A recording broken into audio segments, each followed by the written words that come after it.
Hi, welcome back guys. This is your friend, the What If guy, back with another fanfiction. This is the first part of What If Issei becomes God of Assassins. Now before starting, please give this video a like and subscribe to the channel if you want more videos like this. Now let's get into the fanfic.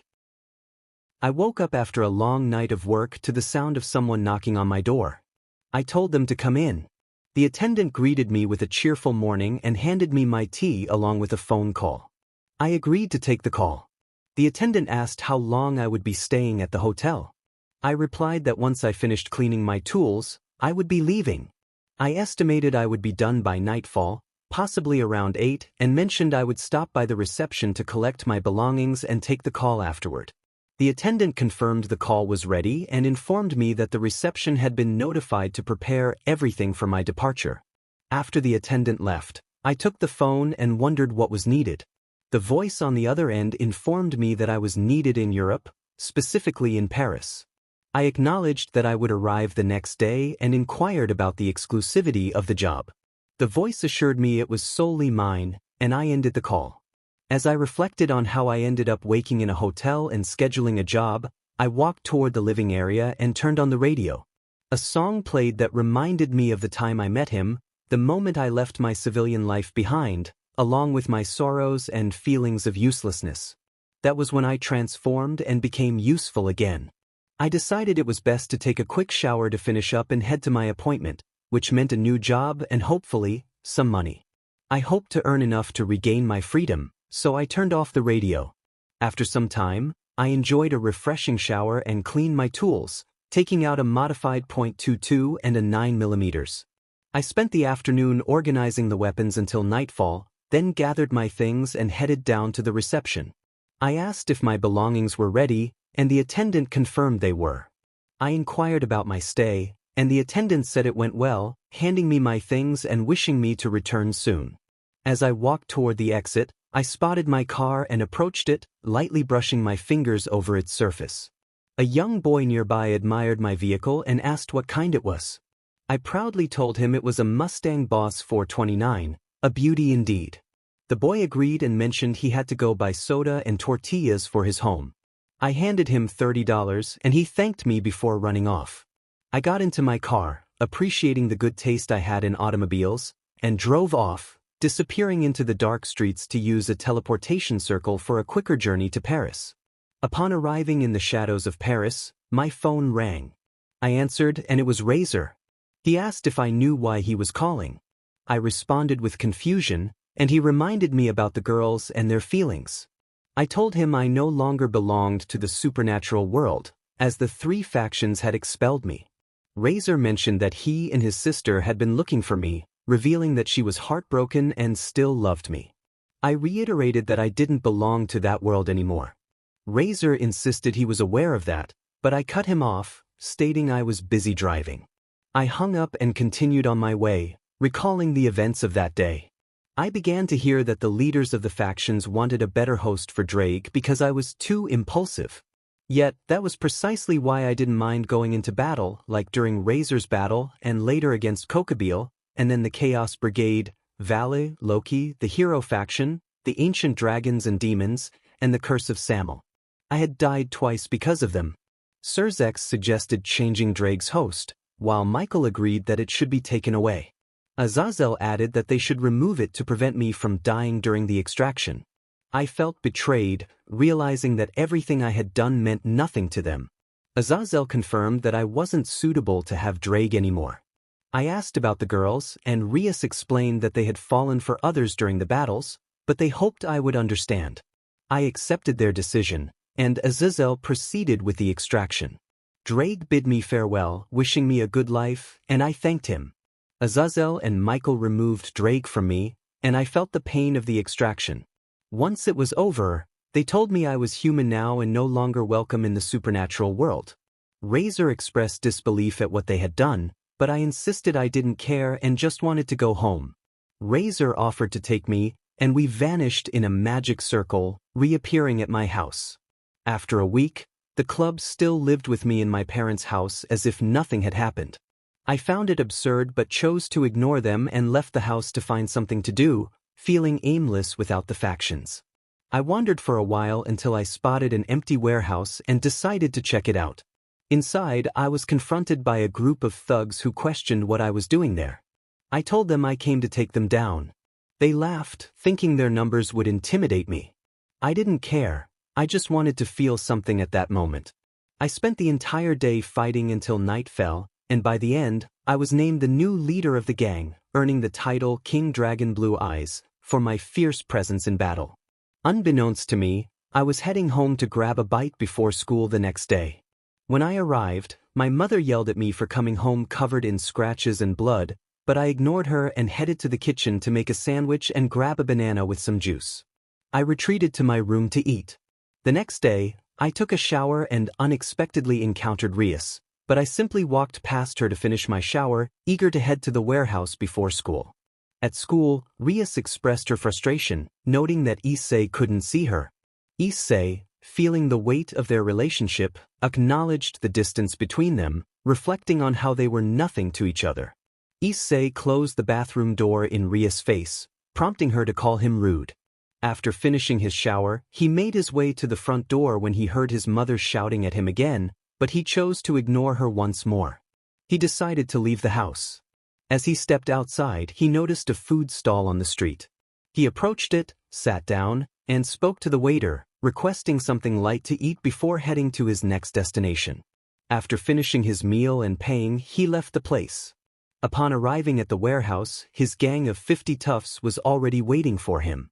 Issei asked what they were going to do that day. One of the members replied that they needed to protect their territory and intimidate some schools.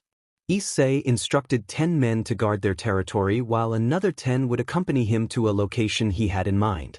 The gang responded affirmatively. They walked toward the academy. As they entered, Issei spotted Sona, Rias, and their entourage from a distance. He could hear someone mention his name. Issei confirmed his identity and requested that Sona be called immediately. Sona approached, asking what all the commotion was about. Issei explained that he was there for the school's payment to ensure nothing went wrong. Sanji questioned Issei's authority, reminding him that he was no longer in a position of power.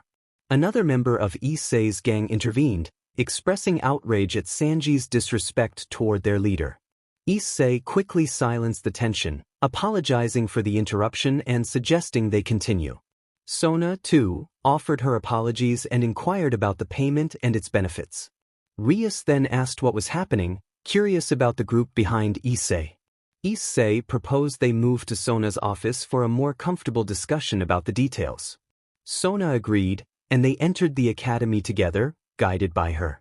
Issei felt the stares of other students but chose not to let it bother him.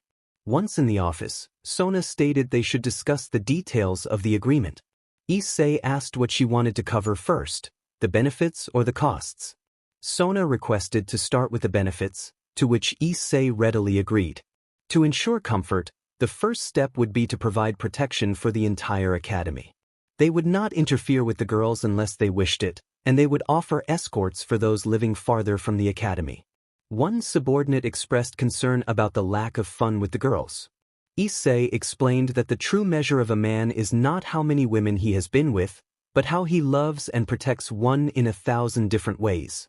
The subordinate was surprised by Issei's poetic insight, to which Issei replied that he had learned this over time. Sona noted how much Issei had changed and appreciated his approach, asking about the cost of their arrangement. Issei wrote down a figure and handed it to her, which she found a bit steep. He mentioned that he had given her a friend's discount and asked if she would take it or leave it. Sona accepted and inquired if he wanted cash or a check. Issei requested that she send him an invoice before leaving the academy, to which she agreed.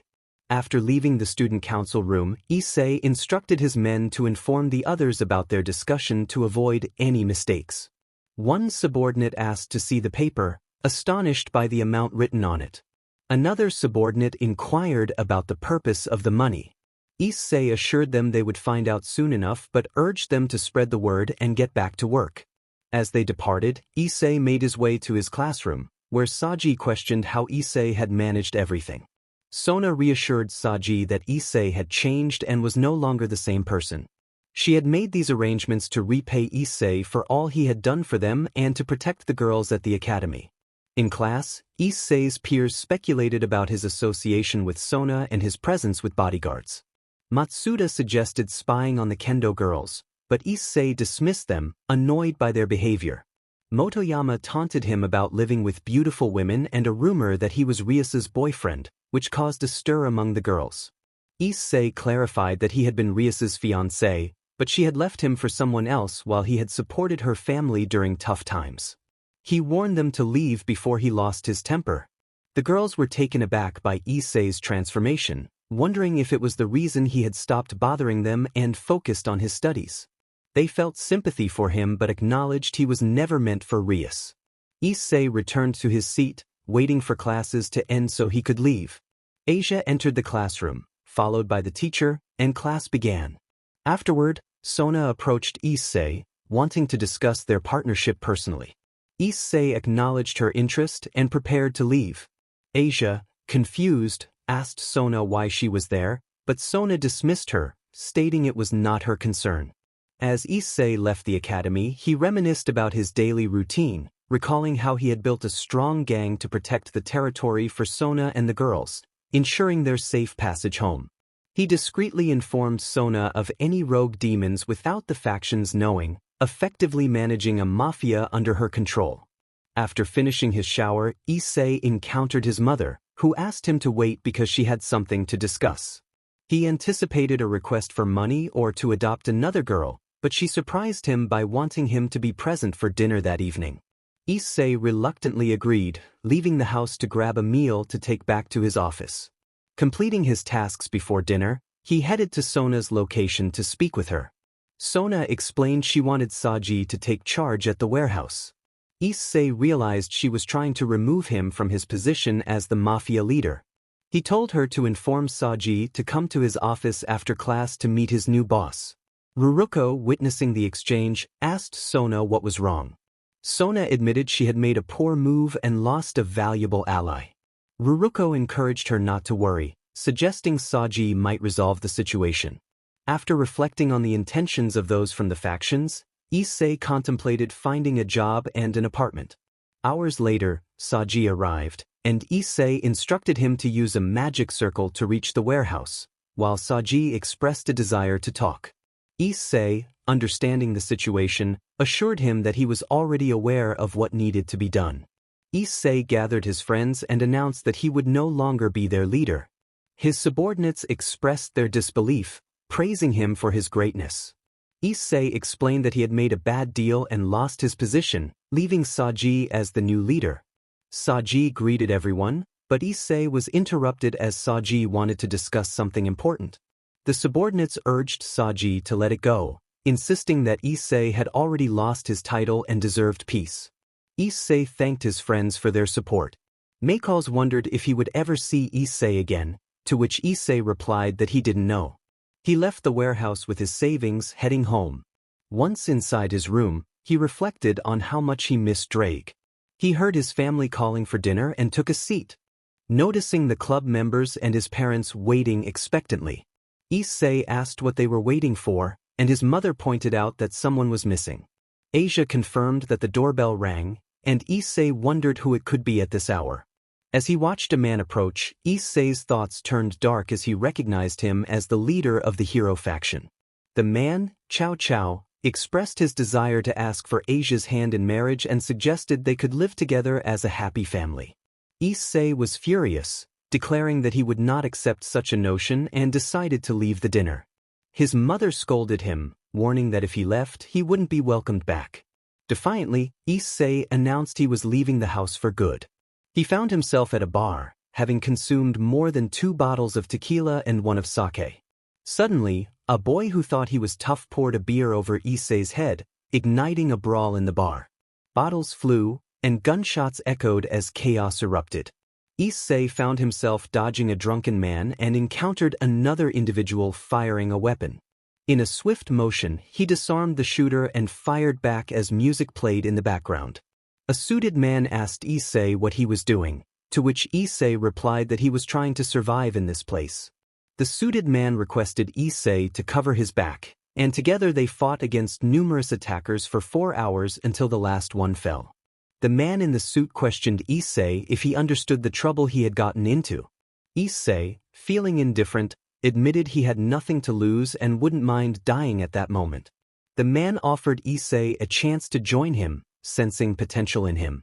Issei hesitated but was intrigued by the offer. Later, Issei parked his car and entered a restaurant, asking the waiter about his table. The waiter informed him that someone was waiting for him, and Issei thanked him before moving on. He approached a woman who handed him a photo, revealing that the target was her wife.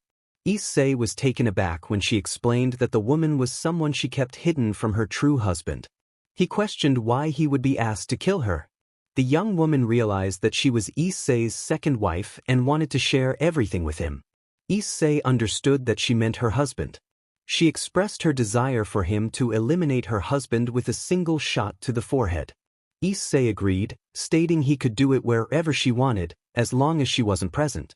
She confirmed this, and Issei assured her that by the next day, her husband would be gone. When she offered him extra payment for completing the task today, Issei declined the additional money, only asking for a coin. She agreed but warned him that if he didn't act today, there would be no payment. Issei felt slightly offended but decided to leave to carry out his work. She commented on his polite refusal, and he appreciated her words, though he declined her offer. After leaving the restaurant, he searched for his target to earn a coin and find another job. He got into his car and drove away. An hour later, he found her in a gym class and waited for it to end. Once she finished, he exited his car, armed with a small firearm, and approached her. He aimed and fired a single shot, then quickly got back into his vehicle. He called the woman to inform her that the job was done. She praised him, saying he was better than what they said about him. Issei corrected her, stating that the nickname she mentioned wasn't his and that he didn't like it being associated with him. She apologized, and he arrived at the restaurant to collect his payment. When he reached the restaurant, he asked the waiter if the young woman was still there, and the waiter confirmed she was. Issei requested his payment, and she handed him the money, suggesting he might want to enjoy himself a bit. He declined, stating he wasn't interested. She playfully called him a party pooper and kissed him on the lips before leaving. As he was about to leave, Razor approached him, surprised to see him. Razor asked if Issei was following him, to which Issei replied that he had just received a message from Razor about his whereabouts. Razor suggested they hang out, but Issei laughed, stating he wasn't interested in that kind of company. Razor clarified that he meant just as friends, with some beers and girls. Issei agreed, asking the waiter for the bill. The waiter informed him that the young woman had already paid for their meal. Issei thanked him and prepared to leave. Razor suggested they meet again, and Issei replied that it might happen. As they left, Razor noticed an assassin nearby and asked why he seemed scared. The assassin explained that Issei had a dangerous reputation. Razor was surprised, but the assassin warned him to stay away from Issei, as he was not someone to be trifled with. Razor insisted that Issei was an old friend, but the assassin cautioned him to be careful. After leaving the bar, Issei returned home, reflecting on his time with his mentor. He had been with him for a long time, learning martial arts, weaponry, and languages. He had become a skilled weapon, trained in infiltration. His mentor had taught him various skills to ensure his survival. Issei questioned his mentor's intentions behind teaching him all these skills. The man in the suit explained that it was to help him survive when they were apart. Issei felt like a living weapon, but his mentor reassured him that he just needed determination and commitment to be a true threat to anyone who stood in his way. Years passed as Issei trained under his mentor, eliminating countless threats until one day, his mentor revealed the truth about their situation. They were in a war against a corrupt organization that sought to eliminate them. Issei realized that was why they had been targeted. His mentor explained that he had trained Issei to defend himself and start anew, wishing him a good life away from the chaos. Issei was concerned about his mentor's safety, but the man reassured him that if they won, Issei would be safe, but if they lost, the organization would come after him. Issei pressed for details about who was pursuing his mentor, learning that they were called the High Table, a powerful authority in the world of assassins. The man in the suit expressed his frustration about going to the Wise One to discuss the corruption of the High Table, stating it would be pointless as he would likely die before reaching him. Issei inquired if he had visited the Wise One, to which the man confirmed he had, seeking to have the order to kill him lifted. It was during this meeting that he discovered the High Table's plans. Issei asked if he wanted anything in return, and the man revealed he had been punished and given the order to eliminate someone. When Issei questioned whether he had followed through, the man admitted he had not. He explained that he had learned the High Table had set a trap for him, leading to an assassination attempt that had failed when they realized he was still alive. Issei asked if this was how they ended up in their current situation, and the man confirmed it was. After a year of convincing his mentor to let him assist in the fight against the High Table, he had been taken to meet someone known as the King of Beggars, where they began hunting down members of the High Table. They fell one by one over time, but the last year had proven difficult, particularly when they realized they had drawn the attention of the Wise One.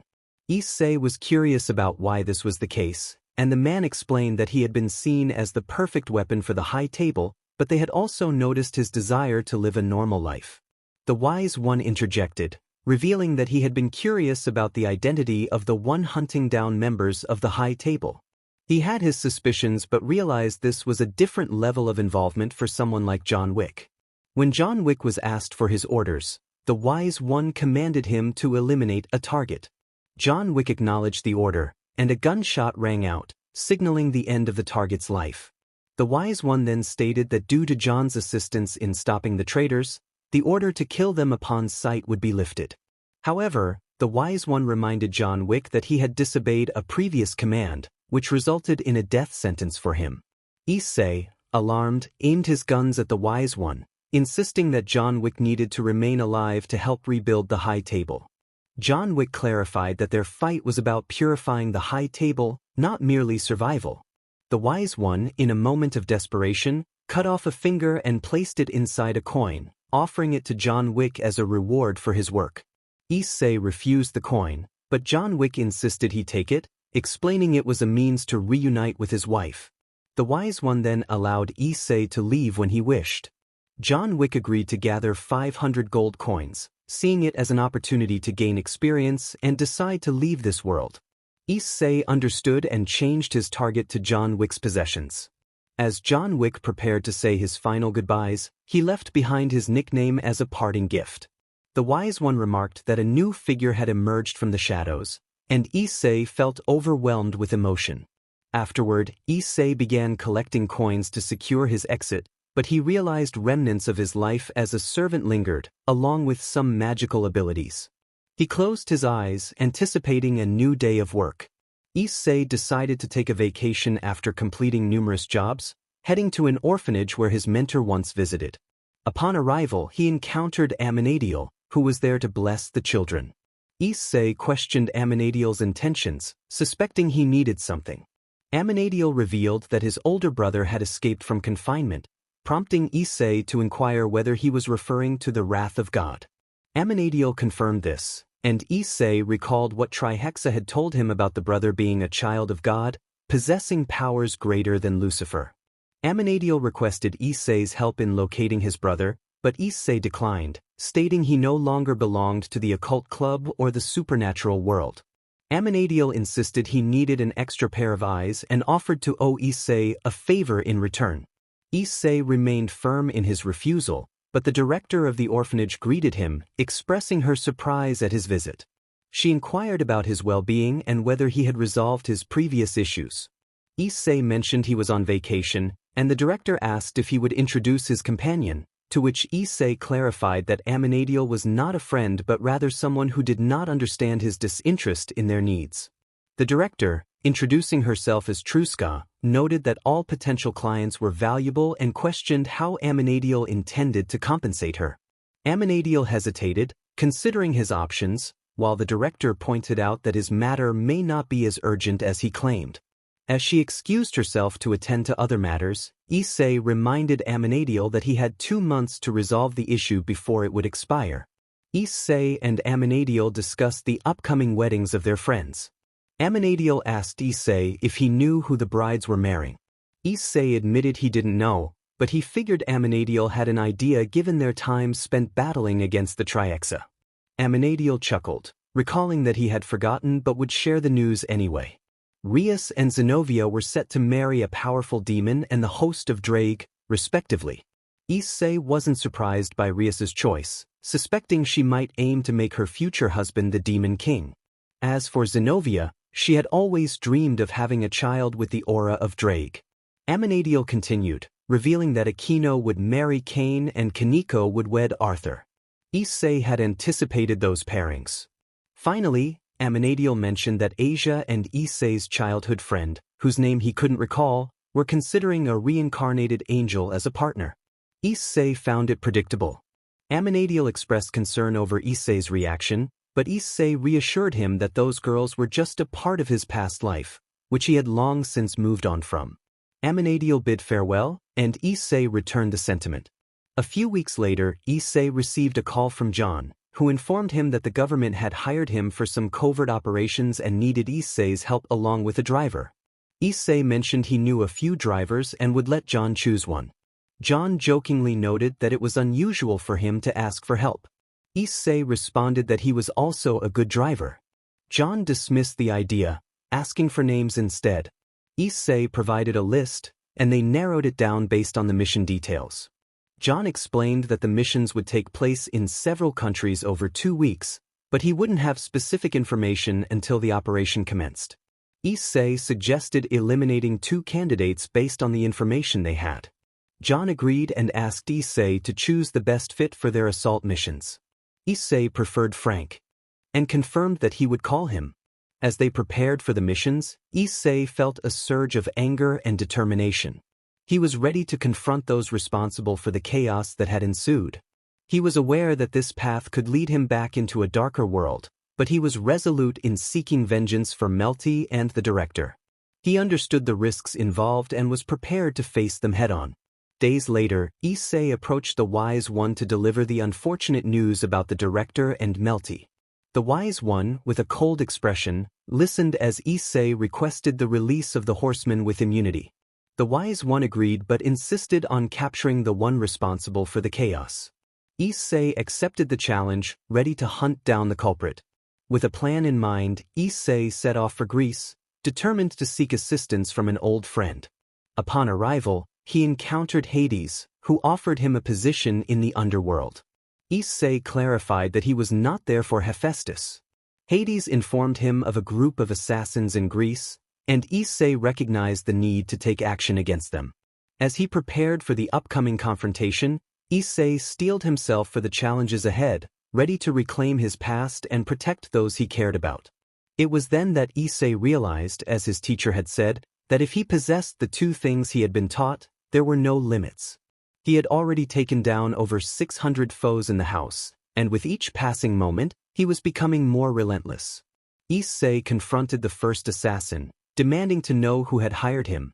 The assassin refused to answer, insisting he wouldn't reveal anything. Issei pressed on, reminding the assassin that he was well aware of his identity and that his family lived in Miami, Florida. The assassin was taken aback, questioning why Issei would care. Issei pointed out that the assassin had a wife and 2 children, which elicited a harsh response.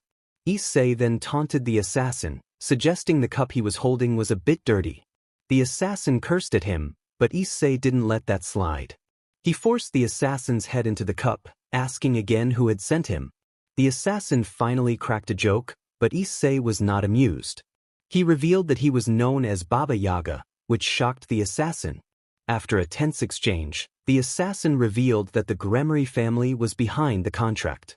Issei showed no mercy, striking the assassin with the cup, leaving him incapacitated. The second assassin, impressed by Issei's reputation, acknowledged the number of foes he had taken down. Issei, however, had no time for idle chatter and prepared to leave.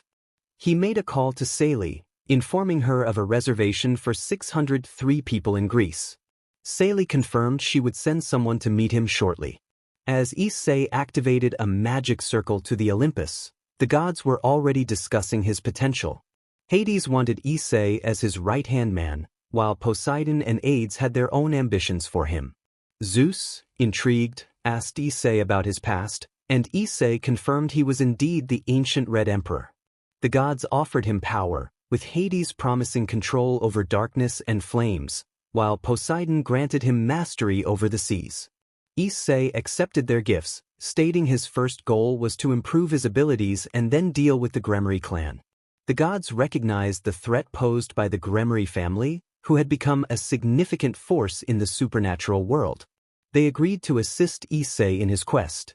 Hades and Hades provided him with enhancements, while Zeus bestowed upon him the power of lightning and the title of Baba Yaga among the gods.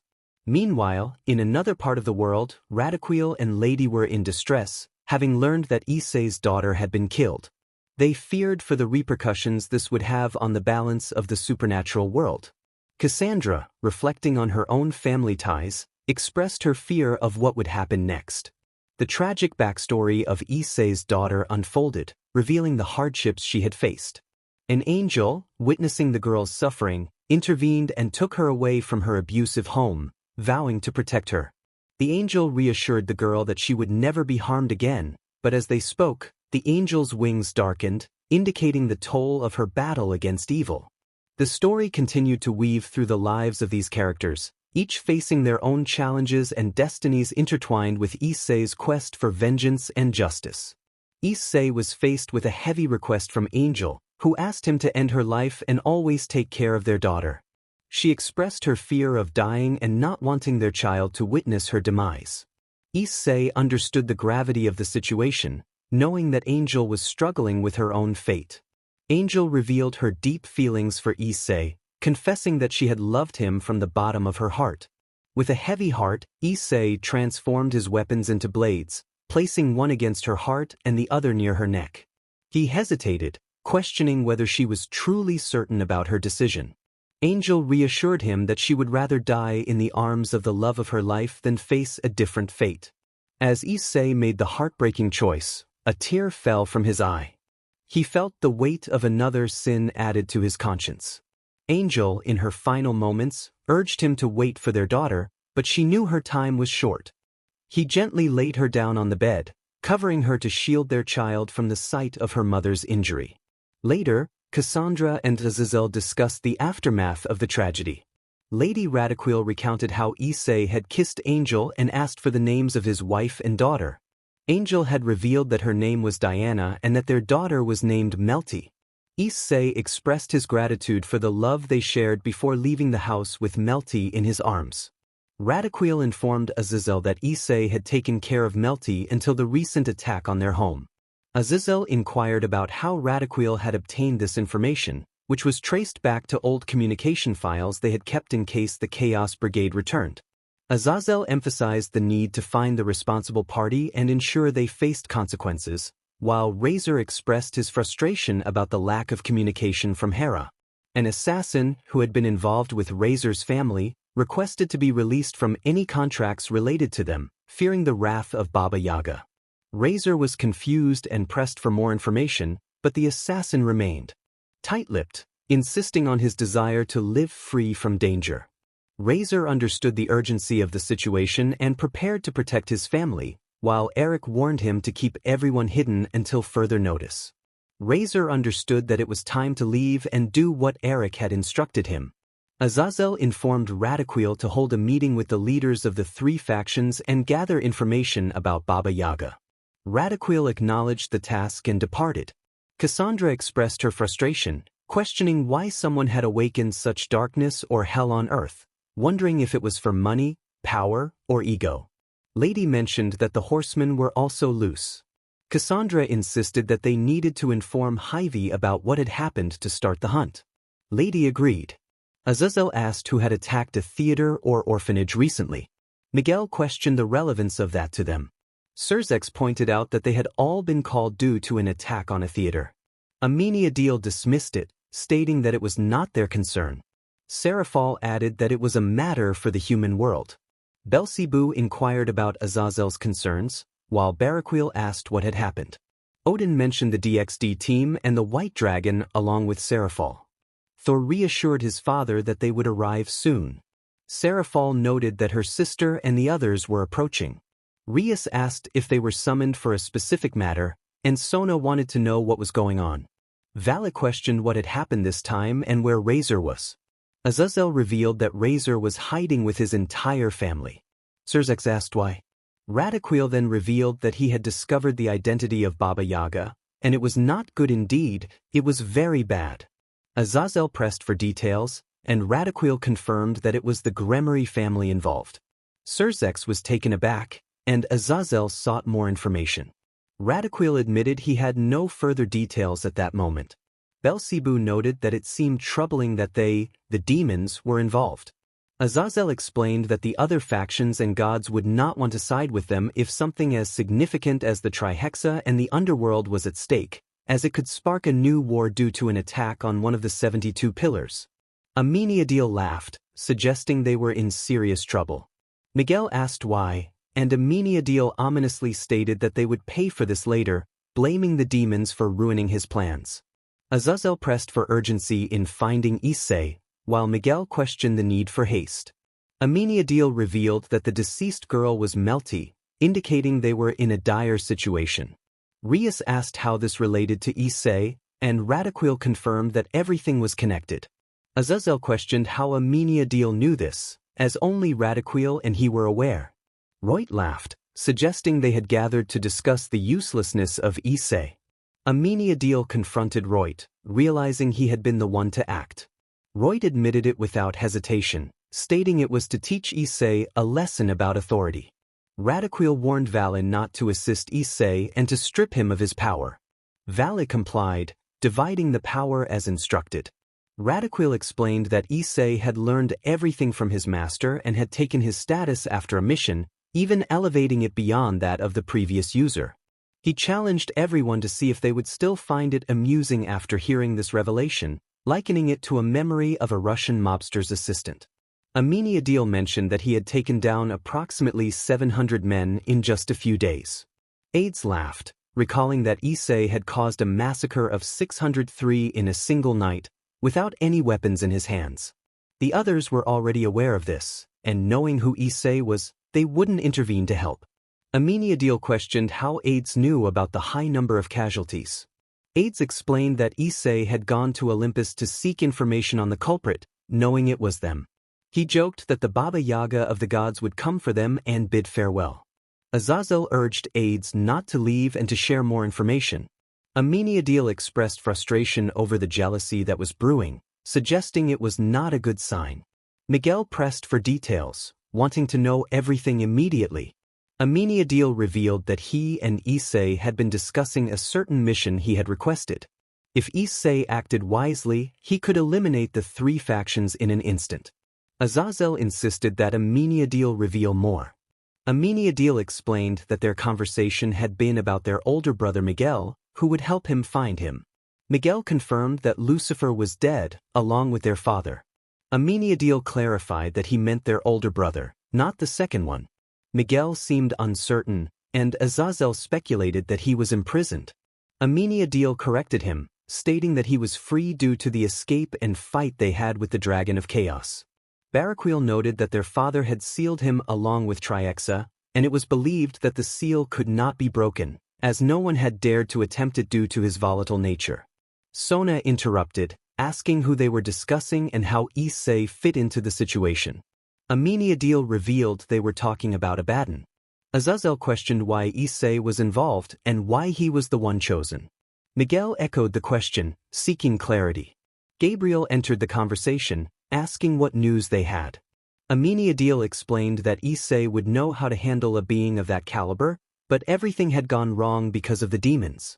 Gabriel insisted they not ignore her, while Opus greeted everyone, mentioning he was leaving with Great Red. Gabriel then asked if Oni-chan was loose. Azazel expressed concern about Issei potentially turning against them, suggesting that if Issei wanted to, he could easily side with the enemy and put them all in danger. Gabriel pointed out that it was foolish to think that way, especially since Issei had a strong dislike for humans, particularly those who carried the scent of dragons. Aminadiel reminded them that Issei was no longer the host for Drake, which raised doubts among the group. Gabriel was shocked and questioned whether that was true, to which Miguel confirmed it. Gabriel then doubted that Issei would listen to them, while Amenadiel insisted that Issei had known about his situation long before he had mentioned it. Azazel was curious about how Issei had come to this knowledge, and Amenadiel explained that Issei had learned everything during his battle against Triexa. Azazel acknowledged that knowing who he was a significant achievement, but it was just a small part of what Issei understood. Amenadiel insisted that Issei also knew about his creation and the identities of those who had created him. Belphegor expressed confusion but understood that if Issei found his brother, they would all be in serious trouble. The others agreed, and Surzex lamented that it was all due to his brother-in-law's fragile ego. Sona suggested they needed to find Issei's brother, while Baraquil noted that Issei preferred places with fewer people. Gabriel pointed out that Issei was not in heaven, or else he would be there. Amenadiel speculated that Issei was still angry with their father, and Miguel asked how long he had been free. Amenadiel estimated it had been around 4 to 6 months. Baraquil inquired when Issei had been given a job, and Rias confirmed it had been 2 months ago. Azazel realized that they were now 2 months behind Issei. Amenadiel clarified that he had confirmed Issei's status a month ago. Sona was curious about the confirmation process, and Amenadiel explained that in the world where Issei was, one needed to be confirmed by the client and agree to the terms before starting work as an assassin. Azazel worried that there was no guarantee Issei hadn't sought information about Abaddon. Belphegor noted that Issei was clever and resourceful when it came to gathering information. Reut questioned why Gabriel was throwing roses at someone, and Sona clarified that it was a way to gather information about the supernatural world without connections or magical power, which added a level of danger to espionage. Baraquil likened it to being like a ninja, to which Surzex agreed. Vala lamented that Issei was not his rival, while an ex-girlfriend remarked that he could be once Drake was taken from Reut.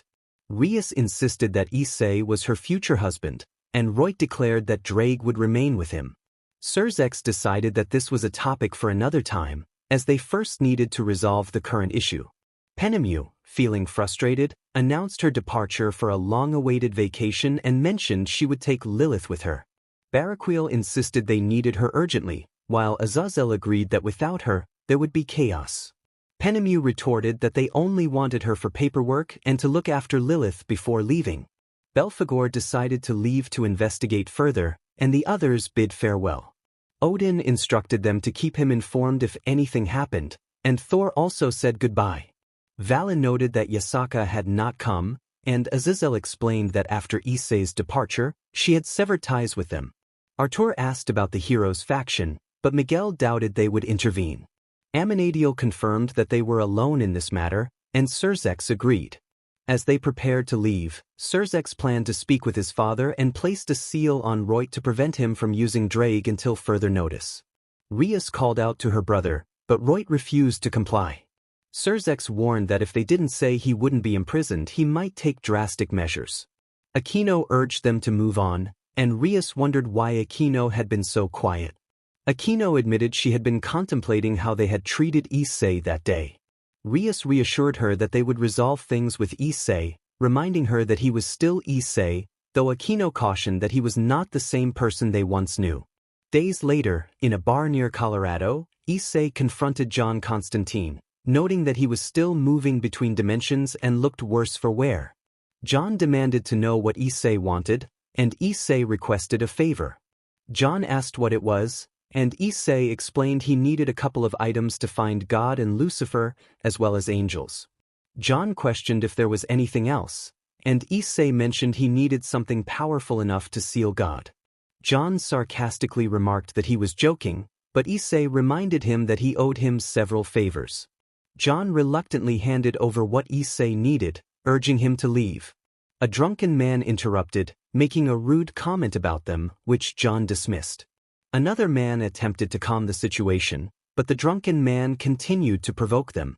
Issei found the situation amusing, while John expressed concern about the trouble that might ensue.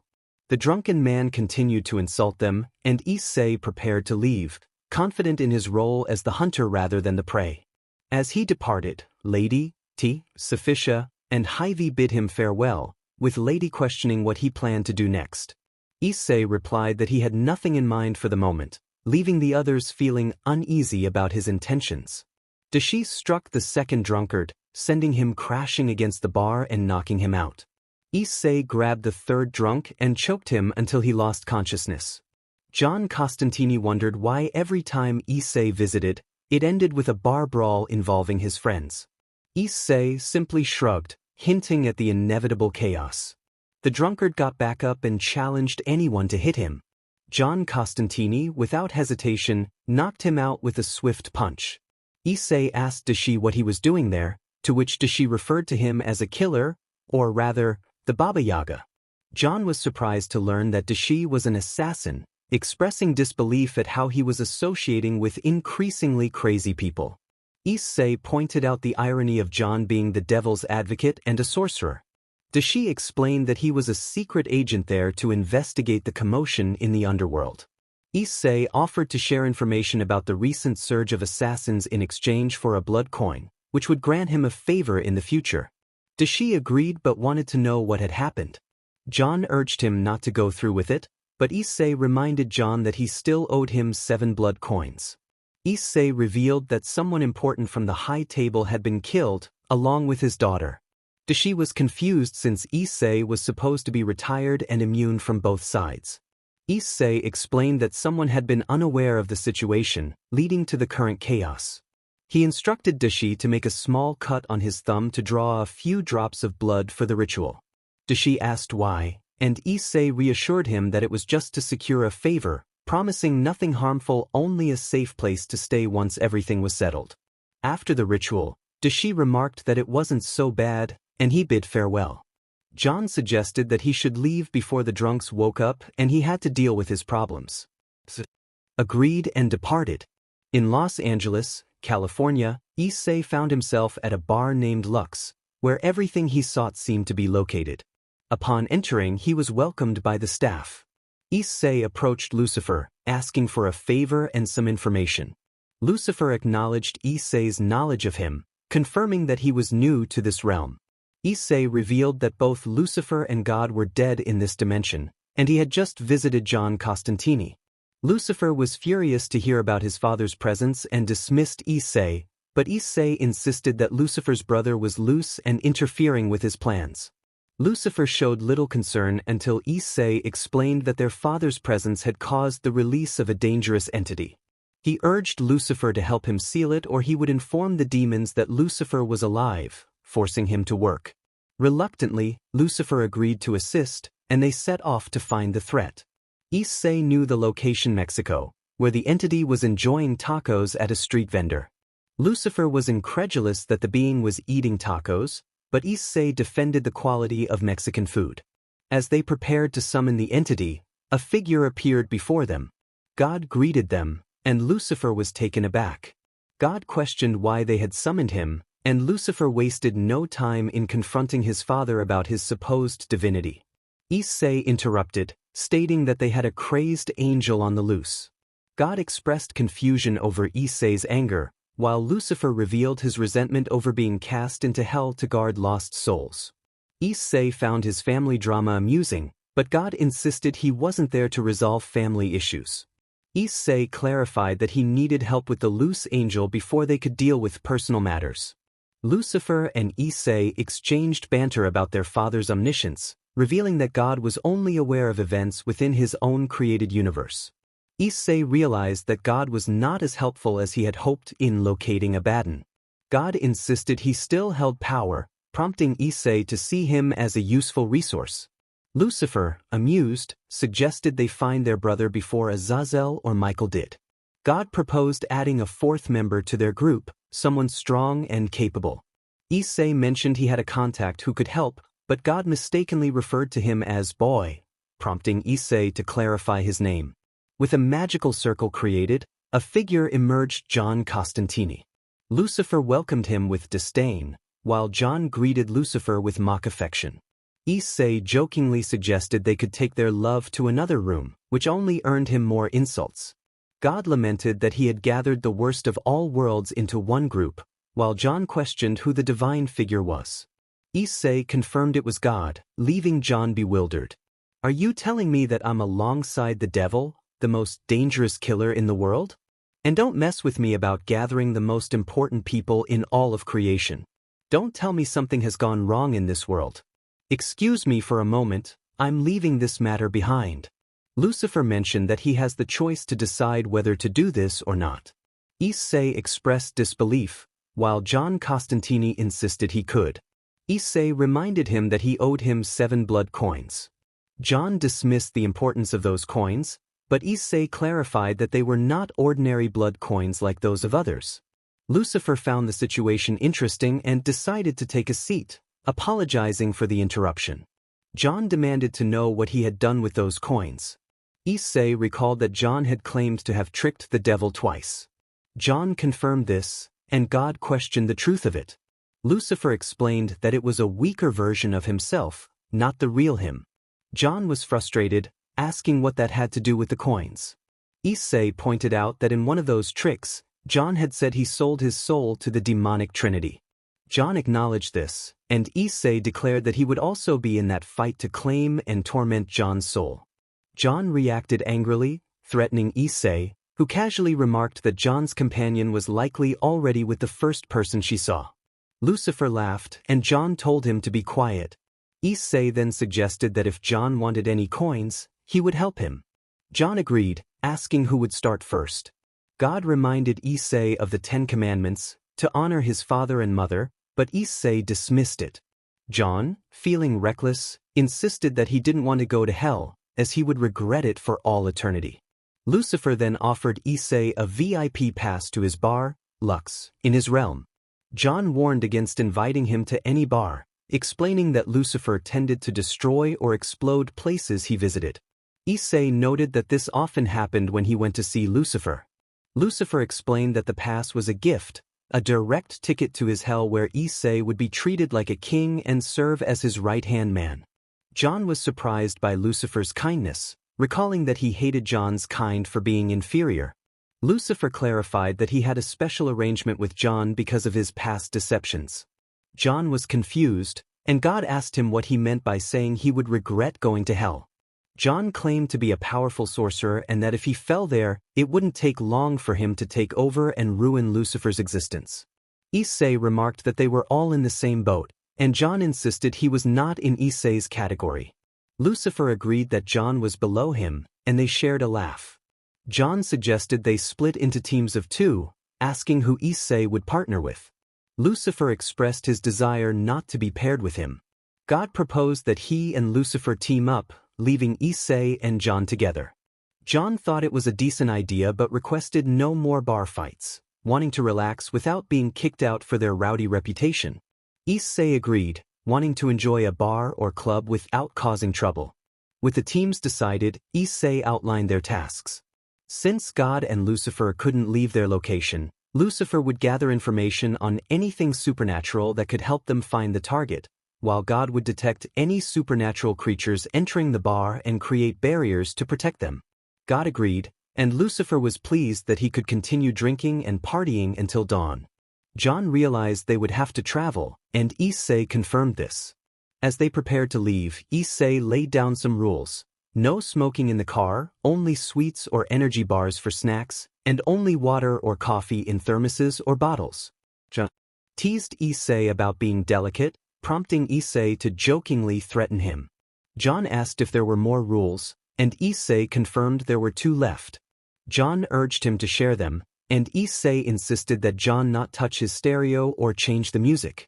John agreed as long as it wasn't the latest reggaeton or trap. Issei clarified that only classic rock would be allowed, which John appreciated, revealing those were his favorites. Issei then mentioned they could also listen to some classical music, and John accepted that. This day would be marked forever as the first time the most powerful forces of creation came together to search for a troubled angel, a rather crazy one, who would be pursued by a group made up of the worst scum and a hypersensitive individual. Issei expressed that they should not discuss their exes. John Costantini agreed, stating that it was excellent, and suggested they leave the place. The narrator described how they got into the car, with the music, the final countdown, playing as they drove through the streets of Los Angeles, California. God remarked that the two had left, feeling a sense of fear. Lucifer inquired about the source of that fear. It would be foolish for them to get hurt, laughed one character. God expressed concern about the potential for something far worse than their current situation. Lucifer chuckled, dismissing his father's exaggerations, claiming that the two they were discussing were not that dangerous. He then mentioned wanting to relax by drinking and losing consciousness, but God reminded him that such actions were sinful. Lucifer retorted, saying that Issei was right about God being overly sensitive. God decided it was best to leave and work on the barriers. Lucifer agreed, suggesting it was the right choice. John Costantini inquired about their destination, and Issei replied that they were heading to a bar. John expressed concern about not causing any trouble, to which Issei assured him that breaking something in that place would only lead to more problems. Excited to get a drink, John urged them to hurry. After 10 minutes, they arrived at a rundown bar with a couple of floors. As they entered, Issei warned John not to do anything foolish. John, curious, asked if Issei had said something. A person nearby reminded Issei that his vocabulary was inappropriate for the setting. Issei recognized Ani, who informed him that others were present. John, eager to be introduced, was met with Issei's reluctance. Issei finally introduced Ani to John, who greeted her politely. Ani introduced herself, and John returned the sentiment, expressing his pleasure in meeting her. Issei joked about whether John thought Ani was a girl, and John, slightly embarrassed, confirmed his assumption. Ani playfully mentioned that she was actually a boy and excused herself to change. John was surprised, but Issei promised to keep Ani's secret about her playful nature. Ani then informed them that she had notified the gathering of their arrival and welcomed Issei to join whenever he liked. She added that she enjoyed being treated with kindness. Issei teased John about spending time with his new partner, prompting John to express his frustration. A woman approached, introducing herself as Jasmine and mentioning that many were looking for a certain individual. Another woman introduced herself as Ruby, followed by a third who called herself Emerald, warning that she would not tolerate any disrespect. The last woman introduced herself as Mimi and asked if anyone had a cigarette. Issei was approached by several women, each curious about his intentions. One of them asked what he was looking for, and he reassured her to stay calm. Another woman informed him that some were searching for him and asked what she should say. Issei jokingly replied that he had died and was in Arabia, which prompted a nod of understanding from Rosie. Nyx playfully remarked that it was a shame he was just passing through, while John Costantini wondered why he couldn't sense her presence. Issei confirmed that she was indeed someone special. Nyx expressed disappointment, saying they would have a great time together if circumstances were different. Van Helsing introduced himself, followed by others who shared their names: Rasgado, Leon, Diego Sanchez, Yamato Takashi, and Giovanni. John questioned Issei about where he had brought them, and Issei reminded him that this was their third meeting. Giovanni pressed him to get to the point, and Issei requested a week's extension to clear the path of certain troublesome matters. Diego asked what he meant, and Issei explained that he intended to remove obstacles, specifically the one responsible for the director's death. Rasgado agreed with the plan, while Ban added that he hoped Issei would make the process entertaining. Issei confirmed that was indeed his intention. Nyx had no objections and said she would see him later, while Rosie and Dulce reminded him of debts owed, including a date and chocolates. As the duo exited the bar and got into their car, John instructed Issei to keep quiet about their conversation during the trip. Issei agreed, stating that he wouldn't mention John's affairs if John didn't mention his. John asked where they were headed this time, and Issei replied that they were going to Japan to visit a friend. John expressed skepticism about how they would avoid drawing attention, to which Issei explained they would use a magic circle.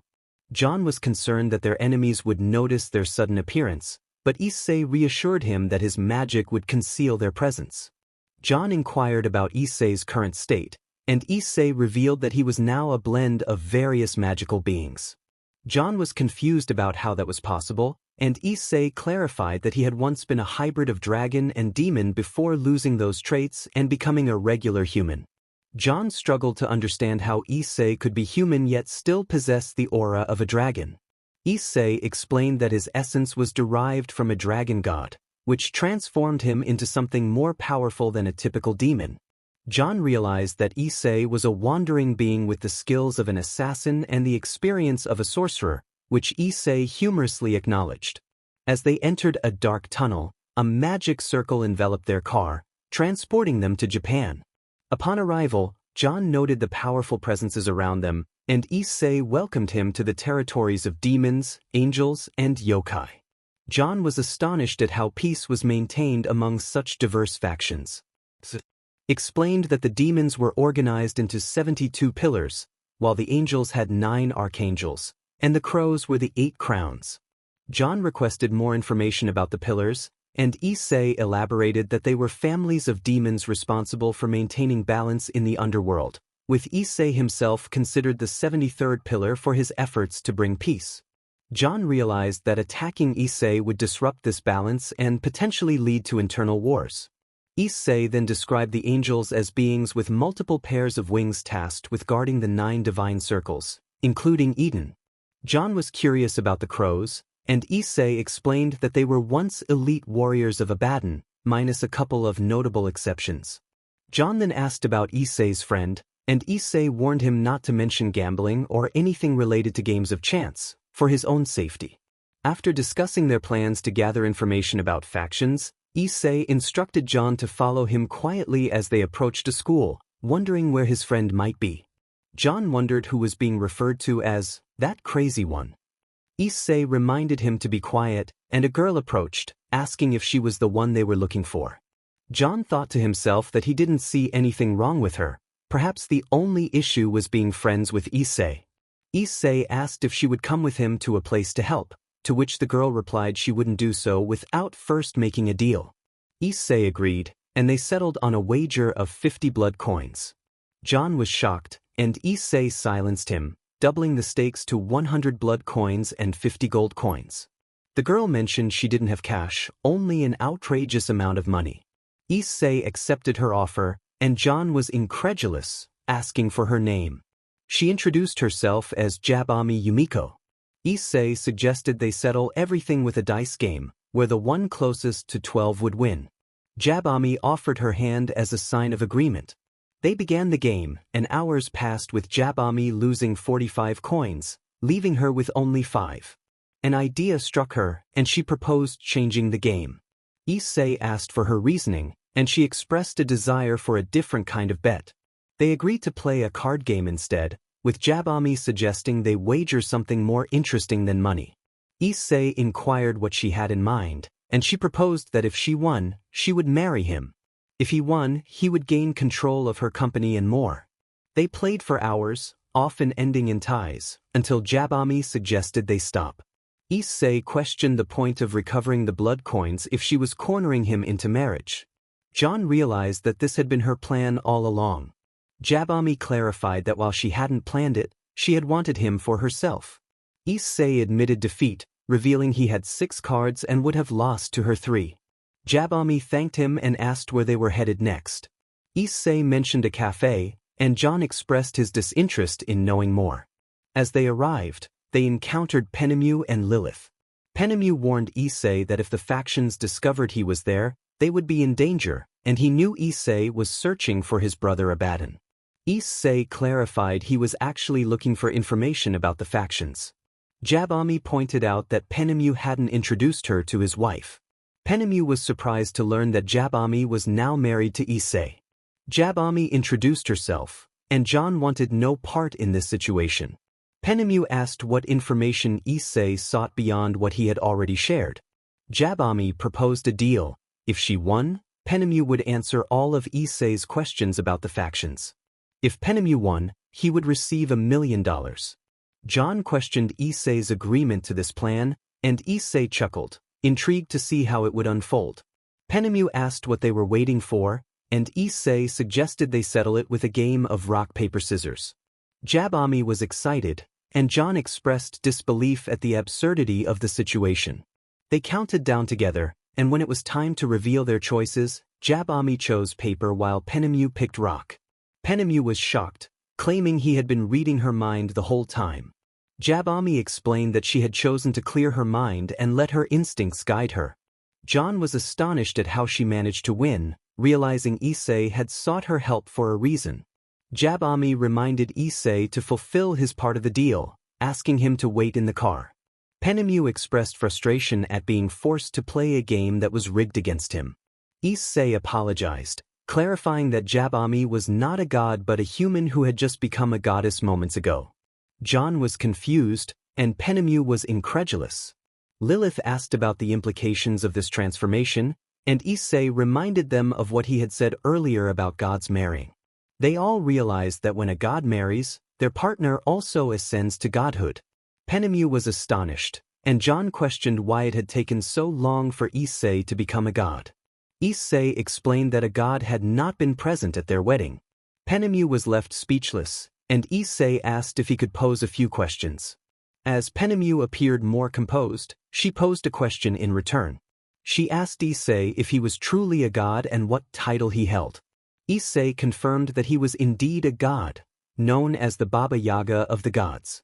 Penemu recognized the name, recalling that it was the same title mentioned by Hades.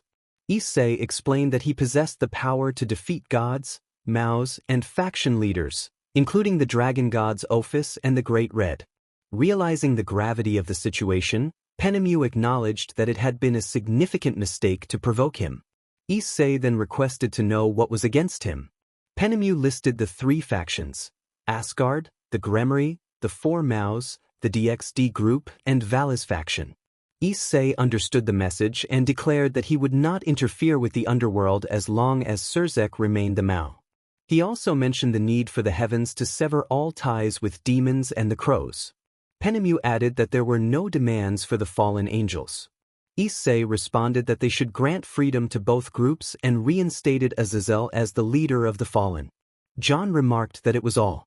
Issei warned them to inform that the Trihexa would be unleashed soon and said goodbye, mentioning he had to discipline a troublesome angel. John chuckled, finding the journey with Issei would be entertaining, and bid farewell to Penemu.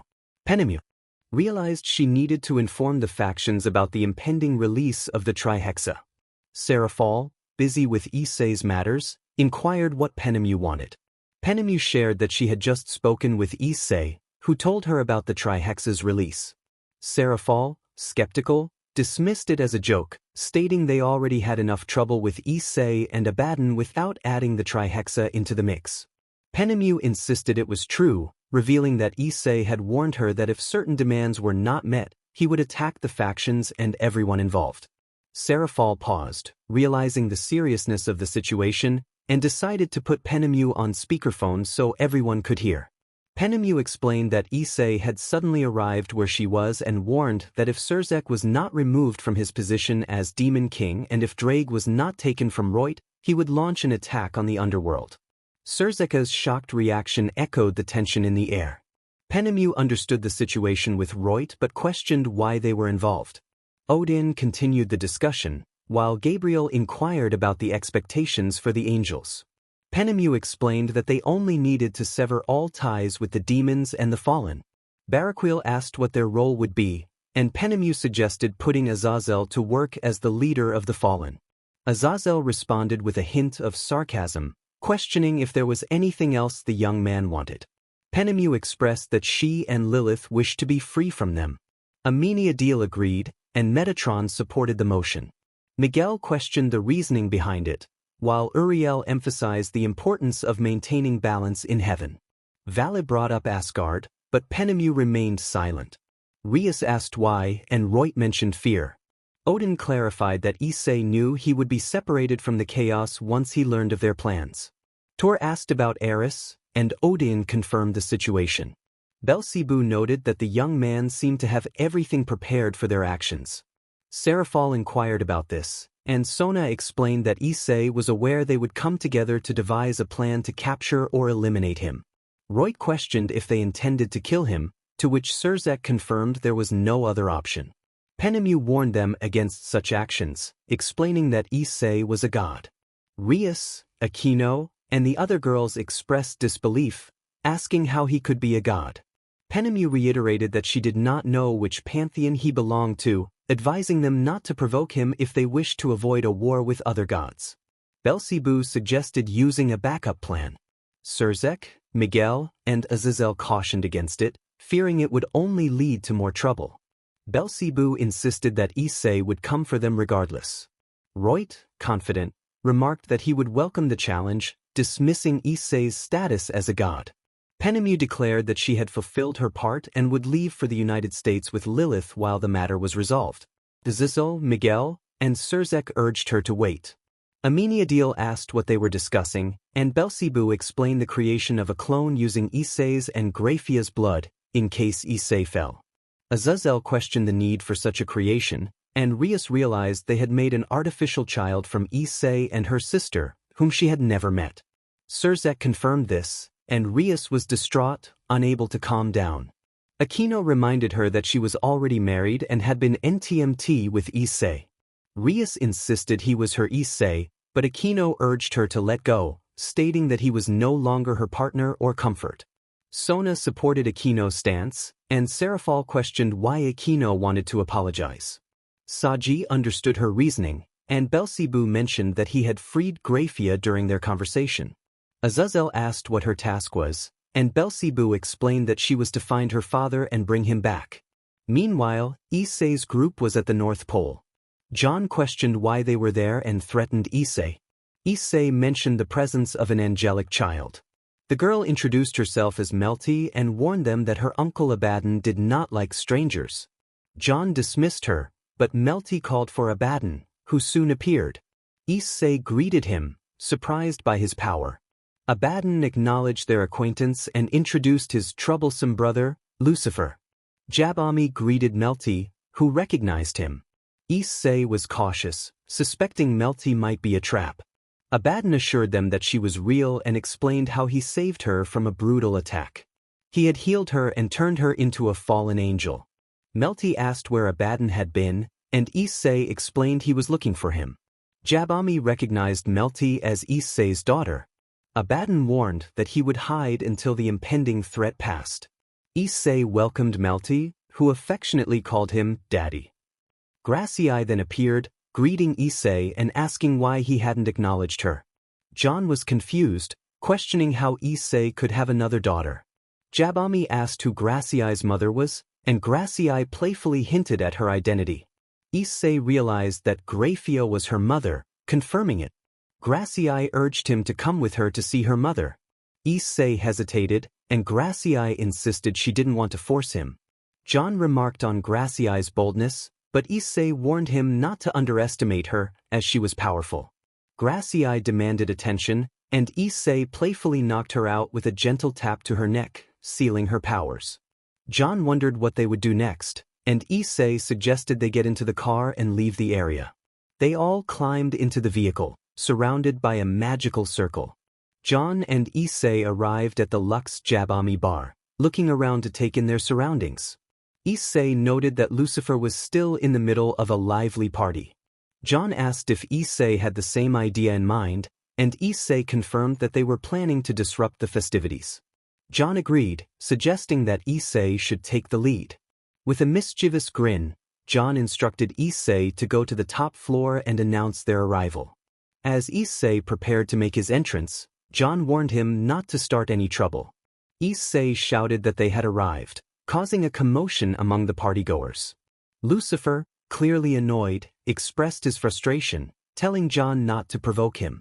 John, unfazed, pointed out that Lucifer had made quite the scene by revealing personal information to everyone present. The atmosphere shifted as chaos erupted, with people scrambling in all directions.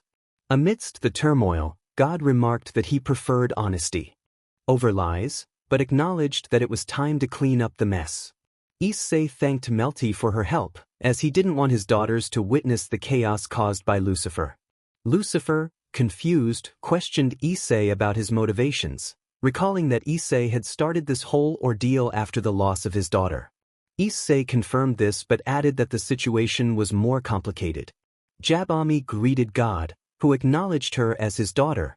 Lucifer, frustrated, insisted that they should not have started this and demanded explanations. Issei summarized that Abaddon had saved his daughter but turned her into a fallen one, and he admitted he didn't know much about the details. Melty chimed in, sensing something unusual about the group. Issei then requested that Melty enhance the seal he had placed on his other daughter, to which God asked for respect before agreeing to help. John interjected, mentioning that Issei's wife was also involved, prompting laughter from Lucifer, who found the situation amusing. John continued with a humorous story about Issei's wife, teasing that she had tricked Issei into marrying her. Lucifer laughed heartily, enjoying the banter, while John hinted that there was more to the story. The scene shifted as Gremorys, confused, wondered where she was. Issei was approached by Gremorys, who asked why she was tied up. Lucifer remarked that all children should be like that. Issei, feeling protective, warned Lucifer not to provoke him. John suggested recording the moment, while BGMI bet $10,000 that Issei would defeat John's friend in under a minute. John, hesitant, refused to take the bet, calling BGMI an addict. Melty, confused, asked what an addict was. Issei, addressing John, insisted that there would be no betting in front of his daughters and warned him to watch his words. He then turned to Gremorys, assuring her of his love and asking her to stay out of trouble while she answered some questions. Gremorys, still tied up, asked to be released. Issei complied and asked who had sent her and why. Gremorys revealed that it was Beelzebub who had ordered her to bring Issei to them. Issei deduced that the three factions were involved and asked Gremorys if she wanted to live with him. Gremorys, concerned, asked if he was angry with her and her mother. Issei reassured her that her mother would understand and that he wasn't angry, encouraging her to go play with her sister. Meanwhile, John asked Issei what their next move would be. Issei planned to attack the underworld after dealing with Triexa. Lucifer mentioned an anomaly at the Pyramid of the Sun in Mexico, noting that the seals of Miguel and Azazel had failed.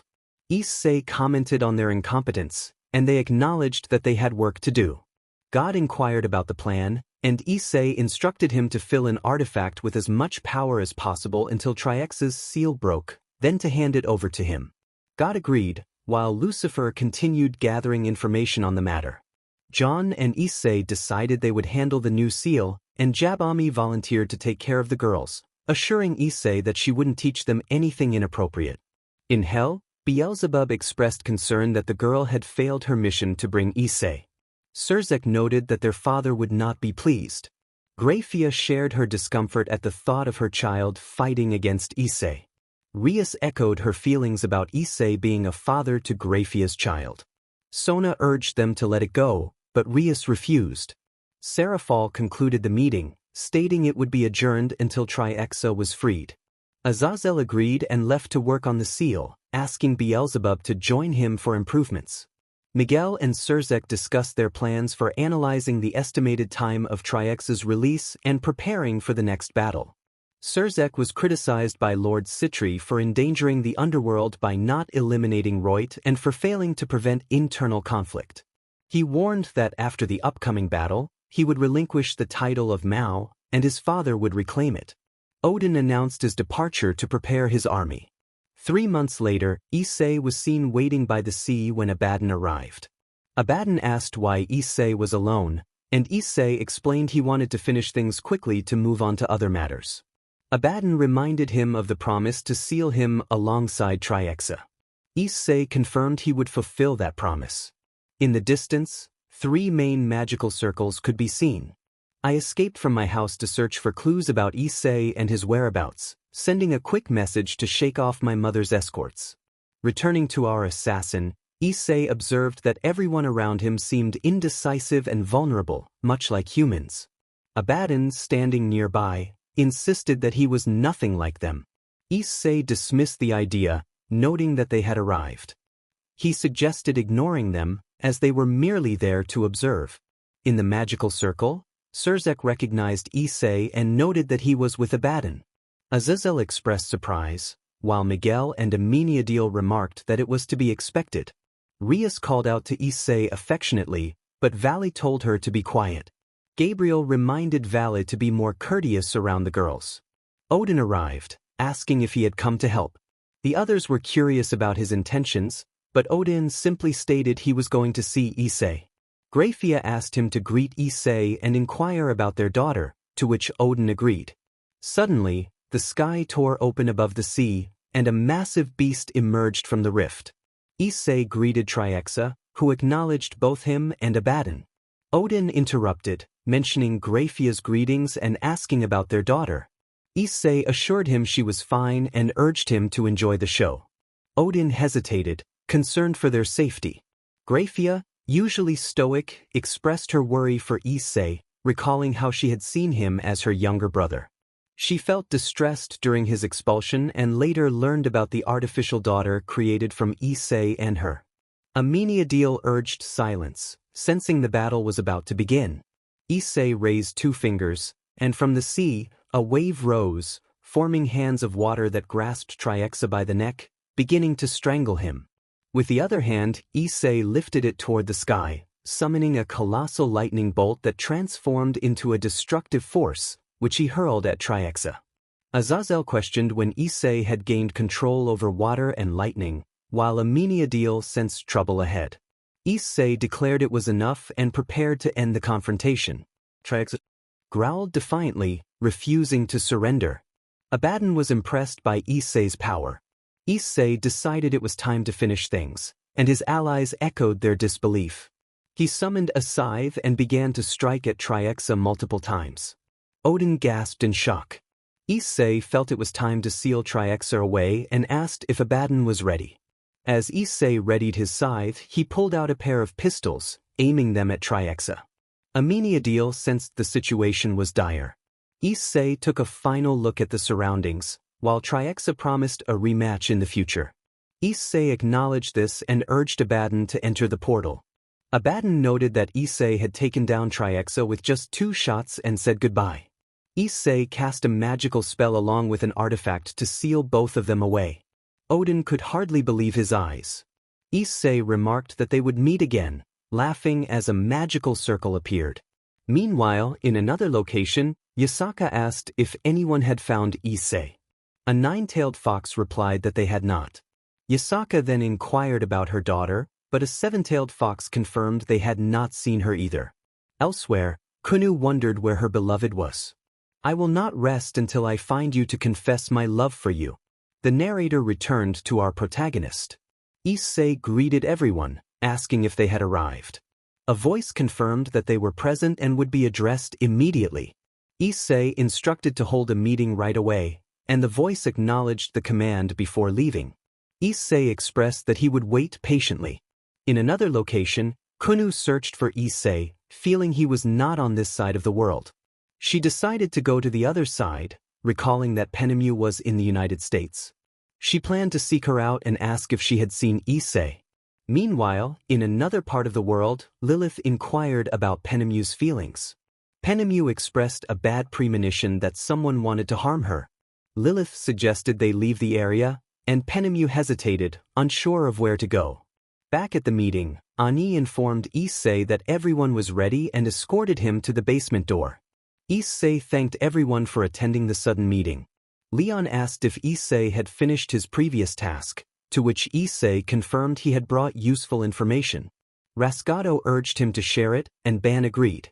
Issei revealed that his ex's boyfriend was about to be promoted within the shadowy company she was associated with. Nyx asked what Issei's plan was, and Rosie suggested eliminating him during his rise. Dulce pointed out that it wouldn't be easy or beneficial. Issei clarified that his plan was to attack the companies linked to his ex's organization. Leona praised the idea, noting it would force the boyfriend out and leave him wandering aimlessly. Mimi added that it would create paranoia, making him an easier target. Esmeralda expressed her approval of the plan, and Ruby agreed. Jasmine volunteered to participate, and Issei thanked them. Ani asked about John, and Nyx confirmed he was the blonde. Issei mentioned John was occupied with other matters. Diego urged Issei to list the targets for their attacks. Issei outlined several locations: Quan near the airport, the second most important company in Tokyo, a museum in France, a site in New York, a company in Russia, one in Germany, and finally a publishing house in China. Yamato asked if there were any other locations, and Issei noted there was one more, which he would handle personally to inform them of the cause of their troubles. Giovanni agreed, suggesting they would send greetings from the horsemen and Baba Yaga. Issei reminded them not to forget the Wise One and the High Table. Giovanni confirmed they would await Issei's signal for coordinated attacks to prevent any defenses. Issei instructed Yamato to handle the matter of the pillars, leaving it in his capable hands. He prepared to ensure everything was ready for the important day ahead. Dulce wished everyone well as they departed, and Ruby echoed the sentiment. Rascato mentioned he had matters to attend to, while Diego noted he was not the only one leaving. Esmeralda had 7 jobs to complete that night, and Mimi had to manage the bar. Jasmine needed to handle the bar's accounts as well, bidding farewell. Giovanni concluded the meeting, and the narrator shifted focus to the supernatural realm, where plans were being devised. Lord Citri inquired about the battle against Triexa, and Odin reported that Issei had defeated him with just a few strikes, leaving Lord Citri in disbelief. It was impossible, he was just a human with little battle experience. Surzek explained that he was not merely a human, but a god. Lord Citri inquired if they knew which pantheon he belonged to, but Serafal admitted they did not. Lord Citri reminded them that she had referred to him as Mal Leviathan. Serafal questioned why he treated her that way, and Sona echoed her concern, asking why Lord Citri was so harsh on Serafal. Lord Citri clarified that Serafal was one of the 4 Maus and the future matriarch of the Citri clan. As part of the 72 pillars, they needed to uphold their status and not diminish it. Sona suggested that he might be a bit too hard on her. Lord Citri disagreed, and Sona urged others to speak up. Falbian wanted no part in the discussion, while Belzebu expressed frustration over the noise, noting that Issei had already declared war.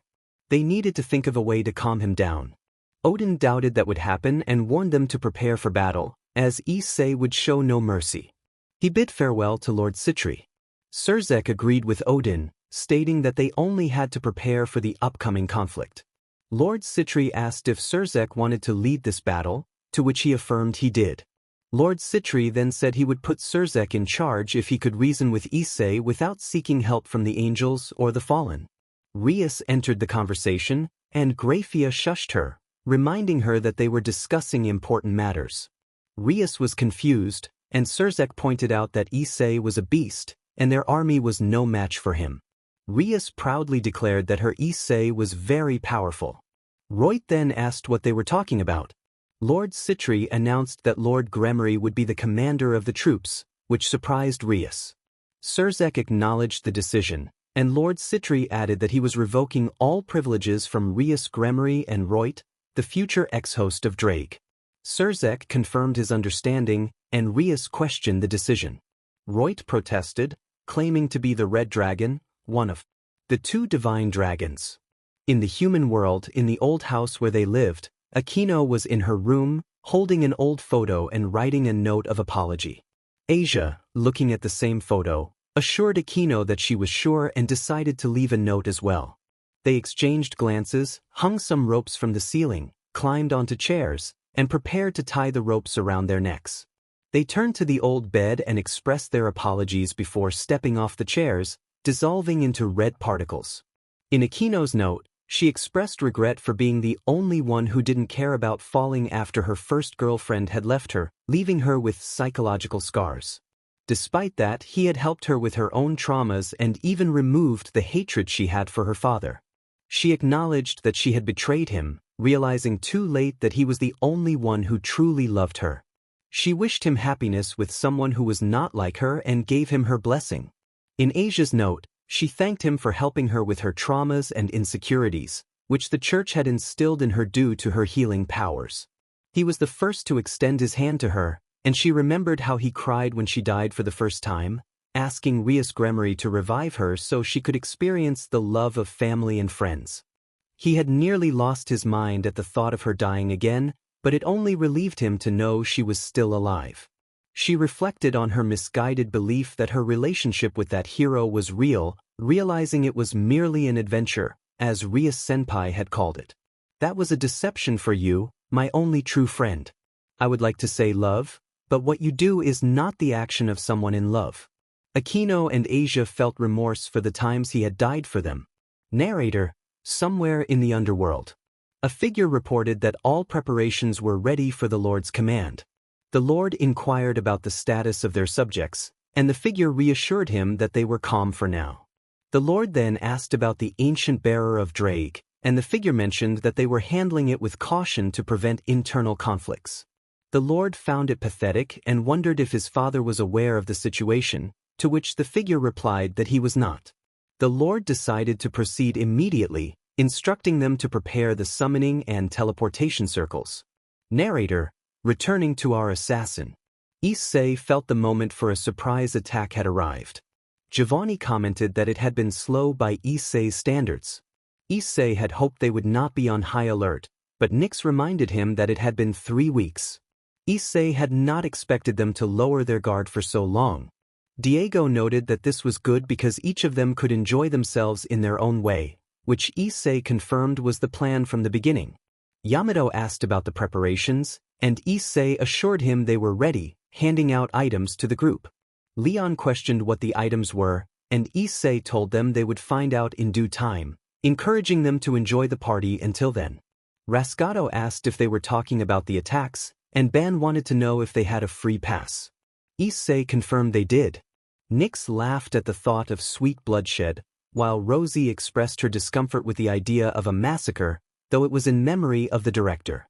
Dulce warned that they would regret attacking the director, and Issei agreed without a doubt. Leona felt it was time, and Mimi asked for the location, stating she would take care of the rest. Esmeralda mentioned she was not the only one willing to help, and Ruby added that they were talking about their godmother. Jasmine confirmed Ruby was indeed their godmother, and Issei referred to her as his second mother. Giovanni reassured everyone that they would each have their chance to bring justice for the director. Issei assigned Giovanni and Nyx to the museum in France, which Giovanni accepted. He then sent Yamato and Mimi to China, and Nyx found that excellent. Diego and Leona were tasked with going to New York, and Diego had no complaints. Leon and Ban were sent to Russia, which Yamato found interesting. Rosie and Dulce were to go to the city of Kwa, and Leon thought that was well planned. Issei sent Rascato and Esmeralda to Tokyo, which Rascato found great, while Ban noted it was a dangerous combination. Issei acknowledged that he was aware. Nyx teased that he had done it on purpose, and Rosie expressed concern for their souls. Dulce agreed, and Issei reassured them he would not go too far. Leona asked if he would join her for a drink after this job, but Mimi declined to have him at her bar. Esmeralda offered to accompany them, and Ruby expressed her interest. Jasmine thought it was not a bad idea, and Issei considered it. Narrator, meanwhile in the underworld. A figure declared it was time to call upon the Titans, and the others activated the summoning circles. In another location, Lord Gremorys questioned why he was back in the position of leader of the demon faction. Surzex explained it was due to his daughter and son-in-law. Lord Gremorys blamed Surzex for not putting a stop to them.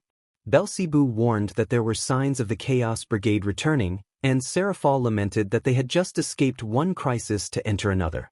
Lord Citri added that some demons had realized what had happened to Issei and wanted to start a rebellion, thanks to Reut and Rias. Falbian noted that it was not the best time to start fighting again. Lord Citri asked where Falbian had been all this time, and Falbian explained he had been calming the people and searching for Issei to ask for help to prevent wars and rebellions, but his attempts had been in vain because of the others. Suddenly, explosions were heard, and Lord Gremorys asked what was happening. Lord Citri reported they were under attack by the Chaos Brigade. Grafia confirmed the attack, and Seraphal realized it was true they had returned. Belzebu ordered the troops to prepare immediately, and Falbian called for Vala's group. Grafia confirmed she had already done so, and Lord Gremorys and Lord Citri decided to greet the enemy. Lord Gremorys questioned the reason for the sudden attack. Loki revealed their goal was to cause Ragnarok. Lord Citri warned that would mean the end of the underworld, but Loki clarified it would not only affect demons and dragons, which was why he had brought the Titans. Issei interjected that it was a bad idea to unleash the Titans, especially since they were from his pantheon. Bogus laughed, challenging Issei as a mere mortal. Issei demanded more respect as a god. Lord Gremorys and Grafia were surprised to see Issei, and Grafia asked how he was doing. Issei replied he was fine, thanking her for asking. Surzex inquired about his presence, and Issei explained he was looking for a particular demon Roit. Belzebu informed him that Roit was not there, but Issei did not believe them and decided to make a call. He dialed and asked them to use the device. A servant from the Citri family interrupted, saying he had something to tell Sona, who was shocked by the news. Issei laughed as the attack began, reveling in the chaos. Loki questioned what had happened, while Sona explained that they were striking all their associates in one swift blow. Lord Gremorys sought confirmation of this shocking news. In a distant part of Russia, Ban expressed his disappointment at the lack of resistance, noting that his companion Leon had brought a couple of Mossberg shotguns. Leon pointed out that it was necessary to ensure the mission's success. Ban had expected at least a little challenge, but Leon assured him that it was better this way. Ban acknowledged Leon's XM-177 Colt, recognizing its purpose in securing their objectives. Issei declared that he had someone to deal with, prompting Loki to express his disdain for Issei, the former wielder of Drake. Issei dismissed Loki's presence, while the Titans mocked him, calling him a smelly Olympian. Kronos, the father of the three great Olympians, questioned Issei's identity, to which Issei confidently replied that he would return Kronos to Tartarus, lifeless. Kronos laughed at Issei's bravado, dismissing him as a mere god. Unfazed, Issei stated that he would extract information before anything else. The Titans encouraged him to proceed. In a display of overwhelming strength, Issei seized one of the Titans by the neck, demonstrating his power with a series of brutal moves that left the Titan incapacitated. The other Titans watched in shock, realizing the sheer ferocity of Issei's actions. Lord Gremorys, Lord Citri, Surzex, Seraphal, Beelzebub, Falbion, Sona, and Grafia were all taken aback by Issei's savage display, noting his calm demeanor despite the violence. Issei demanded to know the whereabouts of Roit, warning the Titans that this was their first and last chance to cooperate. One Titan questioned Issei's audacity, but he swiftly retaliated, using his strength to slam the Titan against the ground repeatedly before launching him into the air and catching him. The Titan, bewildered by Issei's strength, expressed his disbelief. Issei explained that he had inherited some abilities from Zeus and was a substitute for Hades, while Poseidon had mentioned him as a successor, though he had no interest in that title. The others realized that Issei's power stemmed from his unique lineage. As the tension escalated, Grafia called out to Issei, while Kronos prepared himself for battle. Issei seized Kronos by the neck and slammed him against the wall, demanding to know Roit's location to save time and suffering. Kronos laughed, refusing to divulge anything to someone from the Greek pantheon. Issei, undeterred, released Kronos and drew his twin swords, attacking relentlessly until Kronos was left weakened and on the brink of defeat. Issei gripped Kronos by the neck, delivering punishing blows while demanding to know where Roit was hidden, pushing Kronos to the edge of consciousness. Kronos found himself in a high-security prison in the underworld, pleading to be taken to Tartarus. Issei responded, noting that it wasn't so difficult to ask for help. The narrator described how Issei began to create a magical teleportation circle to transport Kronos to Tartarus, accompanied by a few Titans, before heading to the high-security prison. Issei questioned Gasper about how he ended up in this state. Gasper explained that he had learned about the treatment Issei received, and when he opposed it, he was beaten and subjected to daily torture, ultimately ending up in this prison. Issei was shocked to hear that Gasper had found out. Gasper revealed that he overheard Roit ordering Kiba to place explosive spells and to beat someone to death. Issei's anger flared as he realized Kiba was responsible for hurting his daughter. Gasper continued, mentioning that Loki had been aiding them. Issei expressed his outrage, preparing to confront Kiba. Gasper, feeling liberated by the information, noted that he was no longer part of Rias's clan due to Roit's deceitful actions against him. Issei had a surprise for Gasper. Roit and Rias had lost all their privileges. Gasper laughed and vanished through a magical circle, leaving Issei to seek out the Prince of Qua. Meanwhile, Rias and Lord Gremorys were discussing the chaos that had unfolded. Rias was confused about the situation, while Lord Gremorys explained that it was the wrath of an unyielding god. Loki, feeling frustrated, cursed Issei for meddling in his affairs, while Lord Sitri pointed out that Loki had been dismissed as irrelevant by Issei. Back with Issei, he confronted Kiba, who had betrayed him by attacking his daughter. Kiba ordered guards to eliminate Issei, but Issei was unfazed, ready to take on the challenge. He accepted Kiba's taunts and prepared to demonstrate his skills. The guards, eager to follow orders, awaited Issei's command. Issei decided to take on the 12 guards with a simple pencil, accepting the challenge. The guards rushed to obey, but Issei swiftly dispatched them with remarkable skill, using the pencil in ways that left them in shock. One by one, the guards fell, and Issei remained calm, cleaning the pencil as if nothing had happened. The remaining guards, terrified, begged for mercy, but Issei showed no hesitation as he dealt with them. As he finished, Issei contemplated his next move, realizing he needed to leave before anyone noticed the chaos he had caused. He set his sights on Loki, determined to confront him next, and vanished through a magical circle. Meanwhile, the lords were in disbelief at the destruction Issei had wrought. Lord Gremorys and Lord Sitri speculated about Issei's transformation, realizing he was no longer just the Red Emperor but had become something far greater. A mysterious voice revealed that Issei was now a formidable force, capable of challenging even the biblical god. The identity of the voice was revealed to be Nyx, the mother of Hypnos and Thanatos, who had come to observe the unfolding events. As she departed, the lords were left to ponder the implications of Issei's actions and the chaos he had unleashed. This time, they needed to ask both factions. Lord Sitri acknowledged the importance of the matter. Meanwhile, in Tokyo, Issei found himself bored. He had caused chaos in a building, resulting in significant casualties. Esmeralda noted that it seemed Giovanni had completed their task quickly. Rascato agreed, mentioning that the duo was known for their stealthy and efficient methods. Esmeralda remarked on their reputation for leaving their victims with smiles, which Rascato found uninteresting. Esmeralda pointed out that he shouldn't be bored, given his expertise in interrogation. Rascato reflected on his past, explaining that he had endured years of torment for a crime he didn't commit, and that day marked the end of his former life. Esmeralda urged him to hurry before anyone noticed their actions.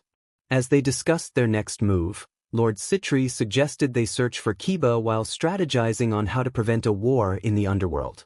Lord Gremorys agreed, and Surzex prepared a teleportation circle to reach the Gremorys mansion quickly.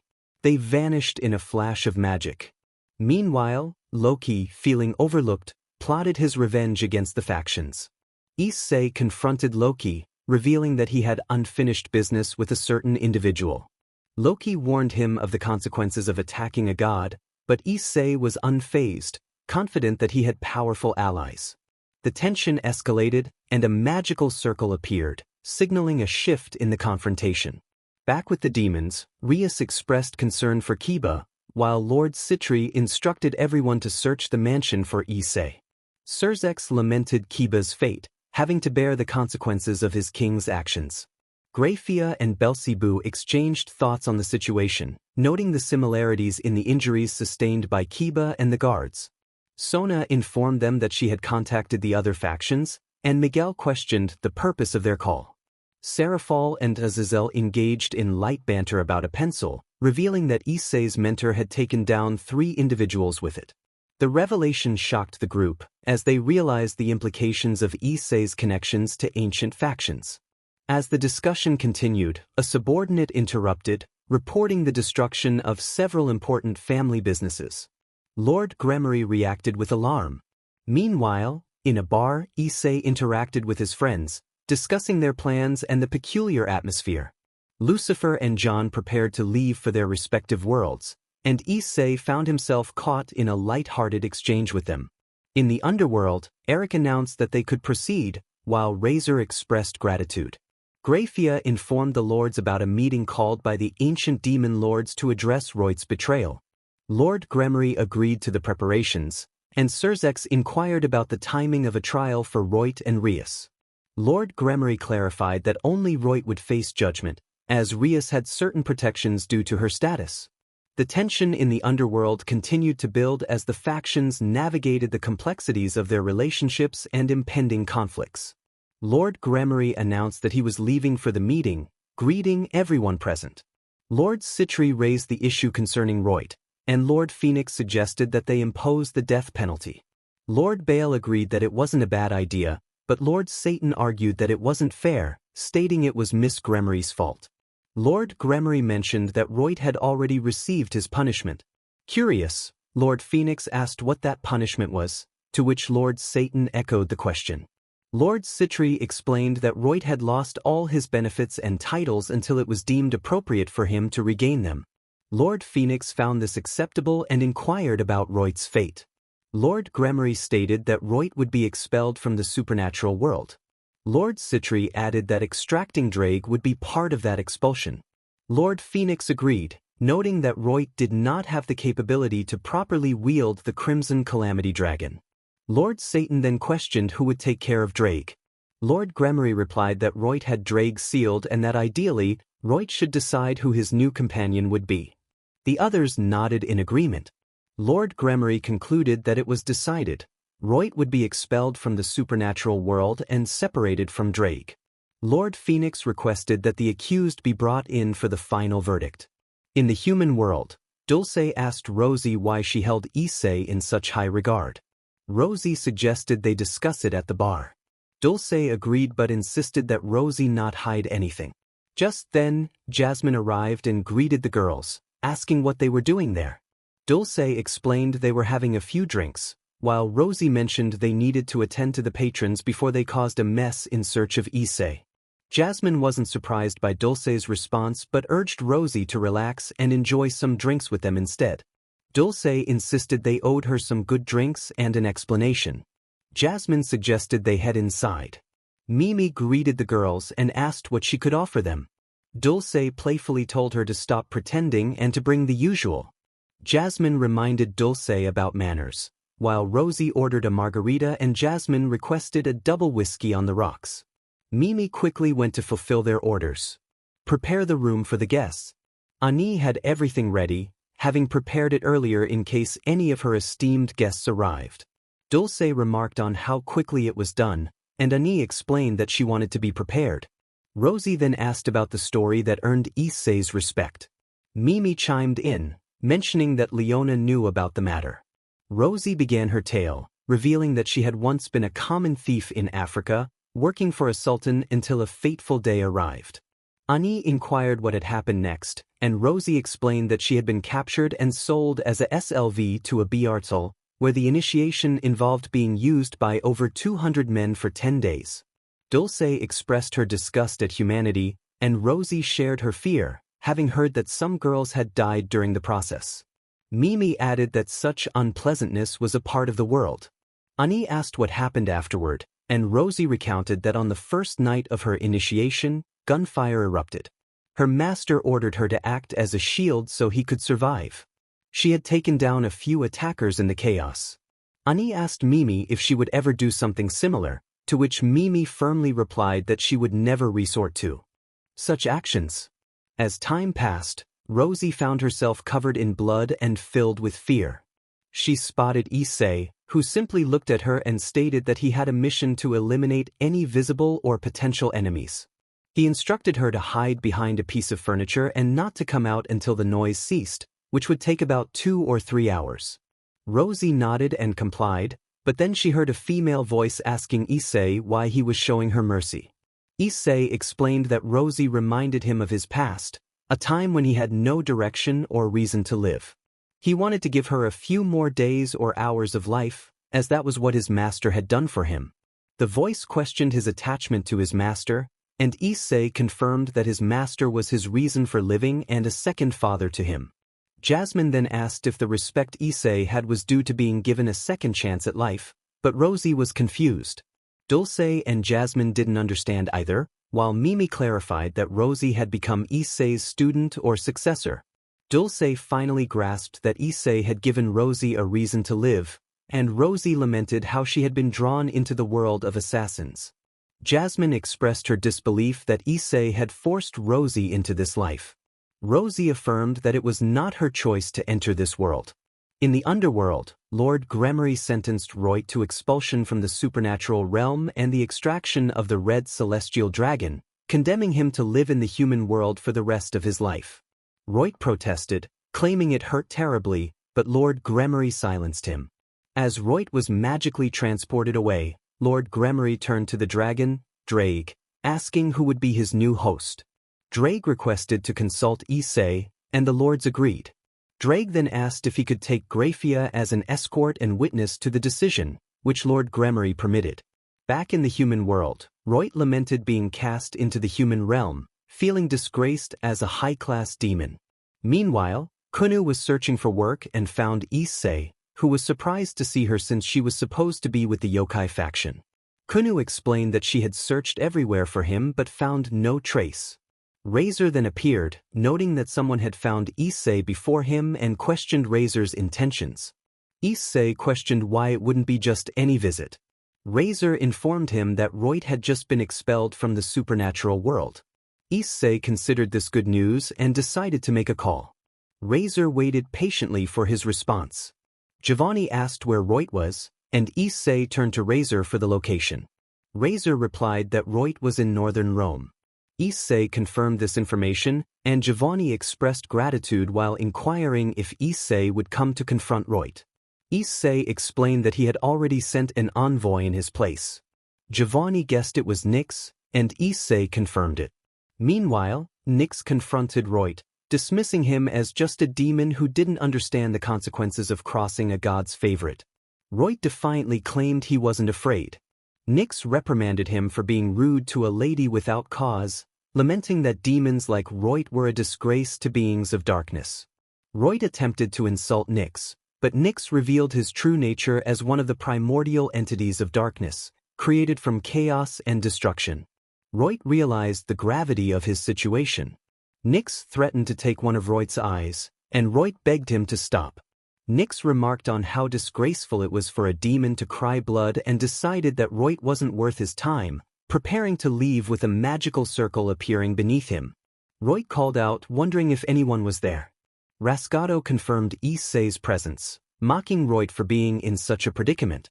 Roit pleaded for mercy, promising to do anything to avoid further pain.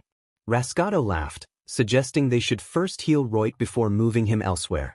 Diego agreed, and they discussed the plan to torture Roit without fear of him dying too quickly, which would be a shame. Roit expressed gratitude, and Diego was surprised by the plan. Giovanni instructed Diego to stay and watch for any potential ambushes while the others left.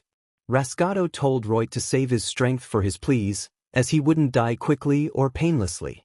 Diego echoed this sentiment, and they all shared a laugh. Later, Issei thanked Razor and offered him a drink. Razor mentioned that his sister hadn't forgotten about Issei. Issei then delivered the unfortunate news that he was already married. Kunu, upon hearing this, burst into tears. Razor anticipated this reaction, feeling sorry for his sister. Issei firmly stated that there was no way he could change his situation, having matured and moved on from his past ideals. Razor wished him luck in his relationship and future family. Kunu decided to leave but wanted to know who Issei's partner was. Issei warned her that it wouldn't be good for her to find out. Kunu insisted she meant no harm, she just wanted to know who would be taking care of Issei. Issei called down to his partner, Grafia, who introduced herself along with Jabami. Issei playfully scolded Jabami for teaching the girls her peculiar games. Kunu noted the camaraderie and asked about Issei's daughter. Issei confirmed she was doing well and invited Kunu to bring her daughter to play. Kunu complimented Issei's family and introduced herself to Jabami, warning her to take good care of Issei. She left with a farewell to everyone. Grafia then mentioned she had come for another reason aside from seeing her daughter. Drake took charge of the matter, telling Grafia to check on her daughter. Issei inquired about the issue, and Razor revealed it was about Drake's new host. Drake confirmed he needed a suggestion for a new partner. Issei explained he couldn't help, as he couldn't be Drake's partner.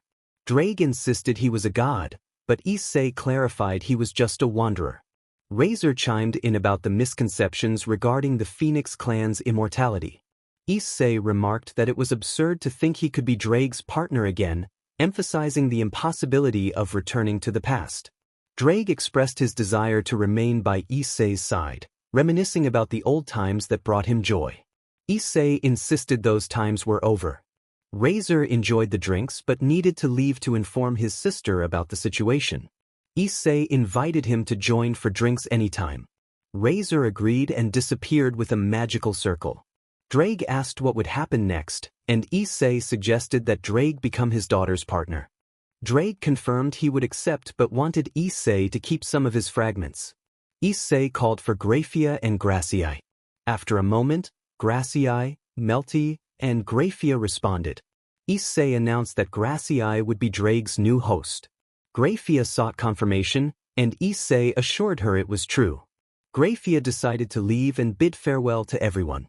2 years later, in a place in Scotland, Issei felt the moment had finally arrived. Giovanni handed him something, and Issei questioned why one of them didn't take it instead. Giovanni reminded him that it was his plan and that he had cleared the path of obstacles, so the credit was his. Issei pondered this for a moment. Let me see, you don't want to take the director's position at the high table. You know that Jasmine, being the first living apprentice, should take her place, right? Giovanni acknowledged that it was a matter for another day. Issei then said goodbye and got into his 1969 Mustang. Giovanni reflected on who would take her place. People thought he was the leader of the riders, but in reality, he was the strategist for mission assignments and the right person for the job. The true leader of the group was Jasmine, and he had no desire to take her position. He felt a headache coming on as he thought about it. Meanwhile, at Baba Yaga's, Issei delivered an order. The Wise One commented that it was not bad and that he was damaging their enemies in the process, calling him a marvel. Issei insisted that he was not. The Wise One reminded him that their deal was still in place and asked who would take his title. Issei replied that he should already know. The Wise One expressed a preference to see the disciple of the legend become a legend himself. Issei laughed and said goodbye before returning to his Mustang and heading to a food establishment. At the food place, a server asked what he would like. Issei noticed someone approaching from a distance and decided to wait for now. Jabami remarked that the factions were as they were before he entered and brought peace. Issei confirmed that everything was as it was at the beginning, but if something beyond their control occurred, they would unite to face it. Jabami noted that he would just watch as they fought among themselves while taking his place like a god. In another part of Japan, Rias and Kaneko were seen in a corner of a billiard beaten and crying for Issei's help while being humiliated. The narrator explained that Irina had fallen into despair upon learning that Aquino and Asia had taken their own lives. Unfortunately, her partner abandoned her upon seeing her black wings, and when she arrived with the fallen, she suffered a brutal violation. In her desperation, she considered the same fate as her friends, calling out for them. Issei realized that there was no escaping his fate. He would either remain at the high table or in the supernatural realm. Someone marked like him had to belong to one of them. The narrator described Issei's journey to a grand hall where the Olympian gods resided. He walked toward Zeus's throne, passing by and glancing at the throne behind the father of the gods, where excommunicated beings from their pantheon or origin sat. Issei inquired about his next target, and Zeus revealed it was Cthulhu. From that moment on, any assassin or lurking danger would be under Issei's watchful eye and protection during his quests. Issei reflected on the path he was traversing, feeling it was an endless loop destined for solitude. He had freed himself from a few ties to love and mused that he might have been happy with the girls from the DXD group. However, he knew that would have been a fantasy held together by fragile threads that would easily break due to the girls' interests and childish mentalities. He recognized it as the biggest mistake of his life, all for a foolish dream that no longer mattered. The narrator noted that Issei's error lay in his insecurities and a small trauma from unrequited love, which led him to fall into a foolish harem dream instead of pursuing a lasting romantic relationship. Zeus asked Issei how his search for Cthulhu was going. Issei confirmed he was at the library to seek information or clues about him. Zeus directed him to the Temple of Athena. Issei realized he needed to ask Athena for permission to search her library for information on Cthulhu. At the Temple of Athena, Issei called out for her. Athena responded, asking what he needed. Issei requested permission to enter her temple and access her library for information on Cthulhu. Athena granted him permission.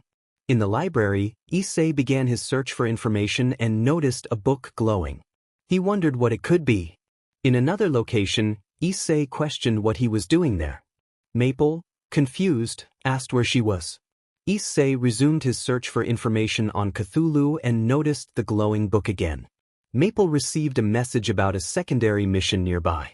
An NPC thanked her for coming and asked if she could find a lost potion book for him in exchange for 3 skins for her combat team. Maple considered whether to accept the task. The NPC explained that he needed it to create a potion for his dying wife. Maple agreed. Issei, still bewildered, questioned what he was doing there. Maple reiterated her confusion about her location. Motoyasu Kitamura expressed surprise, while Renamaki and Itsuki Kawasumi wondered who Issei and Maple were. The priest called them great heroes, asking for their help. Itsuki inquired about the terms, while Ren asked if they would be returned to their worlds. Motoyasu questioned if they would be compensated. Issei laughed at their naivete, stating they would never return to their worlds. Maple apologized and asked why Issei had the other half of a shield.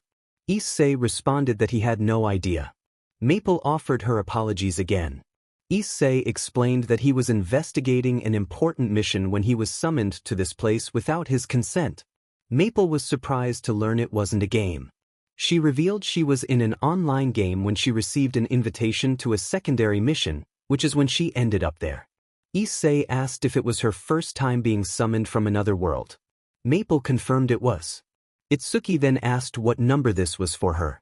Issei noted that this was his 3rd time in a magic circle for teleportation and summoning. Ren was surprised, while Motoyasu questioned what he meant. Issei asked what they needed to do to finish this. The priest urged them to hurry, as the king would explain everything. Motoyasu, Ren, and Itsuki acknowledged this, and Maple and Issei agreed to follow.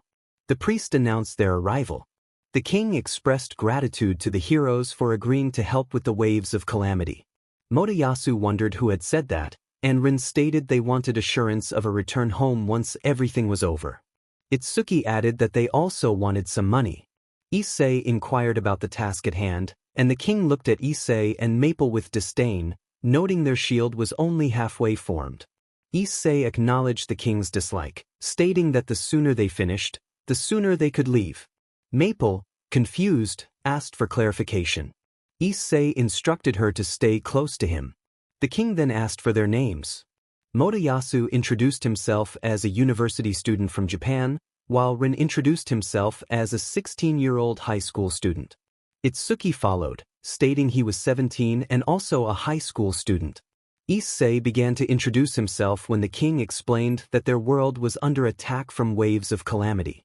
He had thought they could handle it, but many soldiers and citizens had perished, and he didn't want to repeat that mistake, which had cost their country dearly. Motoyasu reassured the king that they would team up to combat the calamity waves.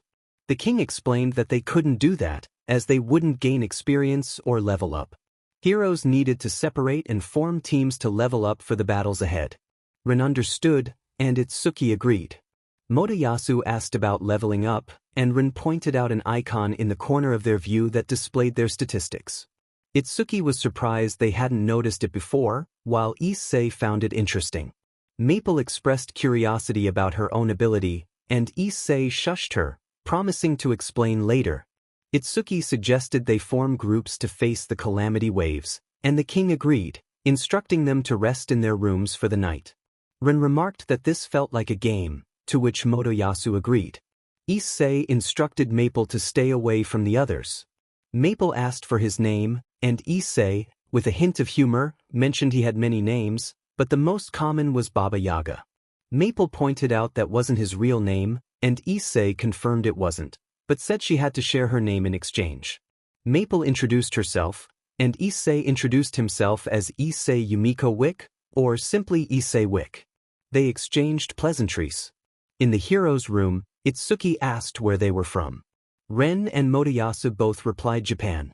Itsuki inquired about their countries, and Motoyasu mentioned he lived in Japan in 2040, while Itsuki said 2050 and Ren stated Issei and Maple confirmed they were from Japan and they realized they were from different worlds and times, and Ren wondered what they would do now.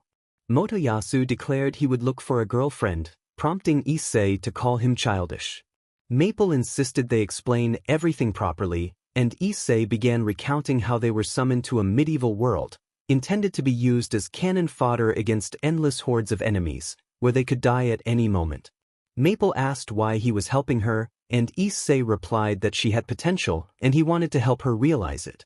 The next morning, Itsuki greeted everyone, and Ren asked how they were doing. Motoyasu flirted with Maple, prompting Issei to remind him she was only 15. Maple tried to calm Issei down, while Motoyasu questioned their closeness. Issei threatened him, and Maple held him back, suggesting they go see the king instead. Issei relented, but insisted Maple owed him a cup of tea.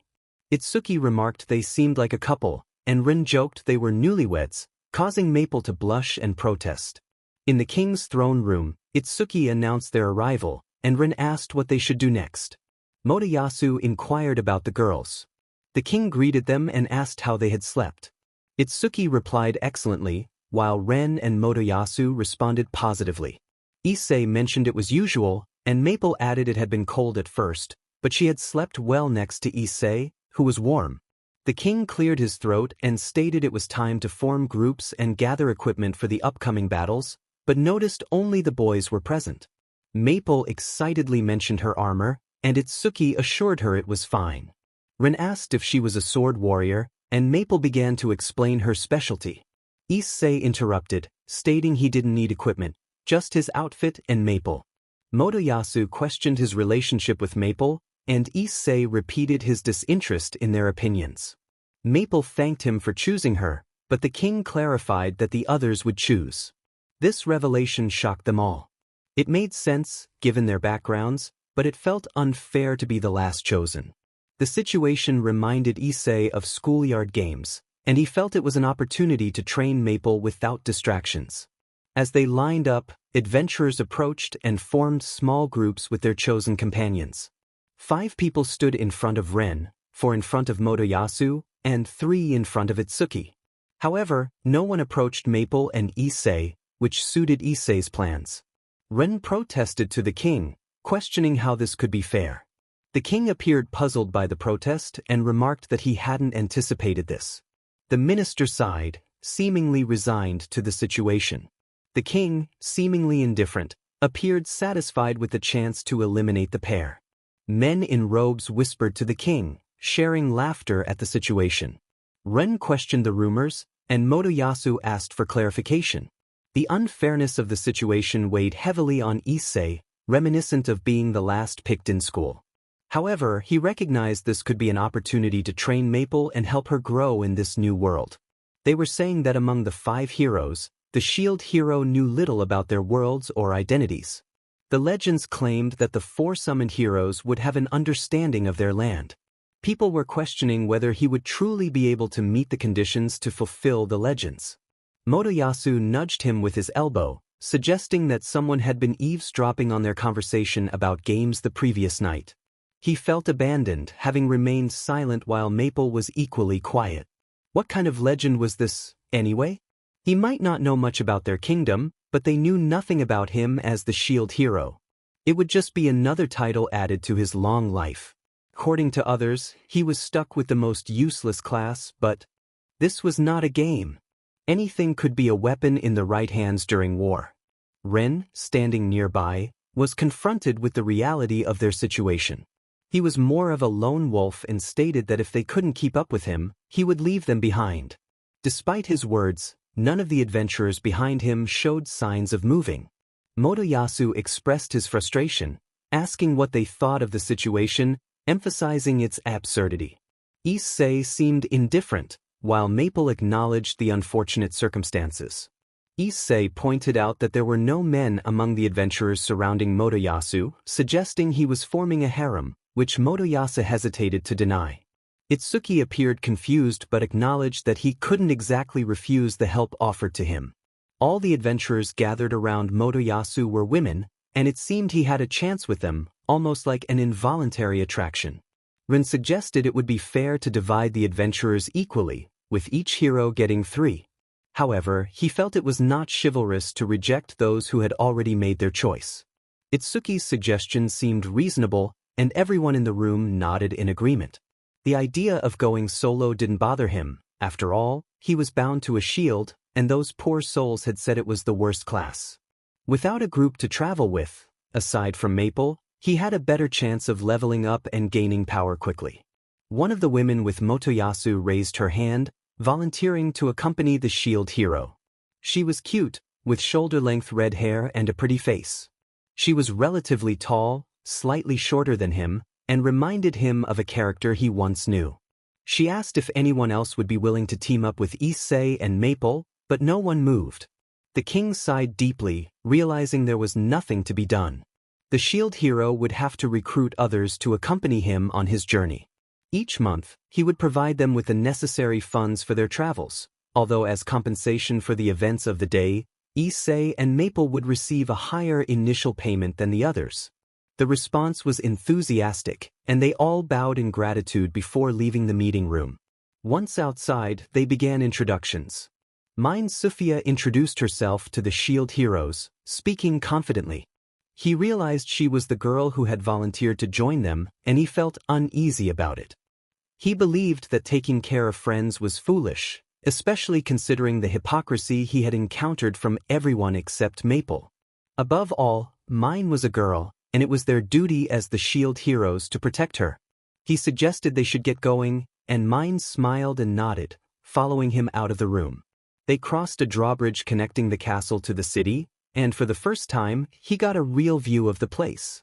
The previous night he had seen it from a window, but standing in the midst of it all made him feel like he had truly arrived in a different world, far from the factions and their nonsense. The stone streets were lined with buildings, many adorned with wooden signs. Delicious aromas wafted from various directions, and he promised himself to find a good cup of coffee or tea. When they discussed their next steps, Maple suggested they should try to acquire better equipment and armor for Mine. With the money the king had given them, they should be able to get quality items. His only equipment was a shield, while Maple wore a black armor set with red lines. It was crucial for Mine to have a weapon to defend herself. Without one, she would be of little use against monsters. The other heroes had weapons that would level up with them, and if he didn't hurry, they would surpass him in no time. Considering everything they had gone through to summon him, it didn't feel right to relax. Even if he was stuck with a weak class, he had teamed up with Maple and needed to do everything he could for her sake. She was still quite naive and could easily fall into a trap or ambush from anyone in this world. Mine mentioned that she knew a good shop and asked if they were ready to go. Issei was eager to see what the world had to offer. Maple was excited as well. Weapons were important, but what one truly needed were allies. Mine guided them along the path to the weapon shop she knew. She walked with a lightness that seemed cheerful, which, given Issei's experience, often meant trouble. They walked for a considerable time from the castle until Mine finally slowed down and stopped in front of a store. A large sign shaped like a sword hung above the wooden door. This was the shop she had in mind. Issei thought it looked decent for the time they were in. He peered inside through the open door and saw weapons of all kinds hanging on the stone walls. It was exactly what one would imagine when thinking of a weapon shop. It seemed they also had armor and other necessary items for adventures, but in their case, those were unnecessary for him and Maple. The owner greeted them warmly. He was exactly the type of person one would picture running a weapon shop, leaning against the counter, and the whole scene felt like a drawing. Issei felt relieved. He had expected a portly owner like those he had encountered during his visits to his master's armories. Maple asked if this was a real weapon shop, to which Issei confirmed.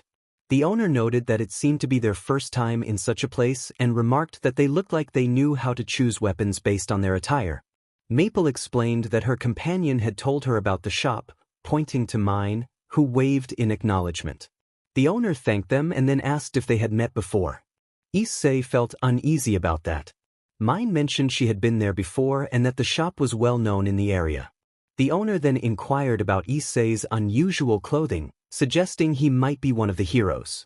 The man scrutinized them, expressing doubt about their strength. Issei couldn't believe what he was hearing. He, a wandering disciple of Baba Yaga, was being treated like a weakling. He demanded to know how the owner really felt about them. The old man was correct. He didn't look like he could do much good for anyone. That was why he needed to become stronger and level up quickly to end this nonsense. The owner warned that without decent equipment, other adventurers would easily overpower them. Issei appreciated the honesty. He felt a bit embarrassed when the owner suggested he might have drawn the short straw. Rumors spread quickly and he had intended to choose weapons that would allow for swift and efficient kills. Regardless, it shouldn't matter if he could take down 12 high-class demons with just a pencil. He introduced himself as Issei Haidu, the Baba Yaga. Things could get tough from now on, so he would be relying on the owner's services and hoped not to be betrayed. It was an aggressive way to present himself, but he needed to make his point clear. The owner responded positively, hoping Issei would become a regular customer. He seemed friendly enough, but loyalty was uncertain. Mine approached and asked if the owner had any good gear for her friend. The owner assured her he did but inquired about their budget. Mine mentioned they could spend up to 250 coins. They had started with 800 coins, and spending 250 on equipment left them with just enough for inns, food, and recruiting other party members. The owner directed them to start looking around the shop. He walked around, picking various weapons from the walls. He asked Issei if he had a preferred type of weapon. Issei replied that he was practical in battle and could use anything. He just needed to know the type of mission he would be on. The owner recommended a sword, light enough for beginners, and began placing a few on the counter. Issei noted that the owner still thought of him as a novice, so he observed and listened to the weapon suggestions to understand what was available for potential confrontations. The owner explained that all the swords were coated with clean blood, making them easy to handle. Issei was intrigued and asked if it was easy to obtain in this world. The owner explained that the blood on the blade would erode the edge, making maintenance difficult, but these swords did not have that issue. Issei was surprised but realized that even in his own world, people spoke about knives losing their sharpness after cutting through meat, which affected him since he had to cover them with a small part of his power to prevent that. It seemed the owner was saying these swords would remain sharp for much longer. He examined the swords for a while. They were of much higher quality than any replicas he had seen before and looked like dangerous weapons in capable hands. The owner explained the different types of swords: iron, magical steel, and silver, listed from cheapest to most expensive, with a significant increase in quality. Issei wondered if they were tempered to different degrees based on the minerals used in their production. It appeared they were all made of iron, which suited his preference for camouflage. The owner mentioned that there were higher quality weapons, but within the budget of 250 coins, they would have to choose from these. Issei felt like he was in a video game, where the weapon shop in the first city offered great weapons. However, this shop had a wide variety, making it feel more like an online game. But again, this was not a game. In the real world or any world, the capital's weapon shops seemed to be benefiting from good materials. He picked up an iron sword, and it felt quite heavy. The shield Mine wore was so light that she hadn't even realized she had it on, but the weapons had a significant weight. She would need to use them to fight against the monsters they encountered, so she considered picking one up first to gauge its weight. Suddenly, as she felt a jolt of electricity, the iron sword she was holding flew from her hand. The shopkeeper, Mine, and Maple all stared at her, then at the sword where it had landed. She picked it up again, assuming it had simply slipped from her grasp. It felt normal in her hand, as if nothing had happened. What was that? As she pondered the incident, a slight pain shot through her arm, causing her to jerk it back. What was going on? She looked at the shopkeeper, thinking he might know something, but he shook his head. She didn't believe Mine would interfere, as that was her future weapon, but just to be sure, she glanced at her. It seemed like the weapon flew from your hand, Mine noted. But that couldn't be. It just couldn't be. She stared at her palm for a moment, and as she did, words began to appear at the edge of her vision. Legendary weapon specification. A weapon different from the assigned equipment has been taken, violating the rules. What on earth? She hurried to open the help screen and quickly scanned the articles there. She found it. Heroes cannot wield any weapon other than their assigned legendary weapon with the intent to fight. What? Did that mean she could only use a shield in battle? What kind of nonsense was this that only allowed her to fight with a shield? Wait, what about her legendary items like her helmet and so on? Well, I will have time to figure that out later, she thought, tightening her expression and looking at the others. It seems I am only allowed to use a shield. For now. But why? Can you let me see that? Mine asked. She held out the arm with the shield in front of the shopkeeper, but that was all she could do since she still couldn't let go of the shield half she had. The old man murmured something to himself, and a small ball of light shot toward her shield, only to bounce off harmlessly. Well, he said, it certainly looks like a simple small shield. But it works. Oh, she asked. The shield was also labeled as small shield on her status screen, with legendary weapon added in parentheses beside it. Do you see this gem embedded in the center of the shield? I can sense that it is emanating pure power. I tried to look into it with my appraisal magic, but I couldn't gather any information. If it were cursed in any way, I would have known instantly. He sighed and looked at her, stroking his grizzled beard. Well, you certainly have shown me something interesting. I suppose you want some defensive items? Yes, why not? She replied, considering that this weapon might be affected by her wandering essence. I would like to offer you what I can for 250 coins, which would probably mean a set of armor. Since she already had a shield, she had to agree with him. But she already had her outfit while mine needed it. The shopkeeper pointed to several sets of armor around the store. Full plate armor tends to reduce mobility, so it is not suitable for adventurers. Instead, chainmail is better for beginners, anyway. She reached for a set of chainmail. It clinked in her hands. It was entirely made of chains. She supposed it was enough. Was that all he had to offer? It would do for mine for the time being. An icon began to blink, and she quickly opened it. Chainmail increases defensive power. Utility, resistance to cuts.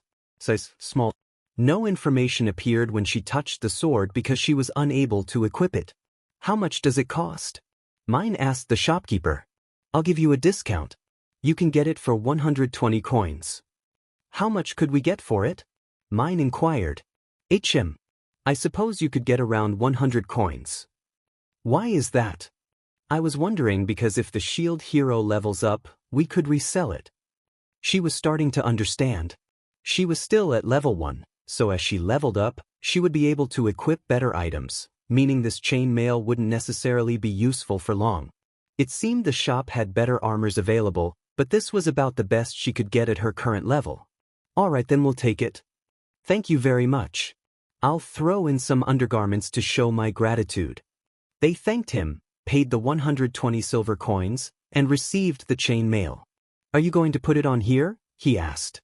Yes. Alright, this way. Issei urged mine to put it on. He guided mine to the fitting room, where she changed into the chainmail. Then she took her previous clothes and stuffed them into a bag before handing them over. Hey, you're starting to look like you should, girl, he exclaimed. Thank you, she replied. He seemed to be trying to say something cool. Alright then, heroes. Should we head into battle? Let's go, she declared. She was starting to feel like a crown SLV as mine, Maple, and she left the shop. They returned to the castle and entered through the main door. Along the way, a knight nodded to them, and she returned the gesture with respect. She felt good. Maple exclaimed, "How exciting! My adventure is finally starting, and we're off in search of enemies to level up." Issei's stats were as follows. HP 10,000. MP 800. K 5,000. Def 2,500. Maple stats. HP 50,000. MP 1,500. ATK 100. Def 10,000. Level. Mine stats. HP 500. MP, 250. Def, 125. Level. Night fell as they re-entered the city. They decided to take another look at the weapon shop. Well, if it isn't my little shield friends. The other heroes were here too, you know, the shopkeeper greeted them. Issei thought it was to be expected. Maple added, I guess the shop really is famous. The shopkeeper approached them, grinning widely. Yes. By the way, do you know of any place that might buy this? She showed him the loot from the orange balloons, and he pointed toward the door. There's a shop dedicated to buying loot at the end of the street. I'm sure they'll buy it from you. Thanks. Sure.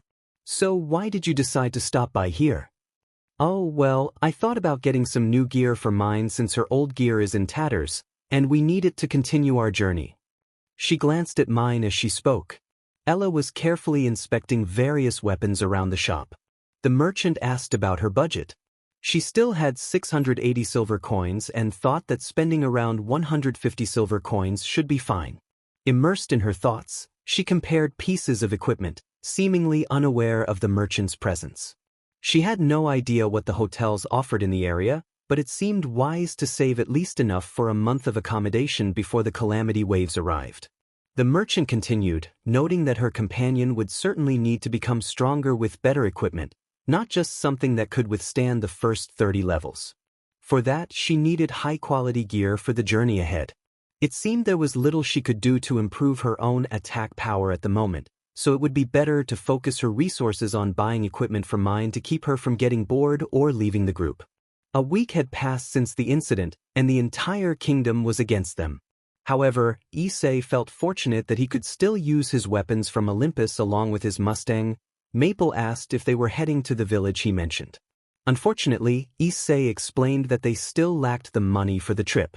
Maple pointed out that they had potions and had defeated monsters, but Issei reminded her that they had only saved 375 bronze coins, equivalent to 3 silver coins and 75 bronze coins. Maple inquired about how much they needed to leave, and Issei replied that they required 10 to 20 silver coins. Maple noted that they weren't being compensated fairly for their materials. Issei agreed but insisted they needed at least 8 silver coins and that time was running out. He wanted to be ready before they were called to face the waves, so they needed to leave soon. Maple understood and was ready to move. Issei suggested heading to the forest, believing that if they hunted all night, they could gather at least 5 silver coins. In the kingdom, Maple estimated they had gathered about 7 silver coins. Issei felt they were being followed. A merchant offered them 3 silver coins and 50 bronze coins for their items. Issei retorted with a dark threat, expressing his frustration at the merchant's offer. The merchant dismissed him, but an assistant suggested that if they left the girl with them for a while, they might offer extra money. Maple found the idea repulsive, and Issei threatened to take action against them. The merchant quickly raised his offer to 14 silver coins, pleading for them not to harm him. Issei thanked him for the deal, and a stranger approached, claiming they needed help. Issei was skeptical, especially of someone who seemed suspicious. The stranger clarified that he was not there to work with them but noticed they lacked a companion who could act as a sword or attacker. Issei warned that if the stranger was suggesting someone he knew, that person would likely be dead within 2 hours, as he didn't trust anyone from that place. The stranger explained that he wasn't offering an ally but rather SLV, as slaves bore a mark preventing them from betraying their masters. Issei inquired about the cost, and Maple expressed her doubts. The stranger invited them to his camp. Issei recalled a time he had been with John Costantini in another world, where he made a deal with Lucifer. The agreement was simple: after summoning him, he could ask a few questions, and Lucifer would ask him some in return. Issei found it strange that the devil would be interested in them. He asked if heaven existed, to which Lucifer confirmed its existence alongside hell. Curious, Issei inquired about who would go to heaven. Lucifer replied that it was for those whom God wished to have there. Issei pressed for more specifics, but Lucifer turned the question back on him, asking what it felt like to be afraid. Confused, Issei tried to explain his experience with fear, though he didn't understand why Lucifer was interested in such a feeling. Lucifer seemed satisfied with his answer and shared that he had been created without the ability to feel many emotions, including love. As their time was running out, Issei returned to his questions about heaven. Lucifer explained that the gates of heaven were open to all of God's creatures without exception. Issei wondered if Lucifer could enter heaven since he was created by God, but Lucifer revealed that he had committed the most blasphemous sin and had done what only God could do. Issei asked if he was referring to creation, and Lucifer confirmed that his angels were designed in his image, leading to their condemnation to hell. Issei realized Lucifer was speaking of demons and asked why he would choose to suffer alongside them. Lucifer responded that it was because he loved them. Suddenly, an alarm rang, startling Issei and signaling the end of their conversation. He stood up, feeling a mix of disgust and urgency, knowing the others would be pleased with the news he had to share. He mentioned that despite their actions, they would still enter heaven, but Lucifer warned that they would not be able to. In fact, none of you will ever be able to enter. Upon hearing those words, a unique satisfaction washed over me. However, I struggled to process what had been said, realizing I was destined to be with those wretched beings for all eternity. It had to be a lie, yet everything fell into place. More than threatening, there was a profound sadness in the voice that spoke. It revealed that we were not created by God, but rather by this being, destined to fall into an unparalleled sorrow. I understood then that humans, demons, and the fallen were all meant to dwell in purgatory as creations of Abaddon. John felt pleased with Issei's encounter. Issei, however, was not entirely satisfied. John asked why, and Issei pondered the question. If Lucifer created them, why did he use them as pawns? John explained that not all worlds in the multiverse were the same. Some were created by him, others by beings from different realms, and some even by various gods, including himself. Issei questioned why they were used as mere currency, to which John replied that they were merely fuel for those wretched beings to grow stronger. Issei realized that to them, they were nothing but raw material. John confirmed this, jokingly asking if that meant he owed him 2 blood coins. Issei agreed, marking the end of that memory. In all worlds, the gods treated them like chess pieces in their twisted game of which deity was adored more by foolish mortals. What they didn't account for was that they couldn't meddle with a wanderer who was beyond their league. That was why he only had half a shield, and Maple was likely just as powerful. The moment they were summoned was their greatest mistake. In the world of DxD, at the Lux Bar, Valley inquired about Issei's whereabouts. Jabami admitted she didn't know, prompting Valley to threaten the others. Zenobia urged her to take action. Jabami suggested they settle this with a game. If she won, they could live. If Valley won, she could kill her without starting a war. Valley accepted the challenge and asked which game they would play. Zenobia proposed rock, paper, scissors, and Valley agreed. As Jabami prepared to play, she recalled Issei's warning not to trust anyone from the factions. She began casting a protective spell for the girls while signaling that they had initiated the war. Jabami called out rock, while Zenobia chose paper, and Vala declared scissors, piercing Jabami with a sword. Jabami laughed, appearing unfazed as a magic circle formed around the girls. The bar began to close off, and Valley and Zenobia decided to leave before becoming trapped. Kuroka questioned Jabami's actions, and Jabami responded with a phrase about peace through war, declaring that Issei was now free to choose whom he wanted to be with. She expressed that she would see him in the afterlife, love. Issei then asked how much it would cost and what the name of the person he was speaking to was. The figure replied that it depended on the SLV they chose and that they were known as the slaver, but he could be called whatever Issei preferred. Issei pondered this. If Issei mentioned a tailor, Maple was curious about what that meant. Issei explained that in his world, the term referred to armorers or those who provided equipment. Maple realized it was like a code name. The tailor then asked what they were looking for in particular. As they spoke, Maple noticed a cage nearby and saw a sickly, beaten girl inside. Issei turned to look as well. The tailor revealed that the girl's condition was a result of her previous owner. Maple felt pity for the beautiful girl, while Issei questioned why she was in such a state. The tailor explained that she had little time left due to her mistreatment and poor nutrition. Maple was shocked and asked for the price. The tailor stated it would be 4 silver coins. Issei found it a bit expensive but decided it was worth it. Maple opened the cage door and called the girl over, asking if she would be hurt. The girl hesitantly asked if they were going to harm her. Issei warned her to listen to Maple, as he wasn't very patient. The girl responded obediently. Maple then asked the girl for her name and she replied, Raptalia. The tailor inquired if he should place the curse on her, to which Maple was confused. Issei explained that the curse was a way to ensure loyalty. The tailor confirmed this, and Raptalia expressed her fear of the pain it would cause. Issei assured her he would handle it and just needed some water. The tailor began the process of marking Raptalia with the SLV curse. Raptalia winced in pain, prompting Maple to urge Issei to do something. He took the water and invoked a protective spell, promising to shield her from all worldly pain until he said otherwise. After a moment, Raptalia thanked him, calling him Master. Issei felt it was enough for now. The tailor, not wanting to lose another SLV, offered another girl under the same conditions for 50 bronze coins, as he was in a good mood. Issei acknowledged that they might be a burden, especially if they fell ill, which would lead to unnecessary expenses. The tailor agreed, recognizing Issei's shrewdness as a merchant.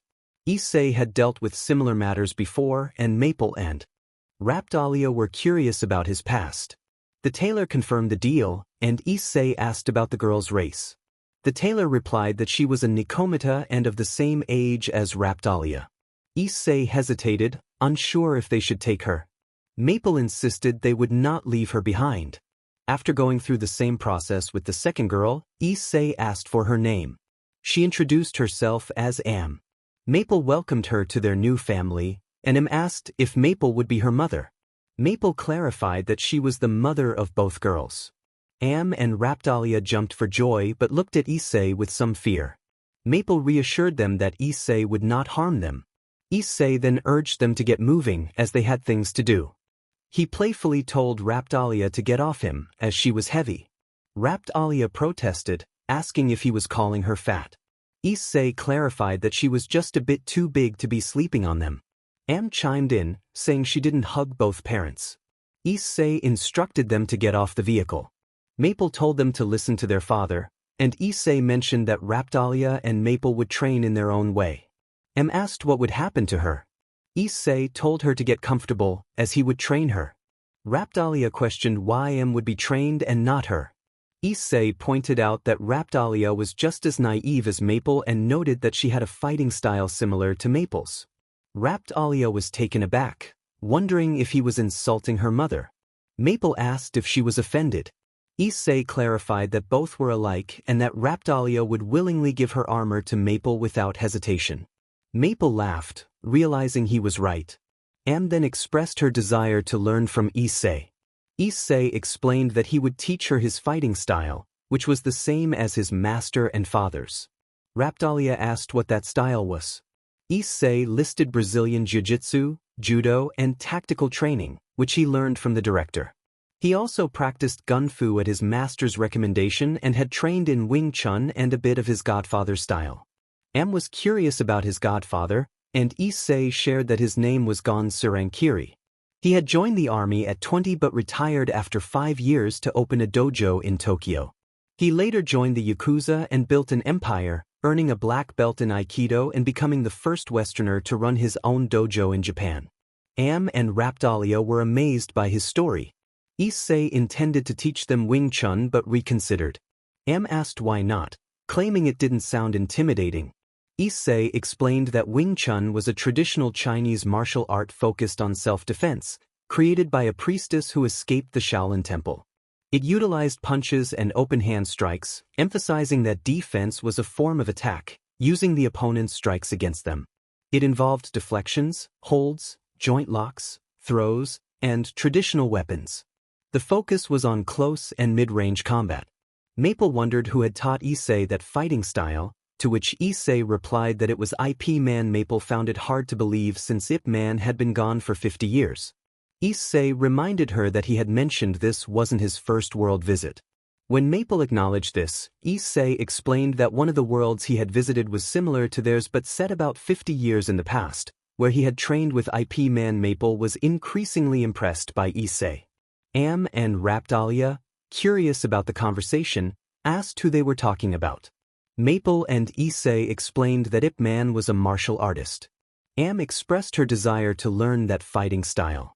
Issei had initially planned to teach her, but he decided it would be better to teach Raptalia and Maple the same martial style that he and his master practiced, as it suited them better.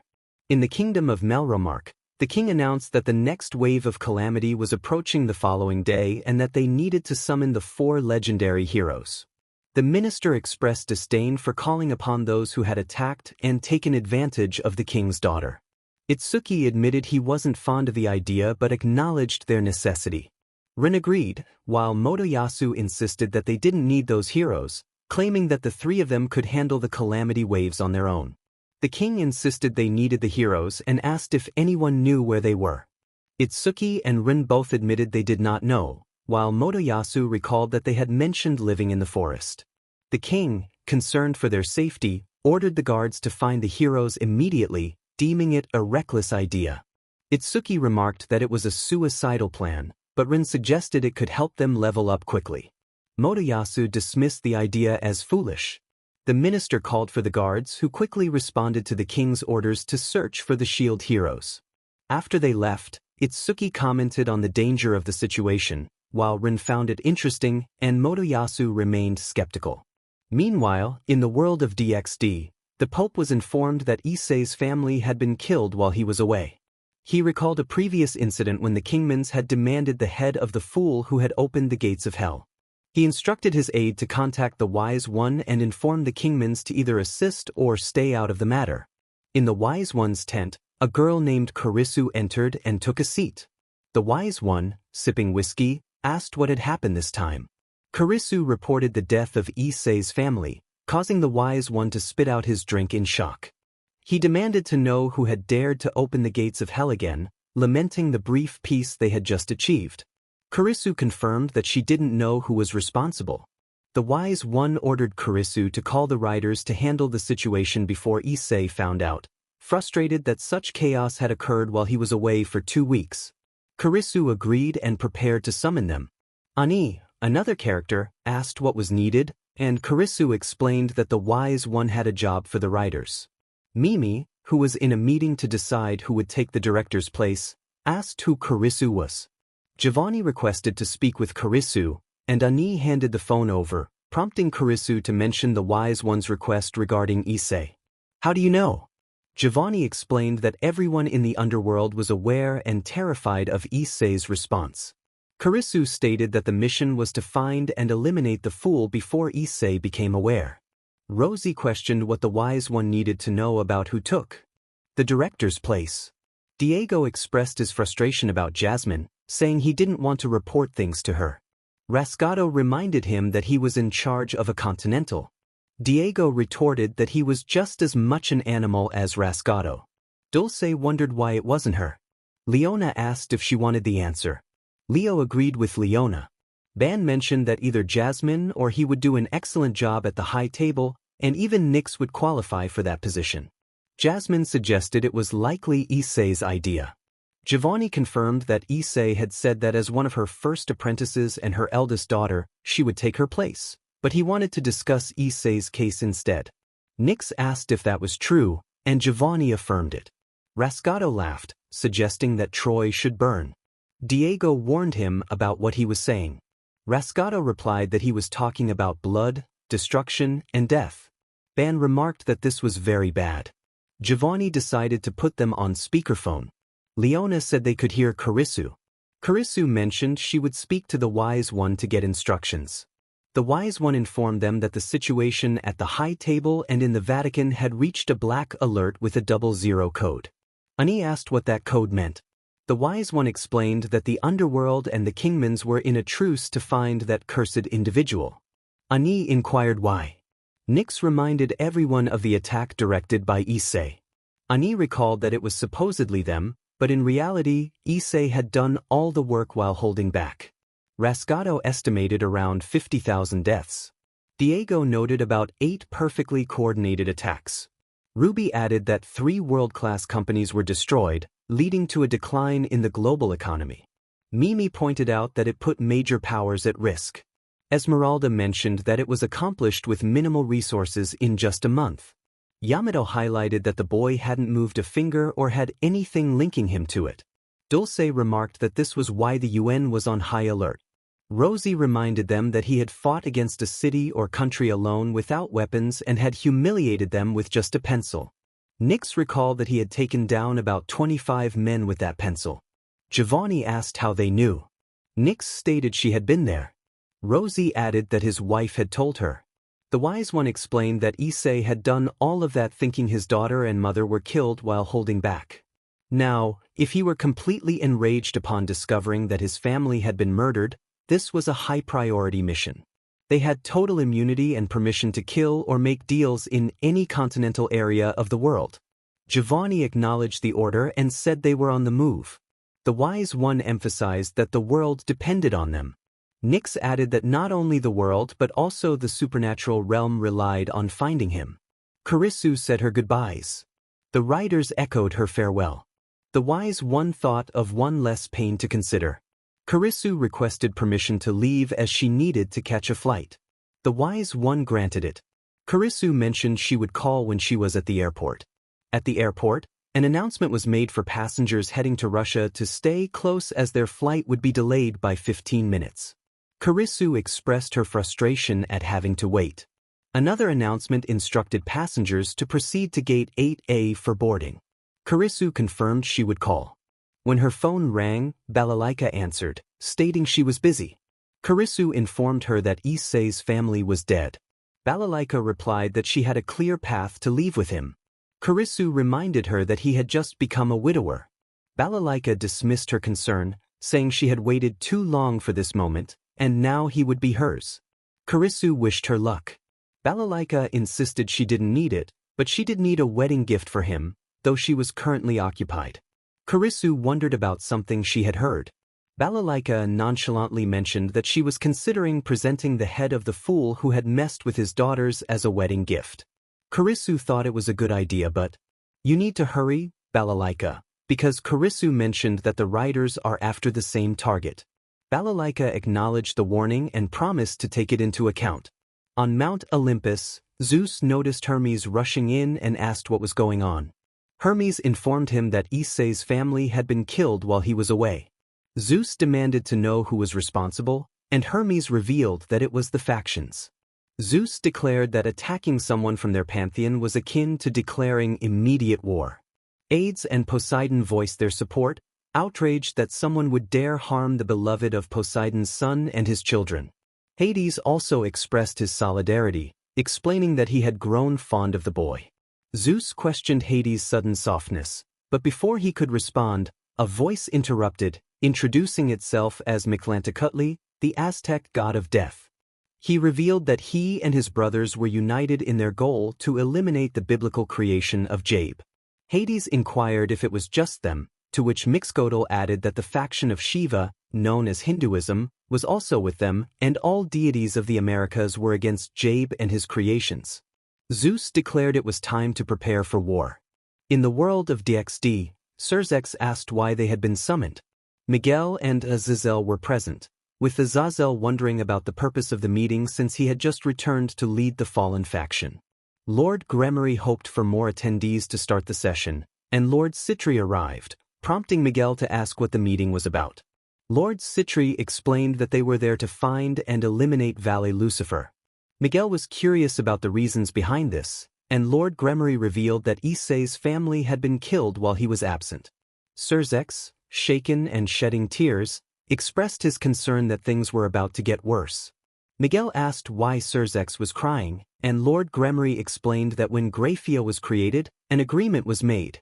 If someone from the 3 factions harmed her child with Issei, she would have the chance to bear another. However, if they fell in love, Surzex would let her go to find happiness.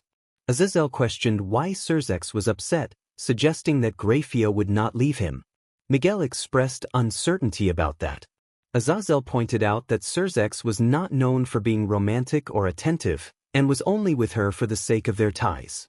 Radcliffe added that Issei fulfilled all those aspects, and Surzek's pride as a man was wounded by the thought of his wife being with his former brother-in-law. Radaquil explained his presence, revealing that Odin had decided not to ally with the three factions anymore, leaving them alone in this conflict. Miguel suggested seeking help from the yokai, but Azazel reminded them that they had abandoned them when they expelled Issei from the factions. Surzex wondered about the hero faction, but Lord Gremorys noted they had also left after the attack on Issei. Belzebu entered, asking how he could assist. Surzex requested help in finding allies. Belzebu mentioned Wukong and the Buddhist deities, but Azazel reminded them that Issei had been working to mend their ties, and expelling him severed those connections. Lord Citri and Lord Gremorys realized they were alone against the Olympians, anticipating a bloody war without mercy. Radaquil and Orion suggested that unless they found Valley Lucifer and offered him as a peace offering, they would face dire consequences. Lord Gremorys acknowledged that was the only way to avoid losing a significant portion of their faction. They discussed the potential losses, estimating that they could lose anywhere from 40% to 80% of their forces. Lord Citri confirmed the dire situation, noting that the Olympians could unleash the Centimanes or Titans, ancient demons of immense power. Azazel and Lord Gremorys calculated their losses, estimating that with their factions united, they could face a loss of 30% to 60%. Miguel questioned whether they should involve Heaven in this matter, and Belzebu agreed that Heaven had been involved from the start. They concluded that the best-case scenario would result in losing only a fifth of their forces, while the worst could mean half of their factions being wiped out. They decided that half of their forces would search for Valley Lucifer and his allies, while the other half prepared for war and evacuated families or anyone unfit for battle. Miguel agreed with the plan, and Azazel added that warriors should ensure their partners were expecting children to further reduce losses. Radaquil reminded them that angels could only have children through reincarnated beings. Surzex acknowledged this and suggested they find candidates for reincarnated angels. Miguel then proposed they take their leave to begin their tasks. Radaquil concurred and noted they had much work ahead. Azazel raised the question of how many children they would need to minimize losses, estimating between 10 to 20. Belzebu remarked that such a plan would resemble mass gatherings, risking the degradation of their families and lineages. Lord Gremorys warned that if their lineage degraded too much, they would only achieve a middle-class power level. Belzebu suggested that arranged marriages could help preserve their lineage and power, but acknowledged this was a backup plan in case they could not locate Valley Lucifer soon. Lord Citri decided to mobilize his entire clan to search for Valley. He also suggested that it might be a good time for Lord Gremorys' daughter to return to their ranks. Lord Gremorys agreed but clarified she would only serve as a war asset, not as a member of the Gremorys family. Lord Citri accepted this. Belzebu praised the idea but reminded them of the Dragon Code of Destruction and Cositos. Lord Gremorys asked for clarification, and Grafia explained it referred to the child created from the blood of Rias and Sona, known as the Red and Blue Code. Lord Gremorys expressed frustration that they hadn't informed his daughter, as it could have prevented the situation with Reut. Surzex noted that if Rias had not sought out Issei, Reut would not have become jealous.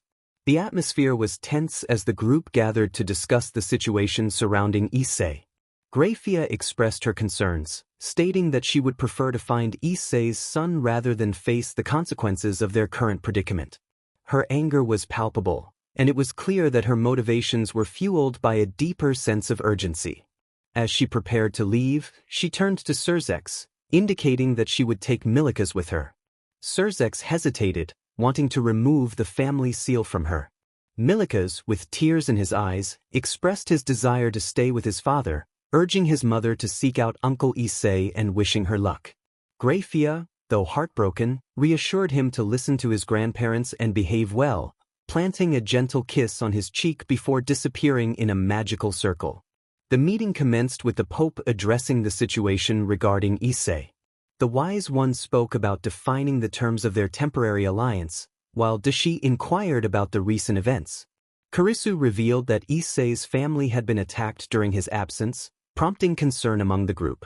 Jasmine noted that while they discussed matters, the horsemen and the kingmen were searching for the culprit behind the attack.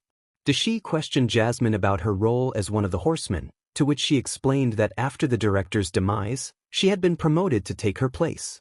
The conversation shifted to the qualifications of her replacement, and Jasmine clarified that an apprentice had taken over her duties. The Wise One urged everyone to remain calm, noting that one of the horsemen was the next Baba Yaga. The Pope expressed surprise at the rapid succession of leadership following Issei. The Wise One confirmed that Balalaika was also involved in the situation, complicating matters further. Kurisu warned that they had less than 3 months to address the threat posed by the attackers, emphasizing the urgency of their mission. Issei requested permission to gather information about the target, indicating that he had a friend connected to Issei who could assist. King granted the authorization, and they began to strategize their approach. The Wise One suggested that while some searched for information, others should establish a network of agents to locate the target before Nyx's mentioned subjects could intervene. The Pope inquired about their motivations for getting involved, and Kurisu explained that someone from the attacked area was responsible for the director's death. The Wise One remarked on the trophy he kept in his tent, confirming that it was indeed from that location, suggesting that another unfortunate individual had repeated the same mistakes. Issei volunteered to lead the information search, while Jasmine offered to monitor their investigation efforts. Just then a man entered, sat down, and ordered food. Gon Surankiri expressed his frustration over the situation, questioning why they were merely holding a meeting to discuss capturing the perpetrator instead of taking immediate action. Kurisu reminded him that the priority was to keep Issei unaware of the unfolding events. But what about the loss of his family? It was amusing to think he was trained by the worst assassins of the underworld, turning him into a killing machine with 3 simple codes: commitment, focus, and pure will. In short, he was an unstoppable force, unless he was holding back, which was rare. The Pope wondered what would happen when he found out about this. Gon Surankiri believed that when he thought his daughter was killed, he had actually only been severely injured. In his rage, he had taken down one man with sheer force while traumatizing another with his strength. The narrator noted that they were likely talking about Kronos and the titans that Issei had once touched. Gon Surankiri continued, mentioning that he had killed 12 with just a pencil and had terrified an entire country. He was asked what he thought about Issei, who had 2 months to realize what was happening before chaos ensued. Kurisu inquired about Balalaika, and Gon Surankiri suggested praying that she or Nyx would find him. Otherwise, the balance and stability of the world would be lost due to the foolishness of that unfortunate soul. He decided to leave, as he had matters to attend to. The Pope asked if he would lend a hand, considering Issei was his godson. Gon Surankiri replied that he would wait for Issei to fulfill his revenge. Sabio cautioned that there would be consequences if Issei found out and the target was still alive. Gon Surankiri acknowledged this. King expressed concern for everyone's safety if that were to happen, but Gon Surankiri clarified that only those who crossed Issei's path would be in danger, as long as they didn't hide information about his whereabouts. King thought Gon Surankiri was insane, while Sabio reminded him to show respect, as Gon Surankiri was ranked among the most dangerous individuals. Previously, he had been 5th, but his age had caused him to drop in rank. King asked for the current rankings of the most dangerous individuals to keep an eye on them. Kurisu explained that there were actually 20, but only the top 10 would be familiar to him. Issei held the first position, followed by Balalaika and Jasmine in 2nd, Giovanni in 3rd, Nyx in 4th, Mimi in 5th, Dulce in 6th, Gon Surankiri in 8th, Rosie in 9th, Ruby in 10th, Diego in 11th, Esmeralda in 12th, Leona in 13th, Leo in 14th, Ban in 15th, Rasgado in 16th, Yamato in 17th, Dashi in 18th, Ani in 19th, and Frank Martin in the last position. Dashi noted that they were sitting with the 3rd and 18th most dangerous individuals, feeling both secure and on the brink of danger. Kurisu reminded him that he had suggested he could kill them, and wondered if he had reconsidered that idea. Dashi apologized if he had offended anyone. Jasmine interrupted, urging him to cut it out. King mentioned that the Kingmans had a motto: manners make the man. Sabio found this interesting but noticed the Pope had a question. The Pope asked if the horsemen were ranked among the most dangerous. Sabio confirmed this, as were those at the high table. King realized that the high table represented the ultimate authority in the underworld, and noted that Sabio also belonged to that category. Sabio clarified that he was at a higher level of power due to being a descendant of the founder of this world of assassins. In the underworld, Lord Citri questioned why the red and blue dragon codes were created. Belzebu explained that the ancient demonic dragon code was the first prototype, known as Gracii. Lord Gremorys asked what he meant by the first prototype. Belzebu revealed that the original idea was to create an artificial child of Issei and Ophis or Gabriel. Lord Citri inquired about how many codes were active or created. Belzebu replied that there were only 3, but they lacked Issei's DNA. Lord Citri and Gremorys warned that such genetic experiments were forbidden, as Issei would hate them even more if he found out, or worse, seek revenge. Belzebu shared something curious, referencing the writings of Michael and experts who claimed that Issei was a type of hero from the heroic faction. Surzex was confused, recalling that Issei had been a simple human before his first girlfriend had killed him. Uriel Metatron clarified that it wasn't true. Issei had allowed heroes from other worlds to come because, during the battle against his brother Lucifer, he lacked military strength and resorted to that resource to win. Lord Gremorys began to understand, while Lord Citri asked for clarification. Belzebu explained that Issei was a demigod. Metatron added that Issei was a descendant of a hero from legends or myths from some worlds. They discussed how heroes were made in certain places or cultures, with Belzebu admitting he had never cared about that. Lord Citri and Uriel expressed disinterest in pagan gods. Metatron explained that heroes descended from gods or titans according to mythology, as his brother had told him. Lord Gremorys confirmed this, explaining that a child born of a titan and a mortal woman becomes a god. If that god has a child with another mortal, the result is a demigod. From that mix with another human, a warrior emerges who becomes a legend or hero. Surzex questioned how this related to the ancient bearer of Drake. Metatron pointed out that when Issei fought Vala for the first time, he didn't explode from the power he used, which he wasn't prepared for.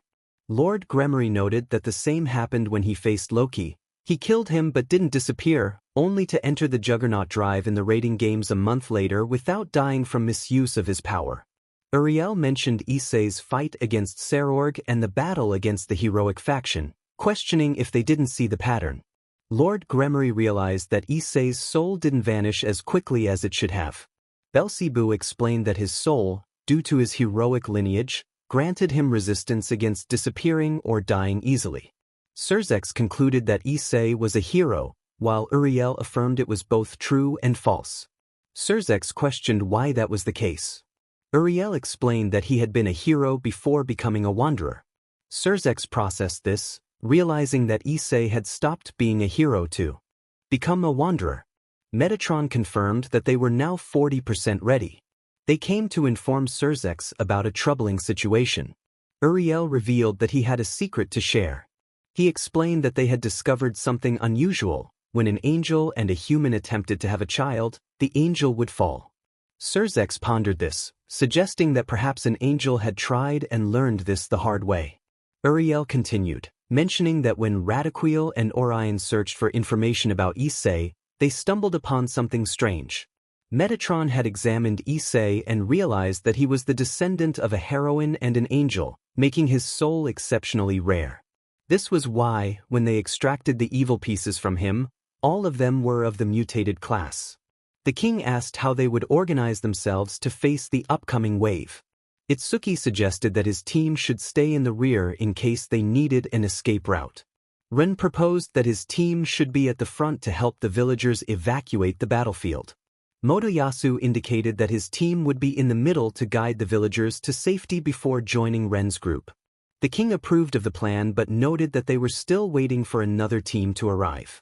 Meanwhile, in the forest, Issei noted that they were all at level 25, which he believed was more than enough to face the wave.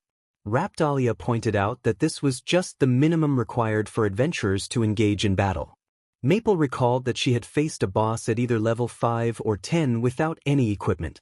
Am expressed disbelief, insisting that it was impossible.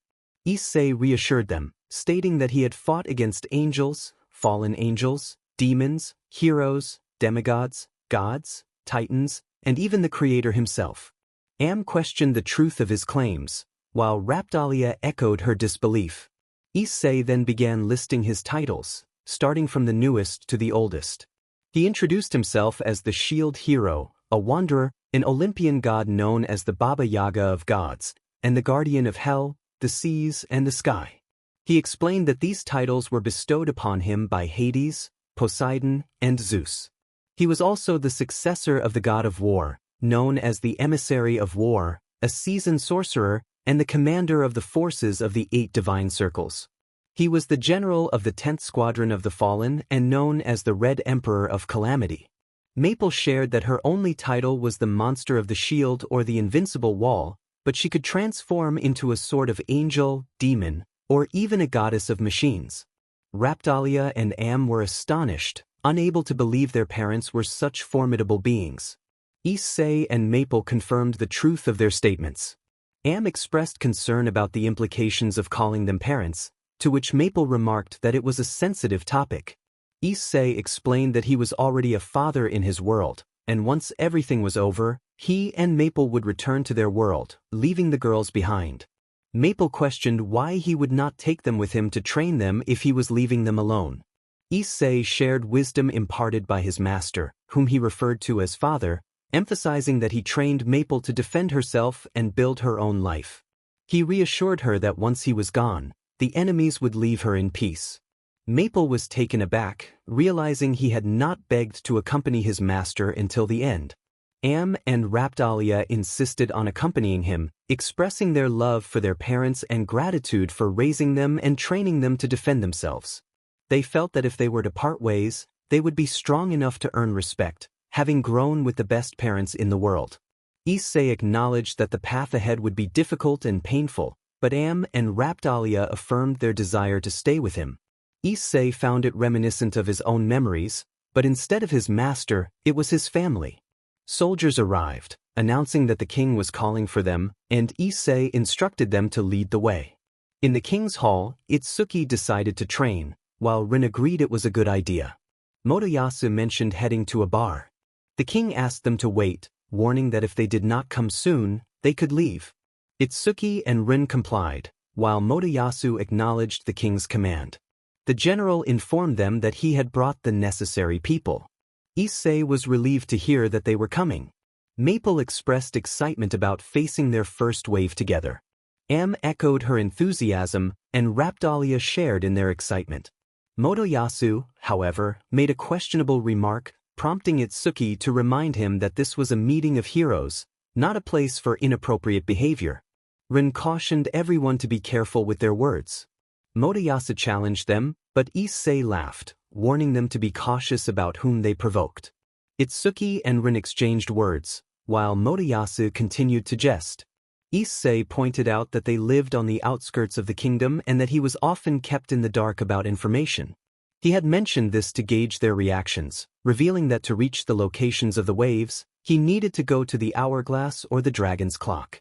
He had already done so, laughing at the irony that the last laugh was the best. The king, frustrated, called Issei a rascal, and Itsuki questioned his audacity. Rin echoed the sentiment, while Motoyasu joined in. Issei reminded them that they were all aware of the waves approaching. The king announced that in 15 minutes, the wave would begin, asking if everyone was prepared. They were all transported to a location away from the calamity wave, and Itsuki declared it was time to start. Rin urged them to move against the beast in the distance, and Motoyasu agreed. "Are you coming, or are you afraid?" Issei expressed his disinterest in their silly games. Maple explained that they were called to protect this place. Itsuki suggested they stay put while Ren and Motoyasu prepared to fight the beast, calling them useless. The narrator then presented the heroes' statistics. Issei, HP 920,000, MP 90,000, ATK 600,000, DFS 175,000, level 25. Maple, HP 2.5 million, MP 150,000, ATK 40,000, DFS 500,000.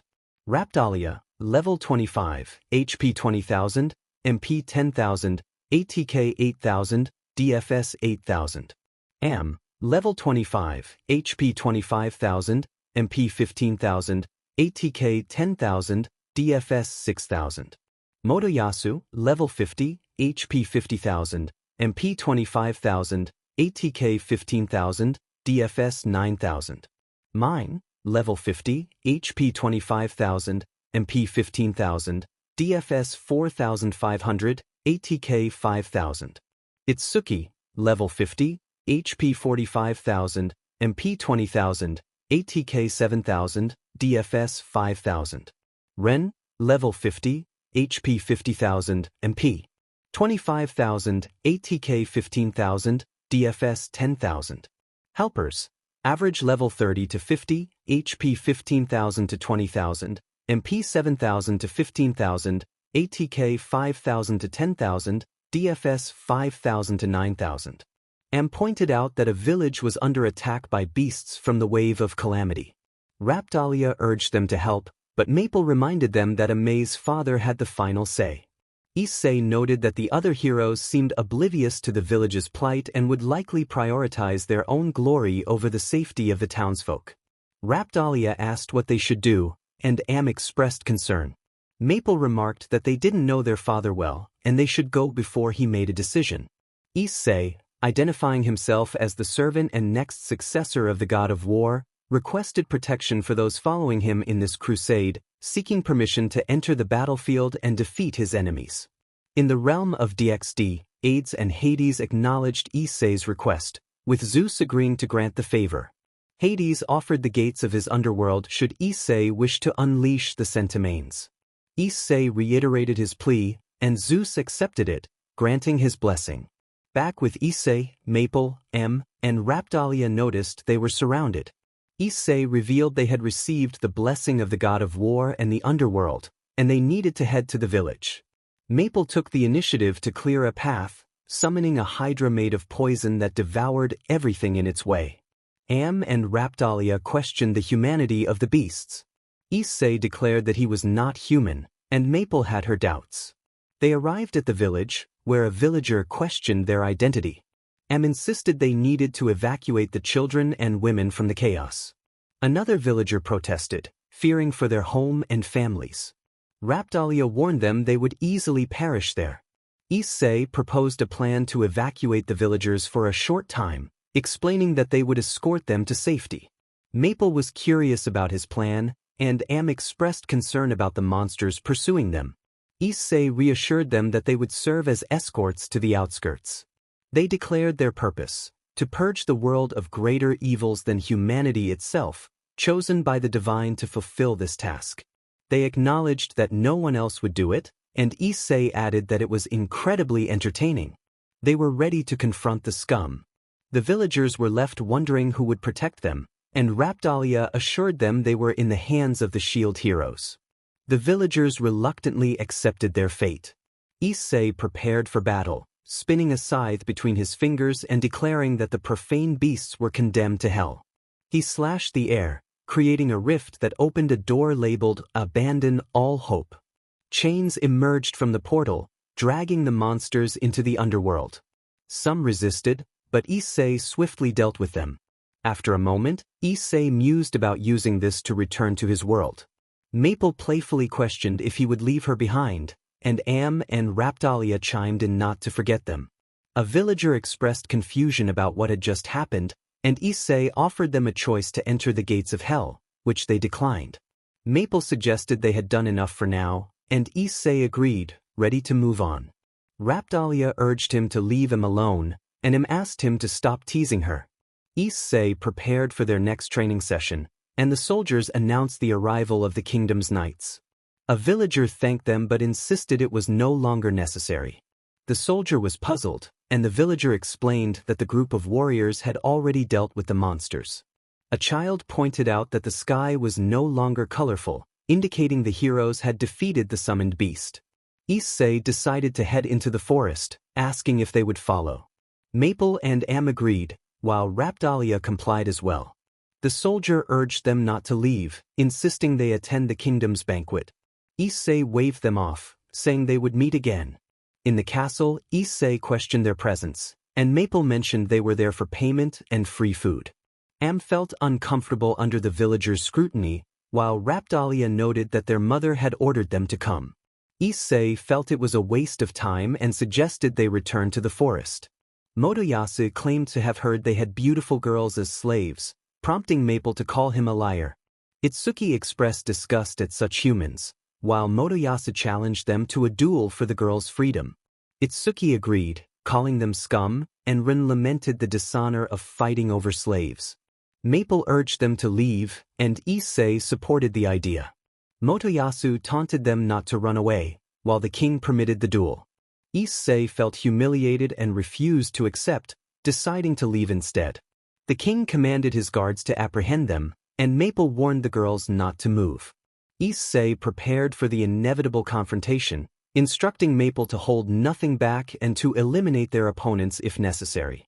As the guards moved to attack, Issei changed his strategy, planning to leave a lasting impression on the kingdom and settle the score for the last time someone dared to harm his daughters. Maple reminded everyone that they were also her daughters and that she needed to express herself. Motoyasu dismissed her words, while Itsuki insisted they should demonstrate their intentions through actions. The narrator pointed out the foolishness of provoking those two formidable beings, suggesting it was akin to inviting disaster. The king announced it was time to head to the arena, and Rin decided to observe the encounter. Motoyasu agreed, thinking it would make for a fair duel among them. Issei declared they were ready to accept the challenge and headed to the concentration room of the arena. Maple asked what Issei planned to do. He proclaimed that as the god of war and calamity, he would carve a path through the chaos and protect his servant Maple from all magical harm, enhancing her abilities on the battlefield. Maple noted that he seemed eager to unleash his full power.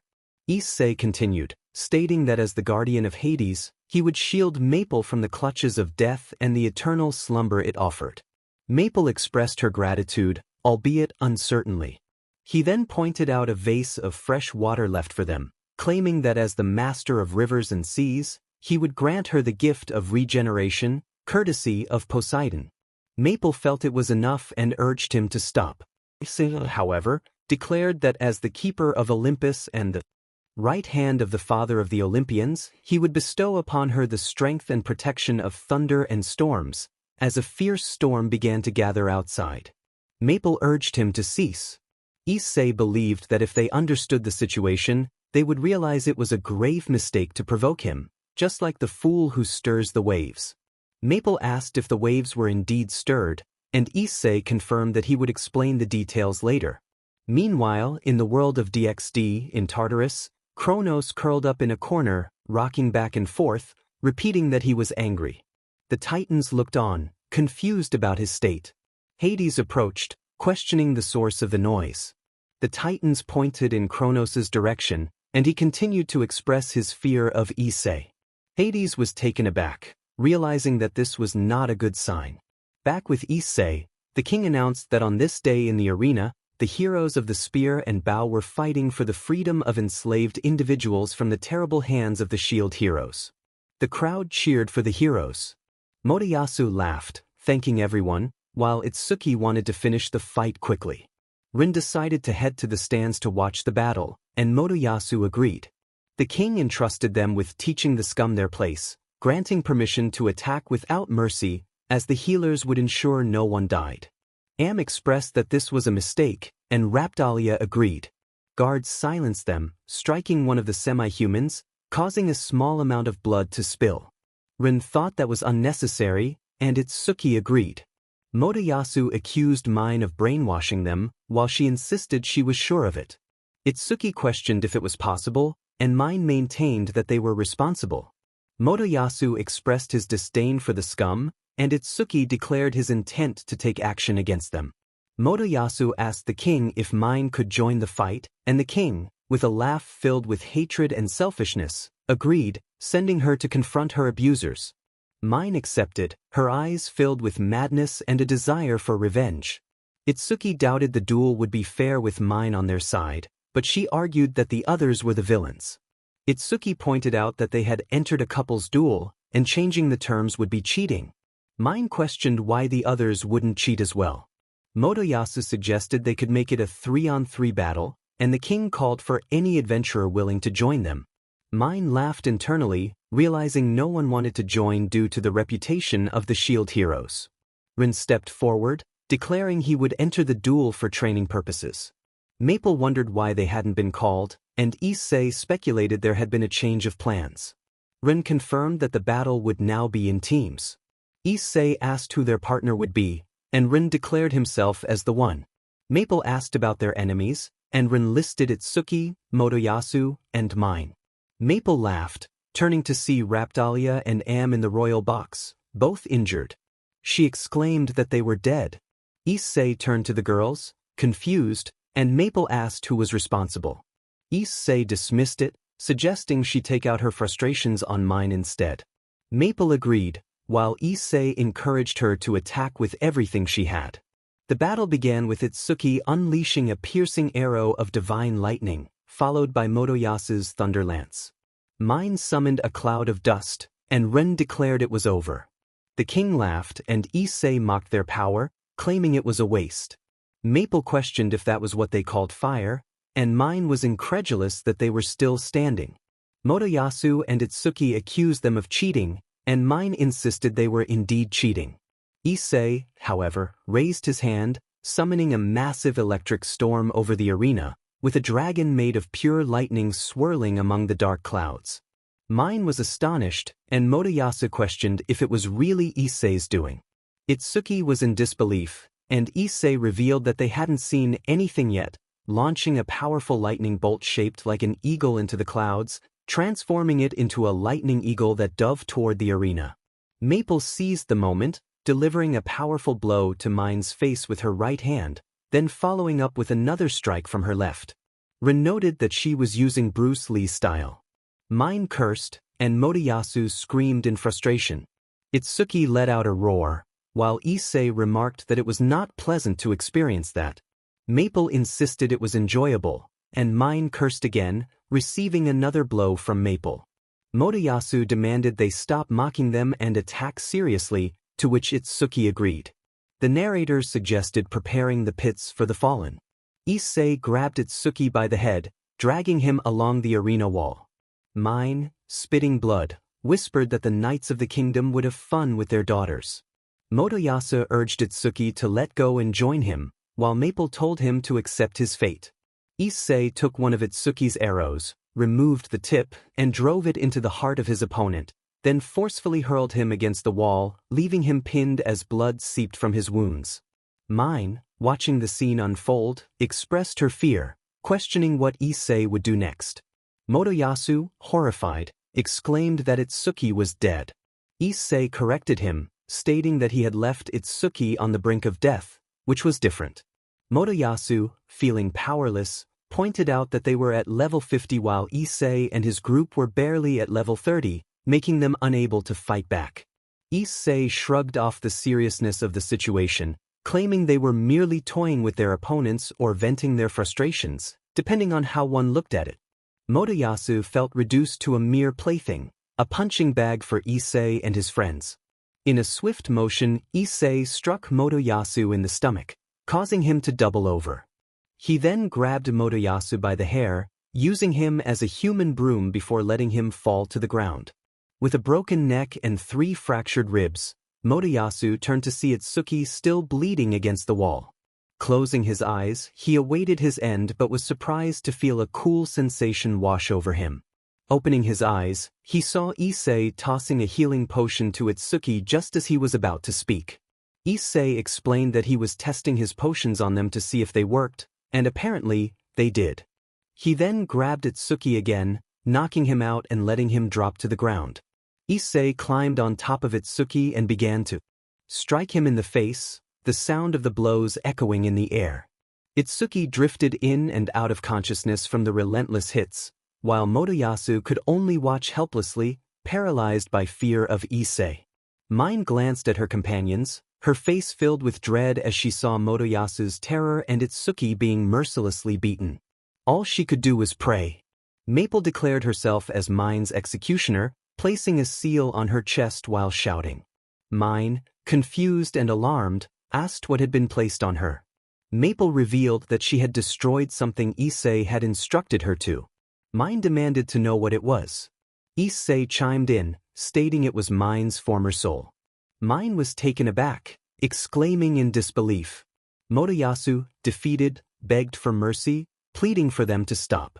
Rei, overhearing, asked if anyone had said something. Issei responded by kicking Motoyasu, sending him flying 15 meters into the air. Itsuki, barely able to speak, muttered something. Maple, not hearing him clearly, asked if he had said something. Rin decided it was best to keep quiet and move to a corner, thinking that if they couldn't see him, they wouldn't bother him. Mine, Motoyasu, and Itsuki cried out for them to stop. The villagers watched in complete silence, waiting for the chaos to end. Issei questioned Maple's intentions. Maple firmly stated that she disagreed with him. Issei suggested they deliver the final blow after breaking all of Motoyasu's bones and healing him 50 times. Maple agreed, and they decided who would execute the plan. Maple summoned a 3-headed hydra made of poison, which began to spray venom across the arena. Issei warned her not to go too far and took Raptalia. Maple then grabbed Am by the waist and disappeared in a magical circle, apologizing as she did. Issei confronted Maple, expressing that her actions were unnecessary and that paralysis would have sufficed. Maple defended herself, stating that they had touched her girls. Raptalia thanked Maple, while Am urged Issei not to be angry with her. Issei suggested they train now that they were in the forest. Am, Maple, and Raptalia all protested loudly. A feminine voice suddenly asked who had summoned the gods of thunder and poison. Issei was taken aback, questioning if they were truly gods. It was just a bit of my power as a deity. Maple explained that she had summoned the figure of her first monster that she had defeated. A voice responded, stating that it was impossible since they were merely the shield heroes. Am and Raptalia echoed their confusion, questioning who the voice belonged to. The voice revealed itself as an elf sent by the other 3 kings to ensure their safety, as strange things were happening. Issei and Maple realized they hadn't been told the elf's name. The elf introduced herself as Leah, a dark elf, and mentioned her giant sword-wielding bodyguard, Grim. She introduced Kim, a moon or shadow elf on her right, and Floor, a common elf on her left. Behind them stood Rei, the princess of the forest elves, and beside her was Pandora, the future queen of the Hell Elves, accompanied by her servant, Leah. Maple turned to Issei, suggesting that this made him their protective deity. Issei confirmed it. Leah continued, introducing Faye, a white-haired elf from the Blessed Elves. Issei noted that they were not from the humans. Maple asked why they had come, and Faye explained that a god had tasked her with finding the one who called upon the storm god. She needed to request that he create familiars to protect their villages from humans who sought to exploit their needs and harm their women. Am and Raptalia expressed their disgust at such people, while Maple said she had no problem with it. Issei mentioned that, technically, he was a god and needed a tribute. Am and Raptalia reacted with surprise, and Maple worried that he was about to leave. Faye asked what he wanted in return, and Issei requested Pandora and Leah. Leah remarked that it was a classic request from men, to which Issei replied that he needed them to explain what truly interested him. Faye was curious about what that was, and Issei indicated that he wanted to be paired with one of the familiars. Faye revealed that they had intended to give one to him and the girl. Issei had no complaints about that. Am and Raptalia were puzzled by his intentions, while Maple asked what he wanted it for. Issei explained that he intended to send it along with some acquaintances to their world to resolve certain matters. Yui mentioned that he was her god, and Maple clarified that he was in charge of the underworld or its successor, though she couldn't recall exactly. Faye accused him of lying, but Am and Raptalia defended their mother, insisting she never lied. Maple added that, technically, she was also a deity, the goddess of machines and weapons. Issei acknowledged that they were both gods, prompting Faye to apologize sincerely. Maple reassured her that there was no need to worry. Issei cautioned Faye to be careful in this world, as people could cause significant harm due to their greed. Leah insisted that their people would never act that way and agreed to create the familiars. Faye stated they needed a dragon or wave clock to do so. Am protested that this meant they had to return to the kingdom for it. Grim told her to be quiet and not interfere in divine matters. Raptalia defended her sister, demanding to know what Grim had said. Maple urged Raptalia to calm down and apologize to the lady, while Grim insisted she should apologize to him as well.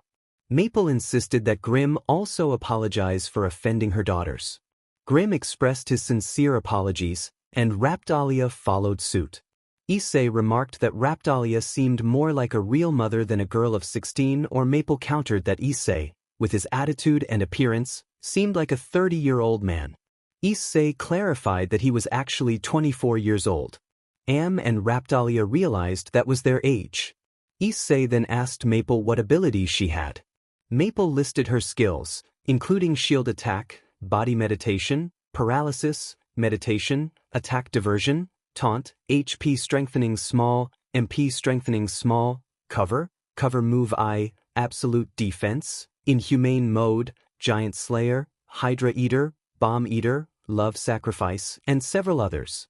Issei joked that she was an ambulatory tank, to which Maple retorted that he, as the god of war, ruler of the underworld, skies and seas and punisher of the condemned gods, was missing something. Issei acknowledged her sarcasm but affirmed that he was indeed a wanderer. Maple playfully reacted to his comment. Am reassured her mother to stay calm. The group of elves exchanged worried glances, unsure of what they had gotten themselves into. Issei inquired about Maple's armament, to which she confidently listed her equipment: the Black Rose armor, the new moon dagger named Hydra in her right hand, and the Dark Knight's replica shield called Gross Eater in her left. She also wore accessories including the Forest Queen Bee ring, a toughness ring, and a life ring. Issei explained that her right arm contained the soul of the Hydra, while her left bore the presence of Nyx, the goddess of darkness and nothingness. Her rings proved she was either an angel or the goddess of the forest, granting her nature-based attacks. Maple confirmed this, prompting Raptalia to ask about Issei's armor. He explained that every god had their armor, and his was the Black Rose, symbolizing death. The group was astonished to learn that he held 3 titles as a god. Am then asked about Issei's identity, to which he humorously replied that he was Baba Yaga, the bogeyman. Raptalia added that he was the man in the sack, leaving Maple confused. Faye expressed disbelief that gods of their caliber were merely heroes of the shield. Issei clarified that they were not entirely heroes of the shield, which was why they each possessed half of it. Curious, Am and Raptalia asked where they were from.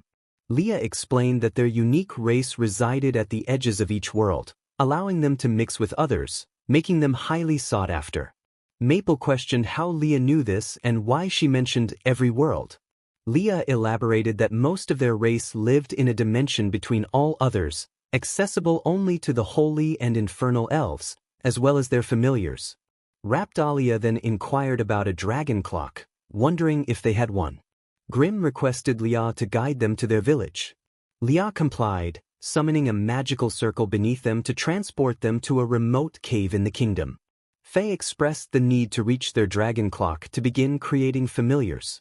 Am and Raptalia asked how familiars were made, learning that a summoning spell, an object, and blood were required for their birth.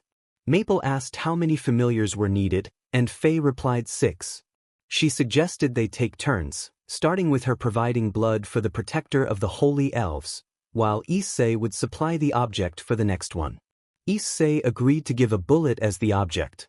Maple confirmed this, and Faye instructed that from the blood and the essence of the object, the familiar would take form. Maple pricked her finger and declared her sacrifice of love, naming the familiar Love.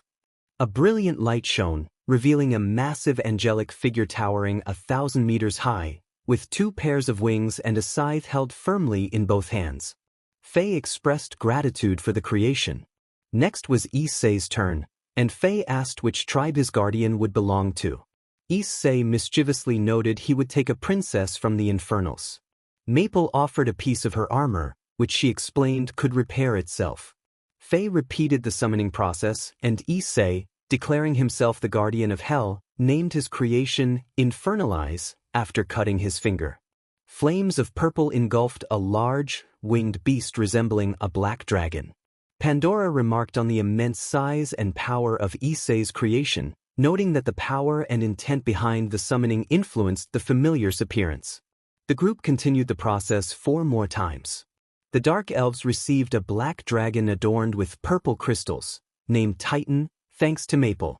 Issei crafted a majestic dragon for the Lunar Elves, featuring 3 pairs of wings, a lion's head, a divine body, sharp claws, a trident tail, and demonic eyes, naming it Apocalypse. Finally, Maple prepared to summon her last beast for the Forest Elves. Faye guided her through the ritual once more. Maple named her creation Angel, after cutting her finger and allowing a European black dragon to emerge. Issei then followed suit, cutting his finger and channeling his power as the god of war, resulting in the birth of a giant volcano dragon. Faye expressed her gratitude for their efforts. Issei commanded his followers to move forward, urging them to take the lead. Maple expressed that the sacrifice of love required a white dagger, with which she cut her finger slightly, channeling her power into the summoning of her majestic 6-winged familiar, a square-shaped angel adorned in white and gold accents. Issei proclaimed himself the god of war and calamity, carving a path through the blood and cries of his enemies. He offered protection and enhancements on the battlefield, declaring himself the guardian of Hades who kept the claws of death at bay, providing the sweet refuge of eternal sleep. He was the master of rivers and seas, granting regeneration thanks to Poseidon, the god of the seas. As the keeper of Olympus's gates and the right hand of the father of the Olympians, he bestowed shelter and power over lightning and storms. As a wanderer, he granted power to his familiar, whom he named Night. From nothingness emerged a black dragon with red lines, exuding an aura of death and calamity. Am and Raptalia wondered what Issei intended to do with it. Issei instructed Night to leave and go to hell, indicating when she should emerge. Night obediently acknowledged her father's command. Issei wielded a scythe, spinning it between his fingers, invoking the guardian of hell. He declared a profane beast condemned to hell and slashed the air, creating a tear that formed a doorway marked with the words, "Abandon all hope." The door opened, allowing the dragon to enter hell. Issei noted that the first step was complete, and the second step was to revive some acquaintances and send them to deliver a message, chuckling as he mentioned they already knew what to do. In the world of DxD, Kronos sensed something approaching. The Titans reacted, questioning Hades about the situation. Kronos warned that Issei was sending something more formidable than Triexa and Great Red combined. Hades dismissed Kronos' claims, but the ominous presence of Night roared in the distance, causing concern among the Titans. One subject expressed disbelief that Night was still alive, while another remarked that their work never ended. Hades demanded to know how they had entered Tartarus. The second subject revealed that it was thanks to Issei. Hades realized that if they could defeat this creature, they would be free. Night asked if she could eliminate them all, receiving a mental image from Hades that indicated she should spare one individual. Following her father's command, Night unleashed an attack that decimated more than half of the Titans, leaving Hades in disbelief. The second subject concluded that it was time to leave Tartarus and wreak havoc until they found the one responsible for all this. Meanwhile, in the human world, the Kingmans and the High Table were searching for Valley Lucifer by any means necessary. Dashi decided it was time to head to a bar, prompting Jasmine to question his judgment. Dashi explained that he was seeking allies for their search, and Jasmine offered to call Balalaika to join them. At a bar in New York, Dashi asked the waitress for Constantine, only to receive a slap and a pointed finger towards the corner. Jasmine winced at the pain, while Balalaika laughed. The waitress indicated where they could find the person they were looking for. Dashi expressed concern about the dangers associated with Issei, while Constantine questioned why they were seeking him. Balalaika pressed Constantine for his connection to Issei, and he revealed that he had known Issei for a couple of years. Dashi requested a favor, but Constantine refused. Balalaika insisted it was an order, leading Constantine to explain that Issei had sent something far more dangerous than before. Dashi struggled to understand, while Constantine challenged their perception of the supernatural. As the conversation unfolded, Constantine revealed that Issei had defeated the beast of the apocalypse with ease. Jasmine joked that they were worried about Issei's wrath, but this revelation suggested the end of the world was near. Constantine warned that they had only 2 days before Issei's creation would arrive. Dashi pondered their next steps, while Jasmine suggested they keep quiet and gather the horsemen to identify who among them was a magical being. Balalaika agreed, and they decided to continue their search for Valley Lucifer. Back in Olympus, Hades alerted Zeus to the impending crisis, explaining that Issei had sent something worse than Triexa. Hades recounted how this creature had decimated half of the Titans with a single attack. Zeus demanded to know where this creature was, and Hades confirmed it was in Tartarus, planning to emerge in 2 days.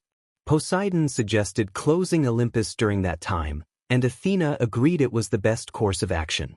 Mictlantecuhtli announced he would inform the other gods of the situation before departing. Hades insisted they needed to find the one who started all this.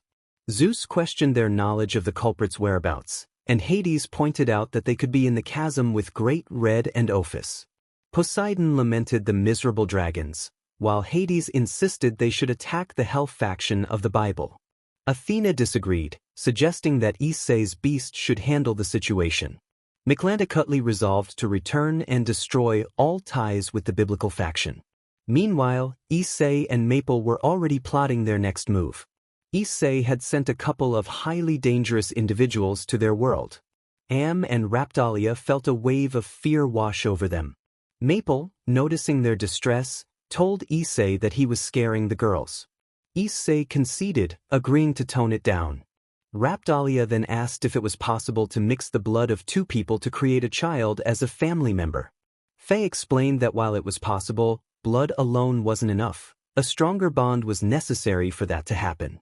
Am inquired about what that bond might be, and Faye clarified that it involved both partners' fluids during a shared moment of intimacy. Maple, blushing, reacted to this information. Issei, feeling uncomfortable, insisted that he wasn't interested in anything inappropriate. Faye acknowledged that they were already a close couple but suggested they answer a few questions to clear any doubts. Both Issei and Maple agreed. Faye asked if they slept in the same bed, to which they replied affirmatively. When asked if they had seen each other naked, they confirmed that as well.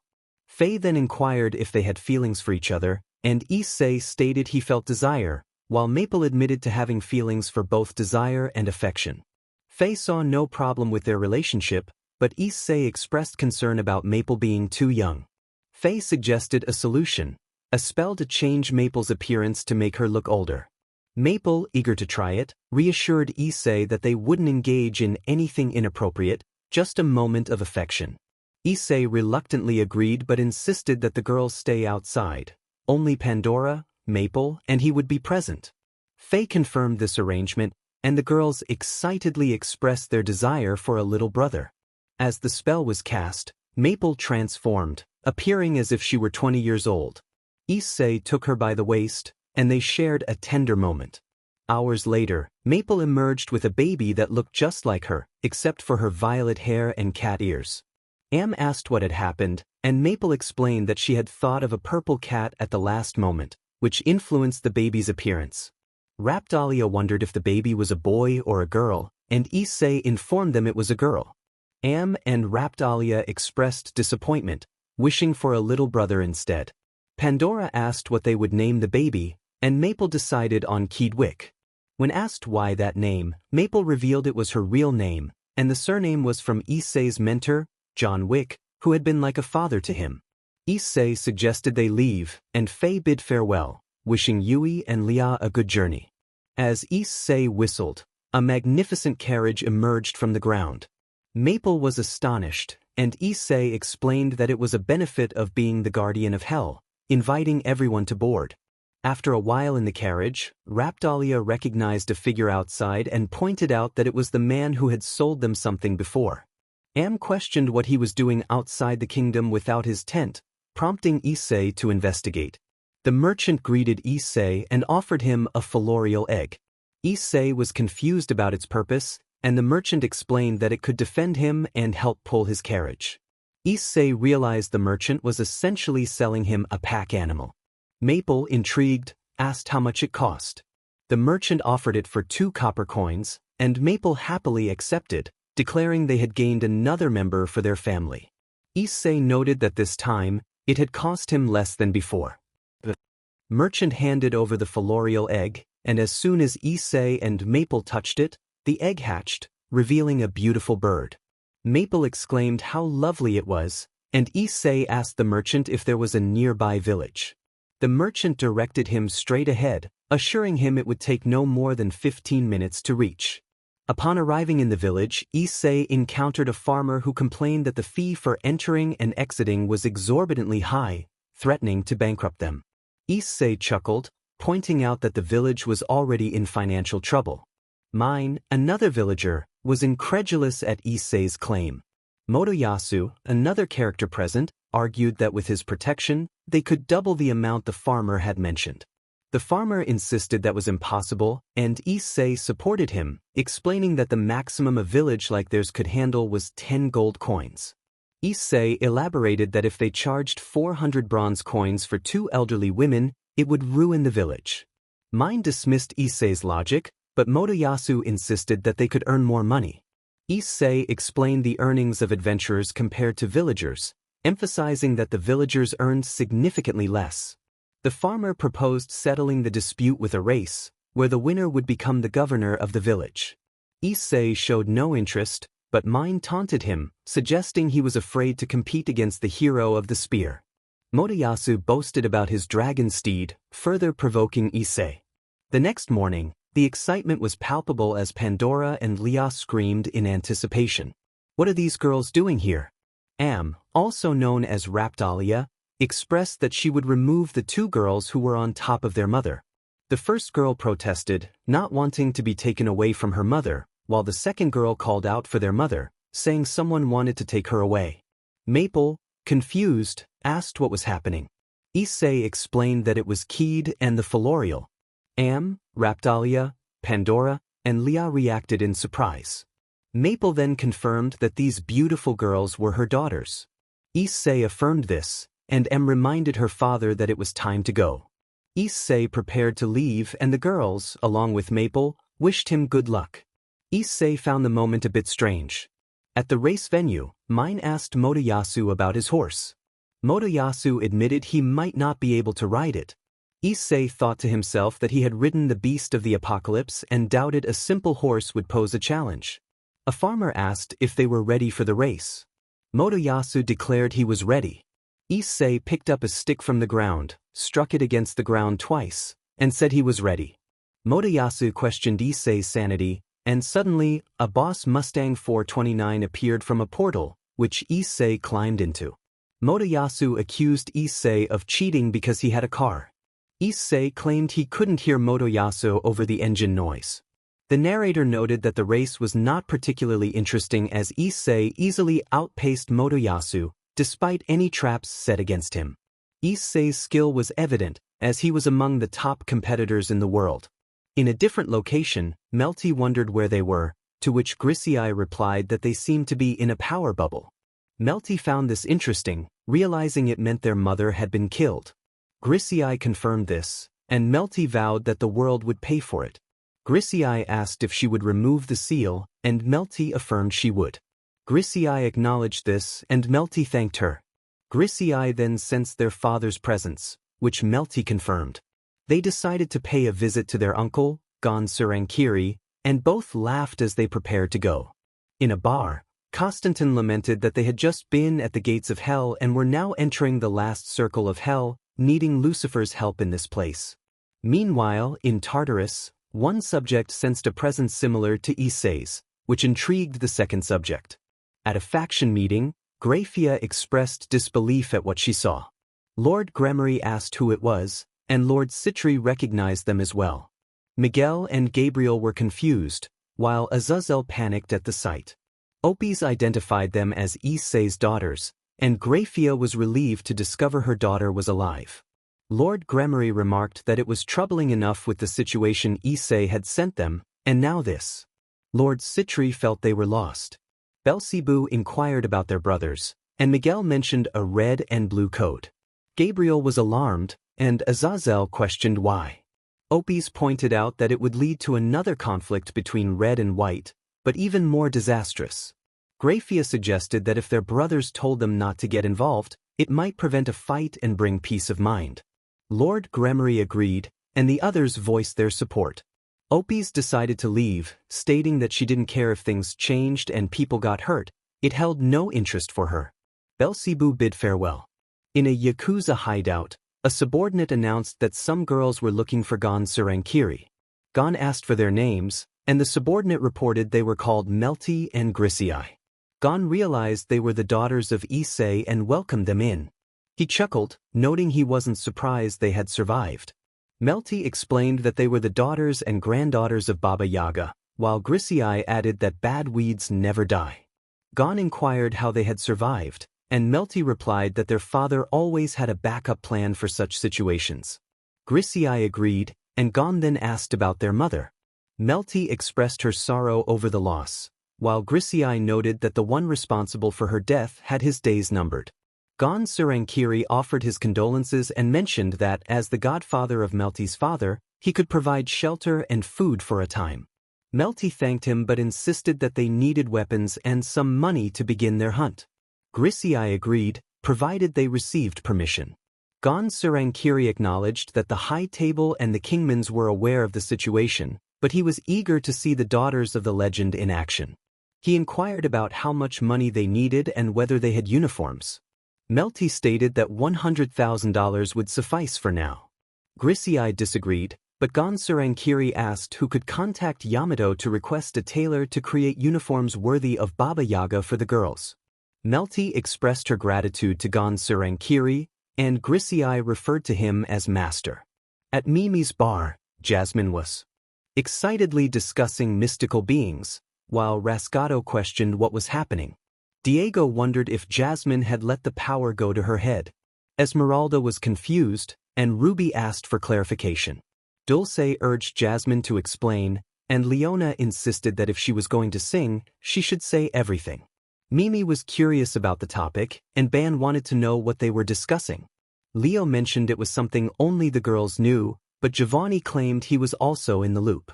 Ani asked what was going on, and Nyx revealed herself, admitting she had been discovered. Balalaika was shocked, and Jasmine couldn't believe it. Rascato was bewildered, and Diego complained about needing a drink. Esmeralda requested an explanation, and Ruby and Rosie both expressed their need for drinks as well. Dulce joined in, and Leona asked for a pack of cigarettes. Mimi anticipated the chaos and asked Ani to help with the order. Ban requested 2 drinks, and Leo asked for 1 whiskey. Nyx mentioned that Issei had sent a creature, which Jasmine found hard to believe. Nyx explained that it was a servant created from a fraction of Issei's power. Balalaika was astonished to learn that this creature represented only a small portion of Issei's abilities. Nyx confirmed that it might possess 1/30th or 1/60th of his power. Rascato joked about the impending chaos, while Diego inquired about Nyx's strength compared to Issei. Nyx explained that if the Beast of the Apocalypse was rated a 10 in danger, she would be a 20, and Issei would be a 600. Esmeralda was incredulous, and Giovanni noted that he had never refused any of Issei's proposals, recalling a time when they needed to prepare for a confrontation without attracting supernatural attention. Van complained about the headache and wondered who would inform the High Table about Issei's daughters. Mimi mentioned the potential for a Third World War, and Giovanni decided to step back. Nyx expressed her eagerness to see the girls in action, and Rascato agreed. Dulce and Esmeralda both expressed their reluctance to get involved, while Ruby threatened anyone who mentioned it. Mimi felt overwhelmed, and Diego noted his responsibilities at the hotel. Van echoed that sentiment, while Leona refused to babysit anyone. Rosie felt a protective instinct toward the girls but didn't want to interfere. Balalaika distanced herself from the situation, and Jasmine lamented the mess she would have to handle. Ani offered to provide details, but Jasmine warned her not to mention anything about the supernatural world. Ani agreed to keep quiet, and Jasmine hoped the meeting wouldn't turn chaotic. In another world at Lux's bar, John called out to Lucifer, who was not pleased with the interruption. John informed him of a problem. The daughters of Issei were on a rampage searching for someone. Lucifer asked who they were after, and John revealed it was the one who had killed their mother, along with a toy belonging to Issei. Lucifer urged John to hurry. Back in the DXD world, a meeting of the High Table and the Kingmans was underway. Papa questioned the sudden gathering, and Sabio confirmed it was Jasmine's doing. Luna asked for the reason, and Jasmine indicated that Ani would explain. Ani began by stating that Issei's daughters were, in fact, alive, which caused murmurs and shouts throughout the room. Papa called for order, and Ani continued, explaining that they wanted to take on the mantle of Baba Yaga and hunt down their mother's killer. She noted that they were currently having their outfits made for their hunt, and Issei had sent a gift. Sabio, familiar with Issei, warned that the gift was likely not a pleasant one. Just then, Dashi's phone rang, interrupting the meeting. Ani's phone also rang, and Dashi answered, discovering it was Lucifer, a friend of Issei, looking for someone named Razor. Ani asked who was calling, and John inquired if Nyx was around. Dashi declined to provide her whereabouts, prompting Lucifer to explain he needed to send a message. After hanging up, John mentioned he would head to the bar and asked Ani to tell Nyx to come. Ani agreed but playfully demanded a romantic date in return. John accepted and they parted ways. Jasmine was curious about who had called, and Dashi revealed it was Lucifer looking for Razor. Jasmine turned to Ani, asking who he was, and Ani replied that he was her partner searching for Nyx. Jasmine and Luna pressed for his name, and Ani revealed it was John Constantin. Jasmine remarked on his foolishness, while Ani noted they had a date planned. Jasmine shrugged it off, and the meeting continued. The girls were activated and granted absolute immunity for this mission, along with a reward of 20 gold coins each and $2 million upon completion. The wise man assured them that no one could harm them, and if they succeeded, they could step onto holy ground without the risk of being married off or harmed for being there without permission. With that, he concluded the meeting, allowing them to leave. In Mimi's bar, Lucifer found the atmosphere dull, while Constantin reminded him they were not there for sightseeing. Lucifer sarcastically noted that he didn't always come to this world for wild parties, but rather because someone had provoked Issei or a family member of his. Constantin teased him, suggesting he was just as much a harbinger of chaos. They exchanged light-hearted banter, with Lucifer insisting that Constantin's threats held no weight since he had been to hell many times before. Mimi approached to take their orders, and Lucifer requested a glass of cognac while Constantin opted for whiskey. Ani then joined them, affectionately greeting Constantin with a kiss, prompting Lucifer to comment on how lovely his girlfriend was. Jasmine chimed in, teasingly pointing out that Constantin was a boy, which sent Lucifer into fits of laughter. Constantin, feeling embarrassed, remarked that bringing Lucifer along had been a mistake. Meanwhile, Melty and Issei were discussing their pasts, with Melty sharing her experiences from a young age as a gang member and later as a cleaner in a bar. She expressed her love for the life she had, despite its challenges. Issei responded with a dark sense of humor, both of them sharing a bond over their shared struggles. In the underworld, Surzex raised a concern about the red and blue codes only listening to their parents, while Azazel inquired further. It was revealed that Rias and Sona would be the ones they listened to. After some discussion, Sona and Rias were summoned to address the situation regarding their children and the threats they faced. The lords informed them that Issei's wife had been killed, and their daughters were getting involved in dangerous matters. Rias and Sona were tasked with convincing their daughters to stay out of trouble, even though they were both adamant about not having children. The lords explained that their children, Issei and Sonis, were indeed involved in the unfolding events. Rias and Sona instructed their sons to look after their sisters and to persuade them not to fight, but not to force them. In Tartarus, Melty and Issei were on a mission, searching for a dangerous entity. They encountered some adversaries who underestimated them, leading to a playful exchange. The two girls introduced themselves with confidence, revealing their lineage as Issei's children. The tension escalated as they prepared to confront their foes, determined to avenge their mother and protect their family. As the night unfolded, they strategized on how to tackle the factions they faced, with Melty suggesting a card game to resolve their differences. Gremorys reminded her that while she was clever, they needed to be cautious in their approach. The stage was set for an intense confrontation, with the girls ready to face whatever challenges lay ahead. The situation was going to be resolved with a game of Kankian, which would surely make Yumiko happy. Hours passed, and the game remained tied until Melty suggested raising the stakes. Sonys inquired about what they would bet on, and Melty proposed that if she won, they would join forces to take down the factions. Sonys agreed, asking what would happen if she won. Melty replied that they would join the factions instead. Sonys found the deal acceptable, and Issei had no objections. John urged them to finish the game, and Sonys agreed, noting that it was time to end the colorful ladder game.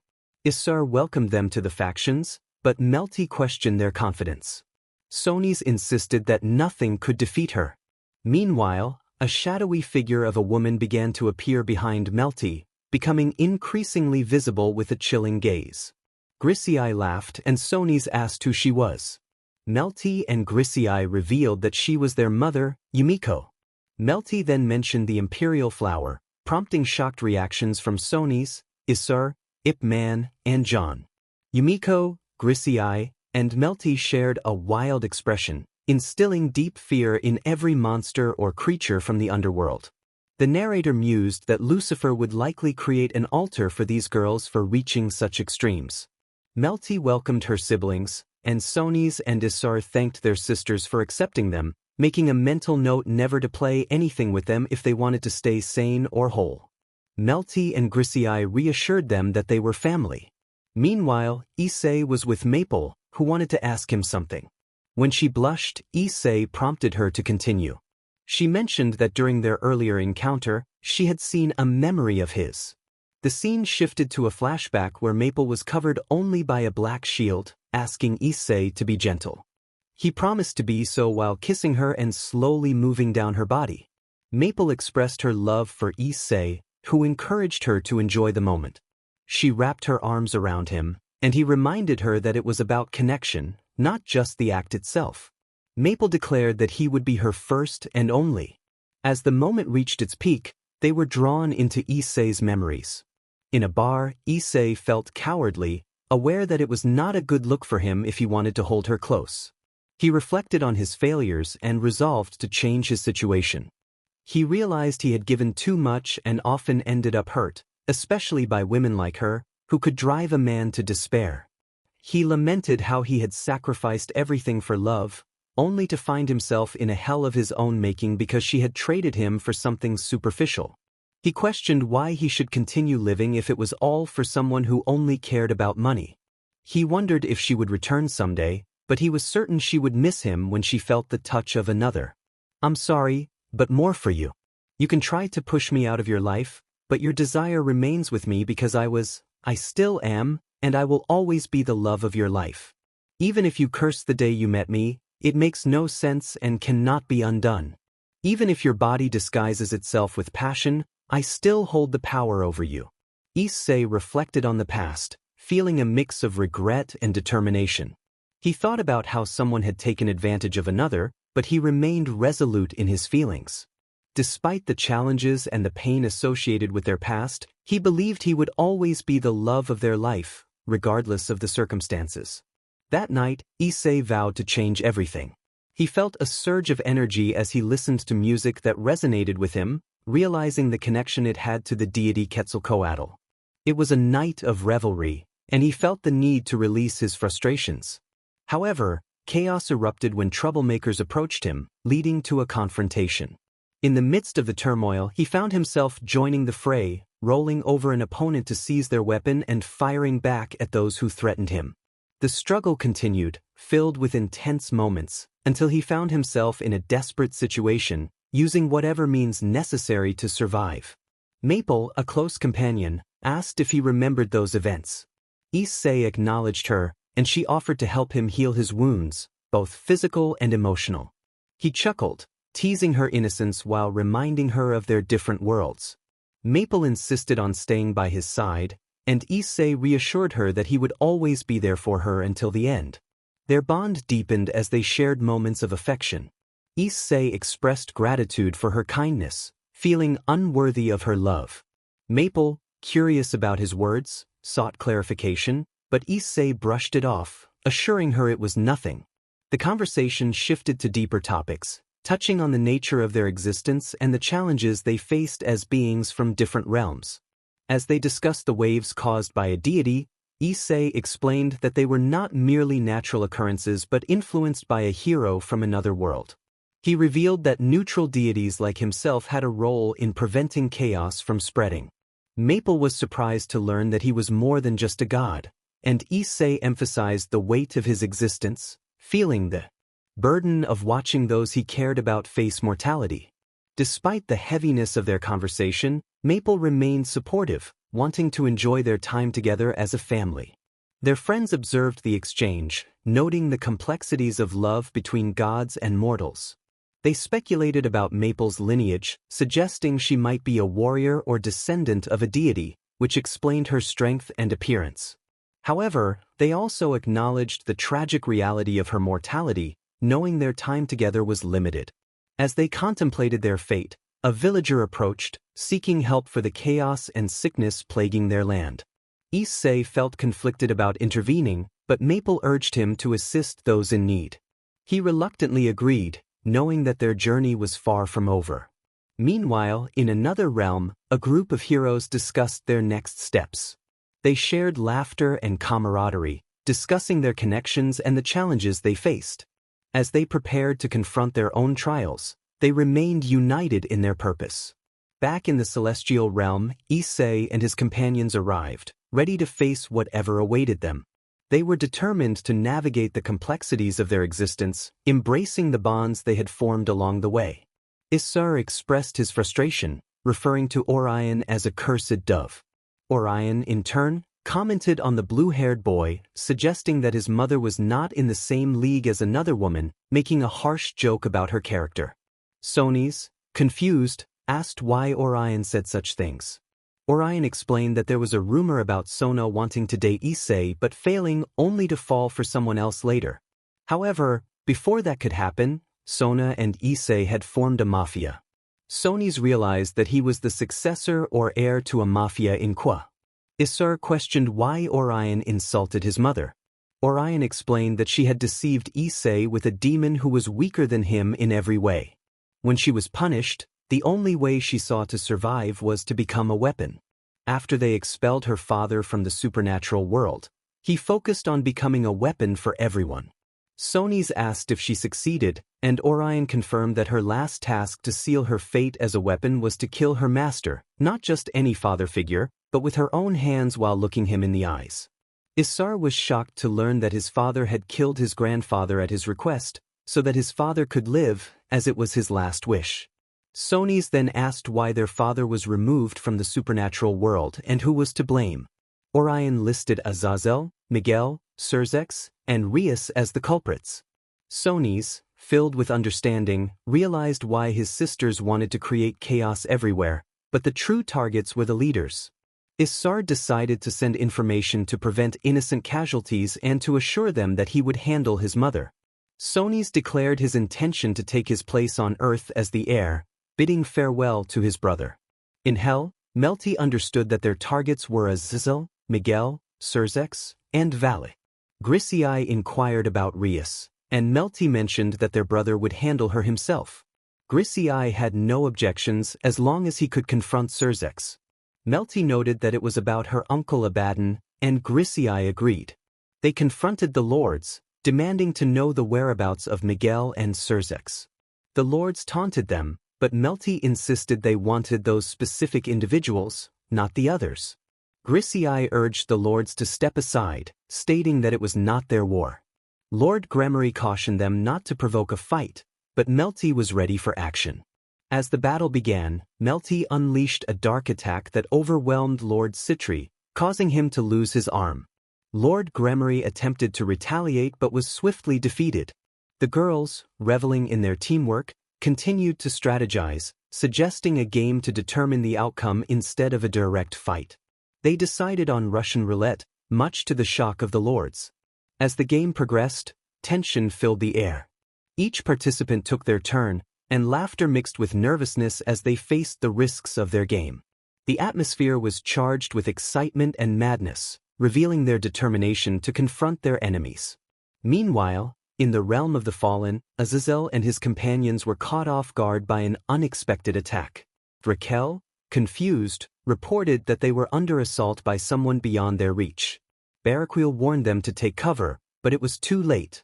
Raquel fell, leaving Baraquil distraught and John, the assailant, indifferent to the chaos he had caused. John demanded to know who Azazel and Miguel were, and Azazel identified himself, revealing that he hadn't seen Miguel all day. John decided to keep Azazel with him while allowing the others to leave. Baraquil, furious, hurled insults at John, who remained unfazed, focusing on his mission. Baraquil had left the weapons to the men so they could defend themselves against the fallen demons and other magical creatures that existed in the world. Ip Man expressed his disgust at Baraquil's brother for using his student as a test subject, manipulating his feelings. Baraquil apologized, acknowledging that not only Azazel had played with Issei's emotions, but also his daughter. He knelt before John, seeking punishment for suggesting that Issei date his daughter. Ip Man questioned Baraquil's actions, to which he replied that he wanted to be punished for his suggestion. Azazel, dismissing the seriousness of the situation, proposed they resolve the matter differently. Baraquil called him ridiculous and cowardly, while John laughed at the absurdity of it all. Azazel wondered why they were laughing when suddenly a portal opened, revealing Melty, accompanied by a soft, whispering song in the background. Behind her stood a woman with an expression of pure madness. Azazel asked how they would resolve the issue, and Melty suggested a game of poker. John wagered 10 gold coins, while Baraquil raised the stakes to $10,000 for the lazy one. Radiquil inquired about the value of each gold coin, and John explained that each was worth about $1,000. They agreed to use both money and coins as the stakes to determine the winner. Ip Man sensed that this would end poorly. After several rounds of play, with the stakes shifting back and forth, Melty declared it was time to end the game. Azazel agreed, suggesting they go all in. Melty found this excellent and laughed, while Azazel teased her about her craziness. As the game reached its climax, Melty remarked that it had been an interesting game, but all good things must come to an end. John, however, remained unconvinced. How can she be sure if she hasn't seen his cards? Ip Man sighed, realizing the game was over. Azazel laughed, claiming victory and saying goodbye to the girl. Baraquil celebrated their win, while Melty asked Drake for a favor. Drake responded with a simple acknowledgement. Azazel inquired about the Buster card, and Melty announced her Imperial Flower Dragon shot. Azazel was taken aback, and Baraquil expressed disbelief, stating the game was rigged. John reminded everyone of the first rule: never play with his daughter-in-law and her children. Melty dismissed his concerns, calling him grandpa and insisting he was exaggerating. John insisted it was time to leave, and Melty asked him to call her pet. As they prepared to depart, a distant roar echoed through the night. Radiquil noted that the creature felt more dangerous than the Triexa, but from Issei's children's perspective, it was just a pet. Baraquil wondered what kind of trouble they had gotten into. Meanwhile, Issei's daughters, Em and Raptalia, asked about their departure. Pandora called for attention, and Leah politely addressed Issei. Philo questioned their situation, while Keed asked about her identity, wondering if she was like the elf guardians or something different. Maple clarified that they were her children, not just Issei's. Issei explained that it was complex, but simply put, Keed was a homunculus created through the same ritual as the guardians. Am, confused, sought clarification, while Raptalia shared her own confusion. Pandora claimed to understand, and Leah thanked Issei for the explanation. Philo and Keed echoed their gratitude, while Maple noted it was a poor way to address their daughter. Issei apologized for his formality, attributing it to his past experiences in the underworld and his encounters with the Kingmans. Am then asked whether they would travel by carriage or cart, with Raptalia and Pandora favoring the cart. Leah and Philo agreed, while Keed questioned the choice. Maple insisted on the cart, and Issei reassured them it would be fine. Aldino arrived, confirming their arrival, and Issei inquired about their mission. Am reminded him he wasn't in his own world, while Raptalia noted it was a request.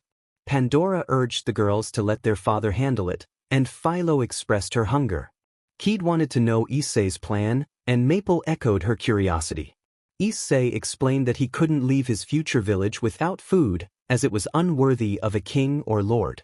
He recalled a previous disaster caused by the supposed heroes, where one had slain a dragon, leading to a poisonous fog affecting the village. Aldino suggested that Issei could resolve the issue, but Issei clarified that he and the naive girl were the heroes. Raptalia, and Pandora reacted to his assertion, while Leah reminded Issei not to speak ill of his wife. Philo and Keed chimed in, and Aldino apologized for his rudeness. Issei assured him it was no problem and believed he could help. Encouraged everyone to move forward, while Raptalia agreed. Pandora warned the girls against going, but Leah insisted they should.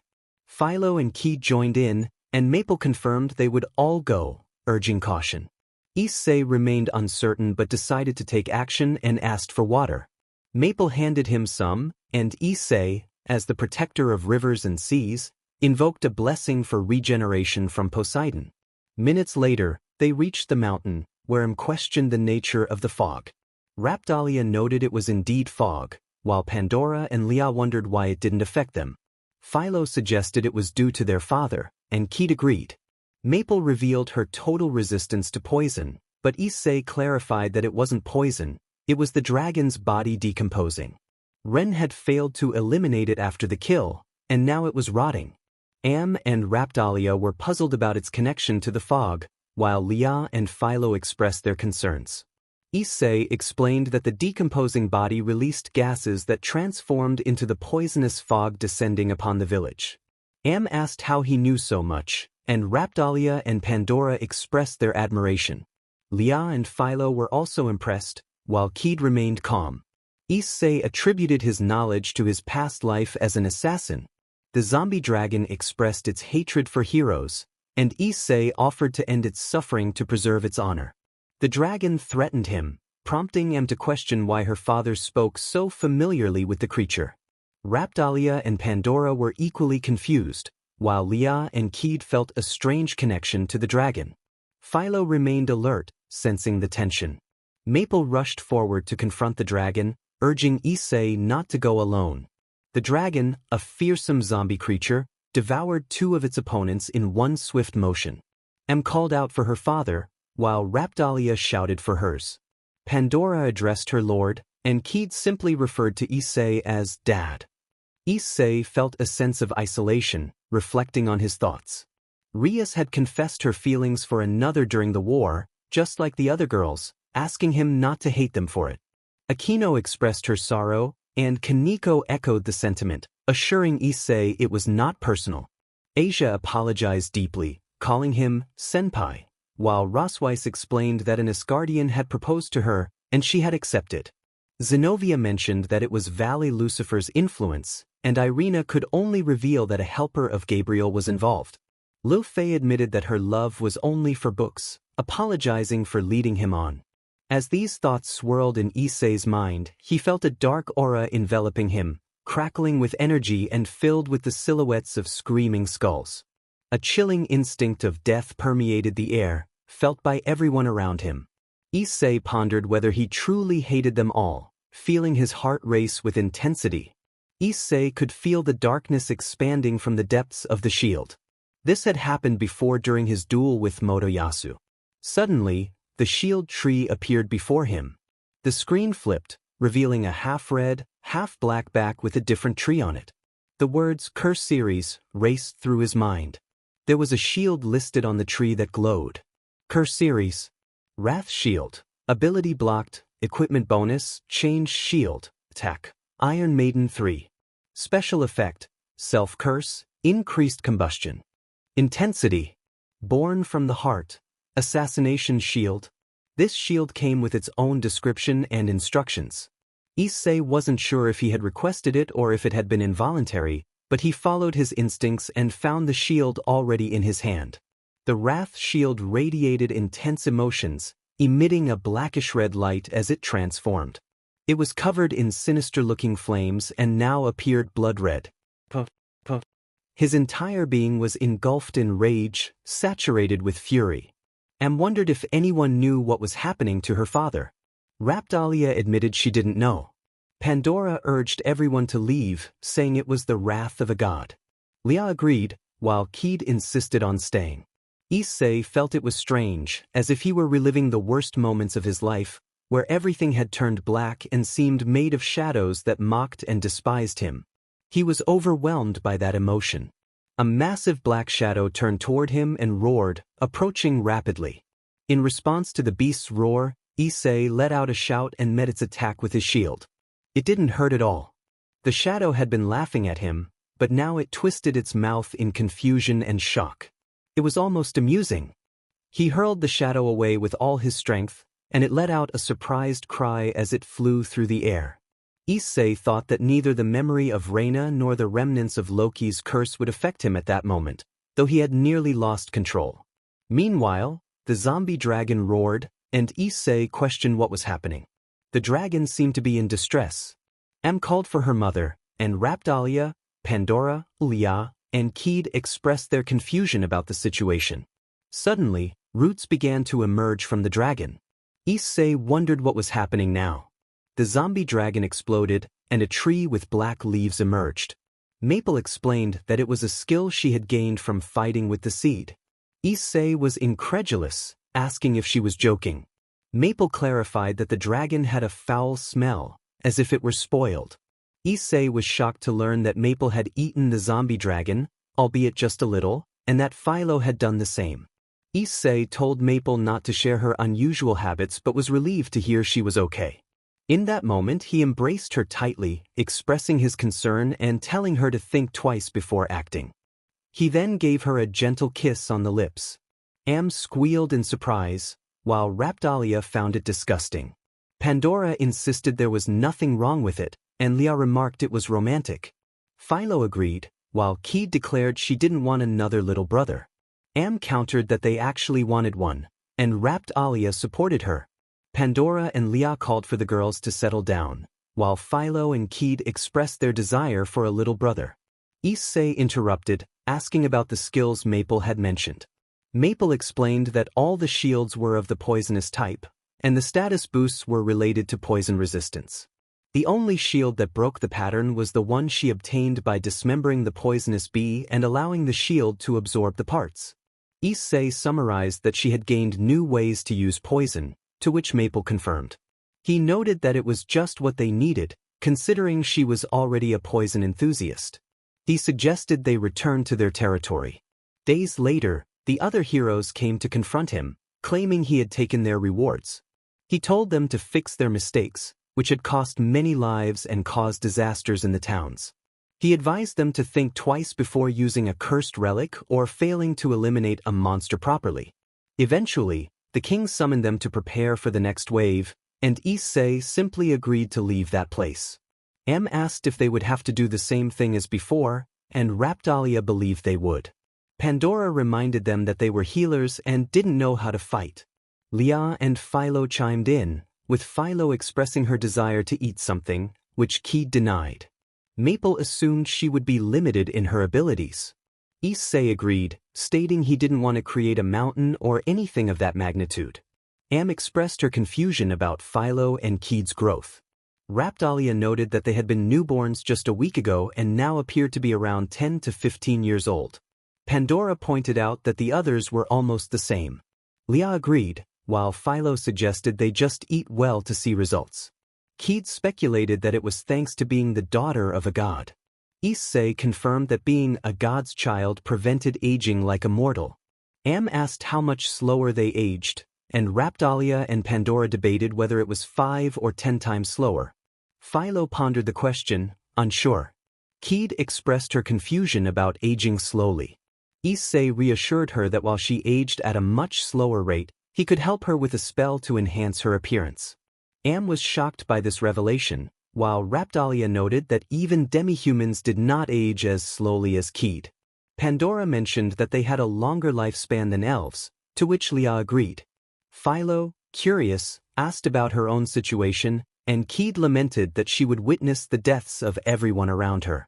Maple comforted her, saying they would always be in her heart.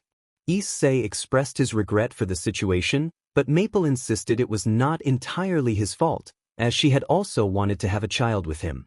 Am and Raptalia addressed Maple as mother, while Pandora and Leah referred to her as Lady Maple. Philo, eager for food, asked who was hungry, and Keed acknowledged that she understood the test of their love, noting that she was indeed hungry. Issei declared that it was time to move. The group prepared to head to a nearby village. Am, Raptalia, Pandora, and Leah decided to go together, while Raptalia suggested that Maple, Issei, Philo, and Keed handle the beast to defeat the enemy quickly. Pandora agreed to follow Raptalia's lead.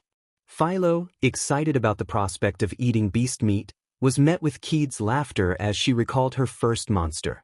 Maple noted that they had trained well, and since they were now level 30, they could use their full power.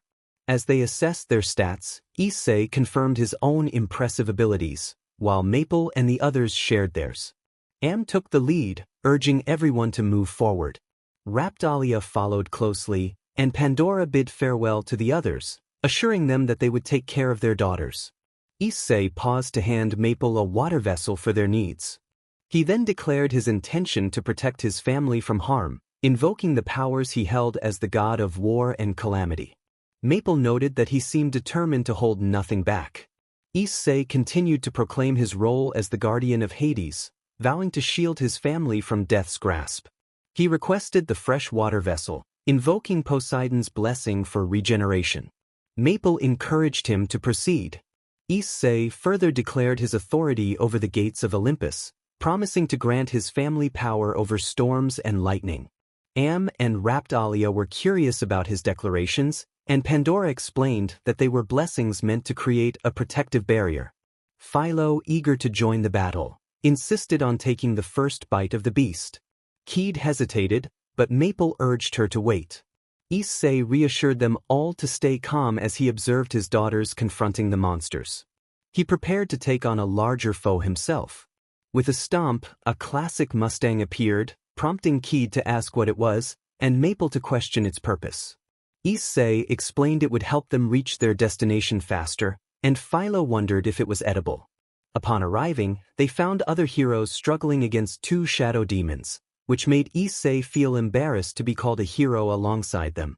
Keed asked how they would board the ship, and Maple expressed concern. Issei instructed everyone to hold on tight as he spotted a rocky ramp, intending to use it as a springboard to reach the ship. The other heroes were puzzled by his approach, questioning the vehicle's purpose. Issei, undeterred by their skepticism, encouraged Keed to face her first monster. She agreed, while Philo expressed her desire to take a bite. Maple supported her enthusiasm. Motoyasu mocked Issei, calling him a disgrace, while Itsuki and Rin doubted his abilities. Issei confidently claimed Keed was indeed his daughter, and he called upon the beast to reveal itself. To everyone's surprise, the shadows responded. Issei handed Keed his scythe, instructing her to wield it with strength. She skillfully swung the scythe, taking down a ghost with ease. Motoyasu and the others were astonished by her ability to use different weapons, questioning how she could do so when their own weapons restricted them. Issei clarified that there were no rules against using personal weapons from their world. Maple encouraged Philo to bite the ghost to understand its flavor. Philo eagerly agreed, and another ghost threatened to consume them. Issei reminded Keed that she had one more to defeat. As the battle progressed, a surge of power enveloped Issei, transforming his shield into a new form, adorned with the image of a fierce red dragon. The memories of the dragon's past flooded his mind, revealing the pain of defeat against a human. The transformation brought forth a new level of strength, filled with rage and a desire for destruction. This fury was not solely his own. It radiated from the shield, overwhelming him with its intensity. As he struggled against the tide of emotions, he vowed to harness this power for the protection of his family and to confront the challenges ahead.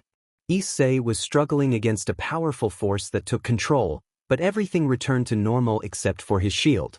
The Iron Lady emerged, and a ghost was instantly destroyed by a medieval torture machine in the shape of a woman. Maple was confused and questioned what had just happened. Motoyasu echoed her sentiment, wondering about the event. Rin asked for clarification, while Itsuki inquired about the source of Issei's newfound power. Issei casually took a small part of the ghost and placed it on his shield, unlocking a new shield in the process.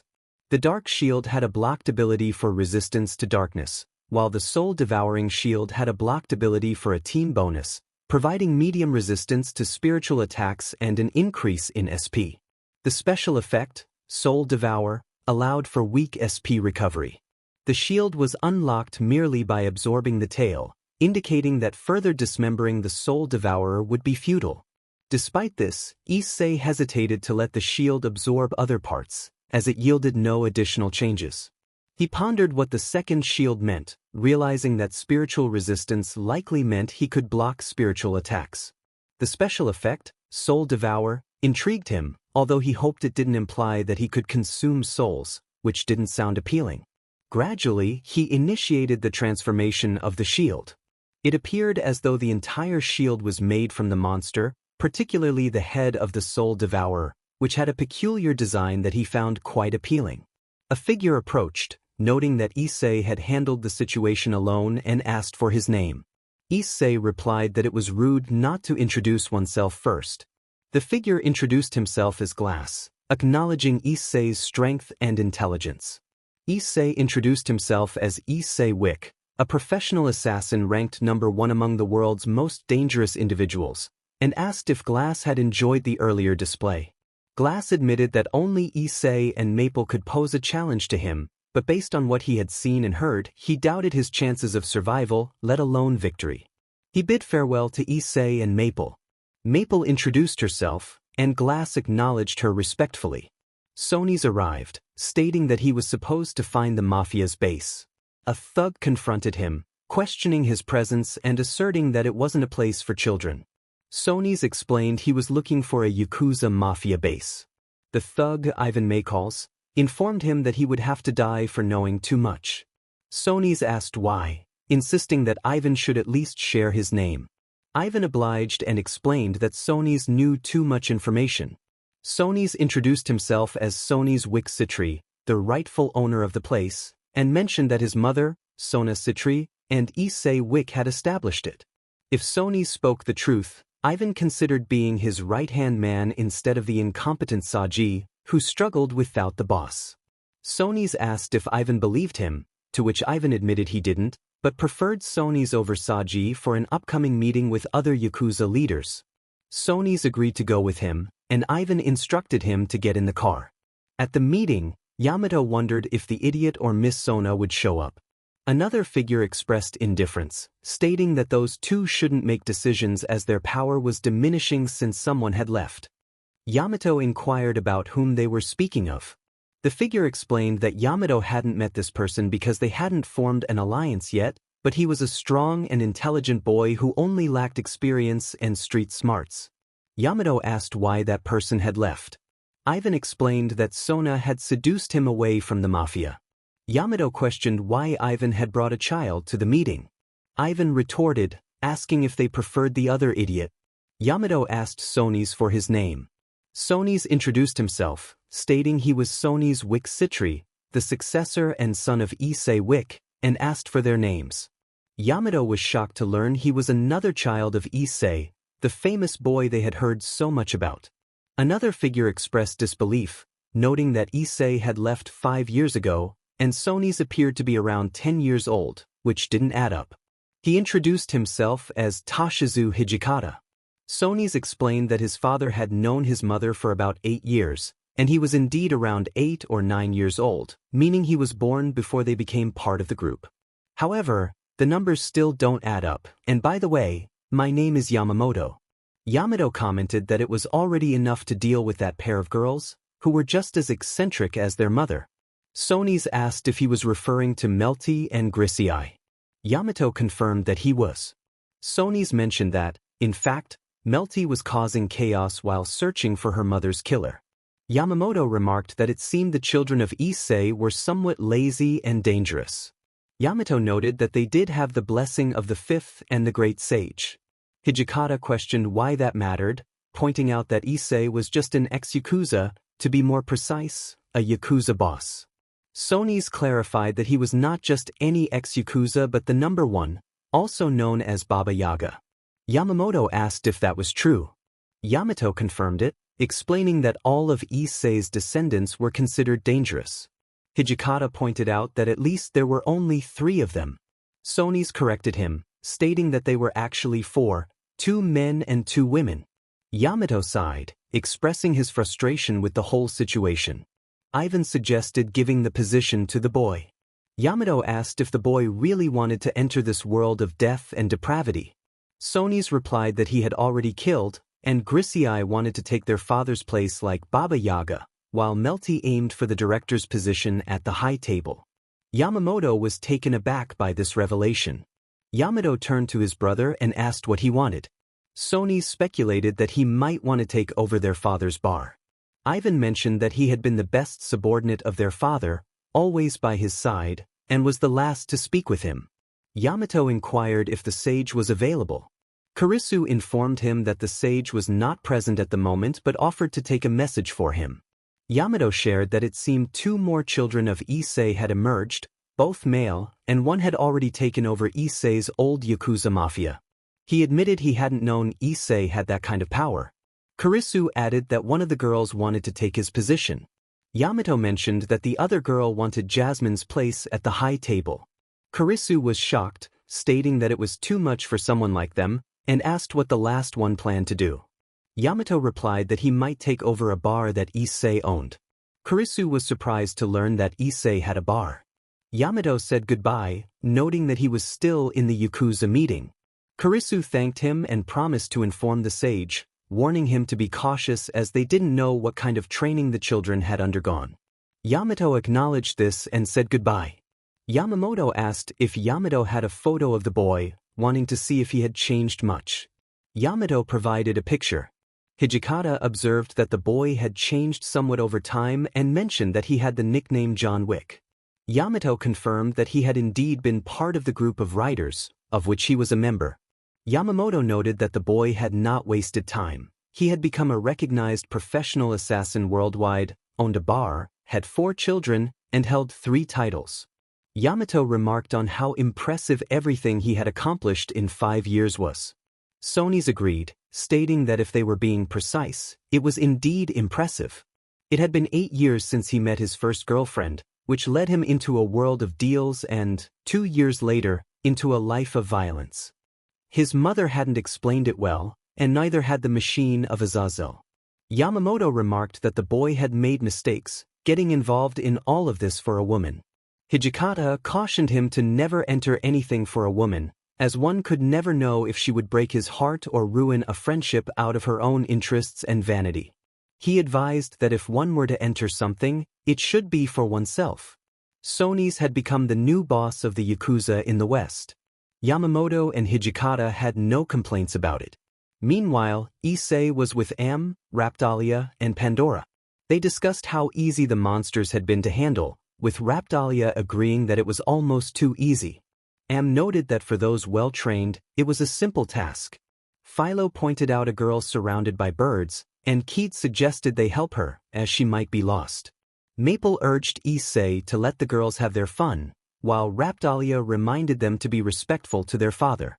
As they lifted the girl, Issei agreed to take her home. Am hugged Issei tightly, calling him her dad. Raptalia wondered who would speak to the girl, and Pandora reminded the girls to mind their manners. Philo introduced herself, and the girl introduced herself as Melty, explaining that she was lost and needed help getting to the Church of Heroes. Issei, noticing the name was the same as one of his daughters, agreed to help her. In another world, Melty felt someone talking about her, but Gremorys dismissed it as her imagination. Am noticed Issei seemed distracted, and Raptalia suggested he was thinking about something important. The girls pressed Issei for answers, and he revealed that Melty shared a name with one of his daughters. Maple reassured him that everything would be fine. As they approached the church, Melty expressed her hope that there would be a statue of Issei or the shield he carried. Raptalia reminded her that her mother also had a statue. The girls speculated about how many statues there might be, while Issei felt uneasy about the lack of recognition for the shield hero. Motoyasu appeared, demanding the girls be handed over. Issei questioned his timing and sanity, given the presence of civilians. Motoyasu insulted him, but Issei dismissed him, stating he had no time for childish antics while searching for Melty's parents. Mine, Melty's sister, questioned her presence, and Melty explained she was on an errand for their mother. Issei, feeling wary of the royal family, indicated he wanted nothing to do with them. Melty challenged him, suggesting he should set aside his pride to help the kingdom. Issei clarified that he had stopped being a hero at 17 to become a recognized professional assassin, trained for action. Motoyasu's disbelief led to a confrontation, but Issei swiftly incapacitated him with a well-placed strike. As they prepared to leave, Melty asked for Issei's help with a serious task, to eliminate the church's father due to suspicions of treachery. Issei felt qualified for the job.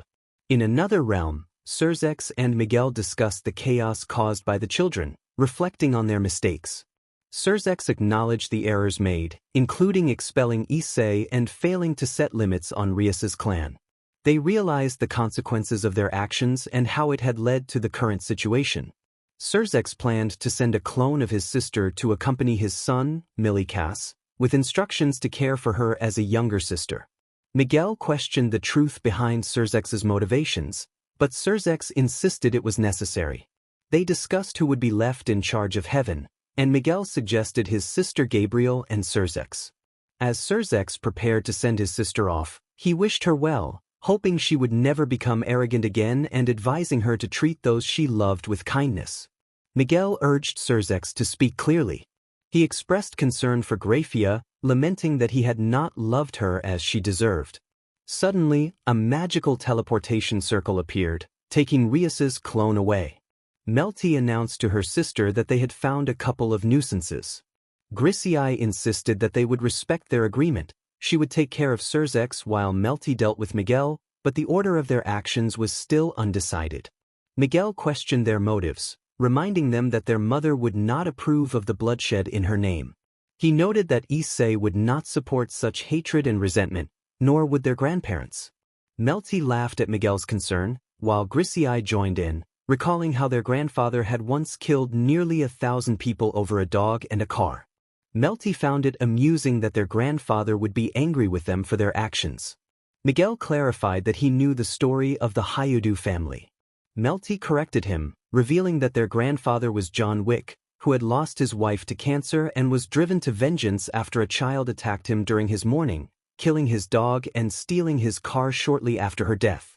Grissei added that it was as if someone had mocked him for his wife's suffering. Surzex questioned the relevance of this story. Melty explained that it was meant to illustrate the depth of their grandfather's pain. Grissei noted that as their grandfather's granddaughters, they would unleash their wrath on those responsible for their mother's death.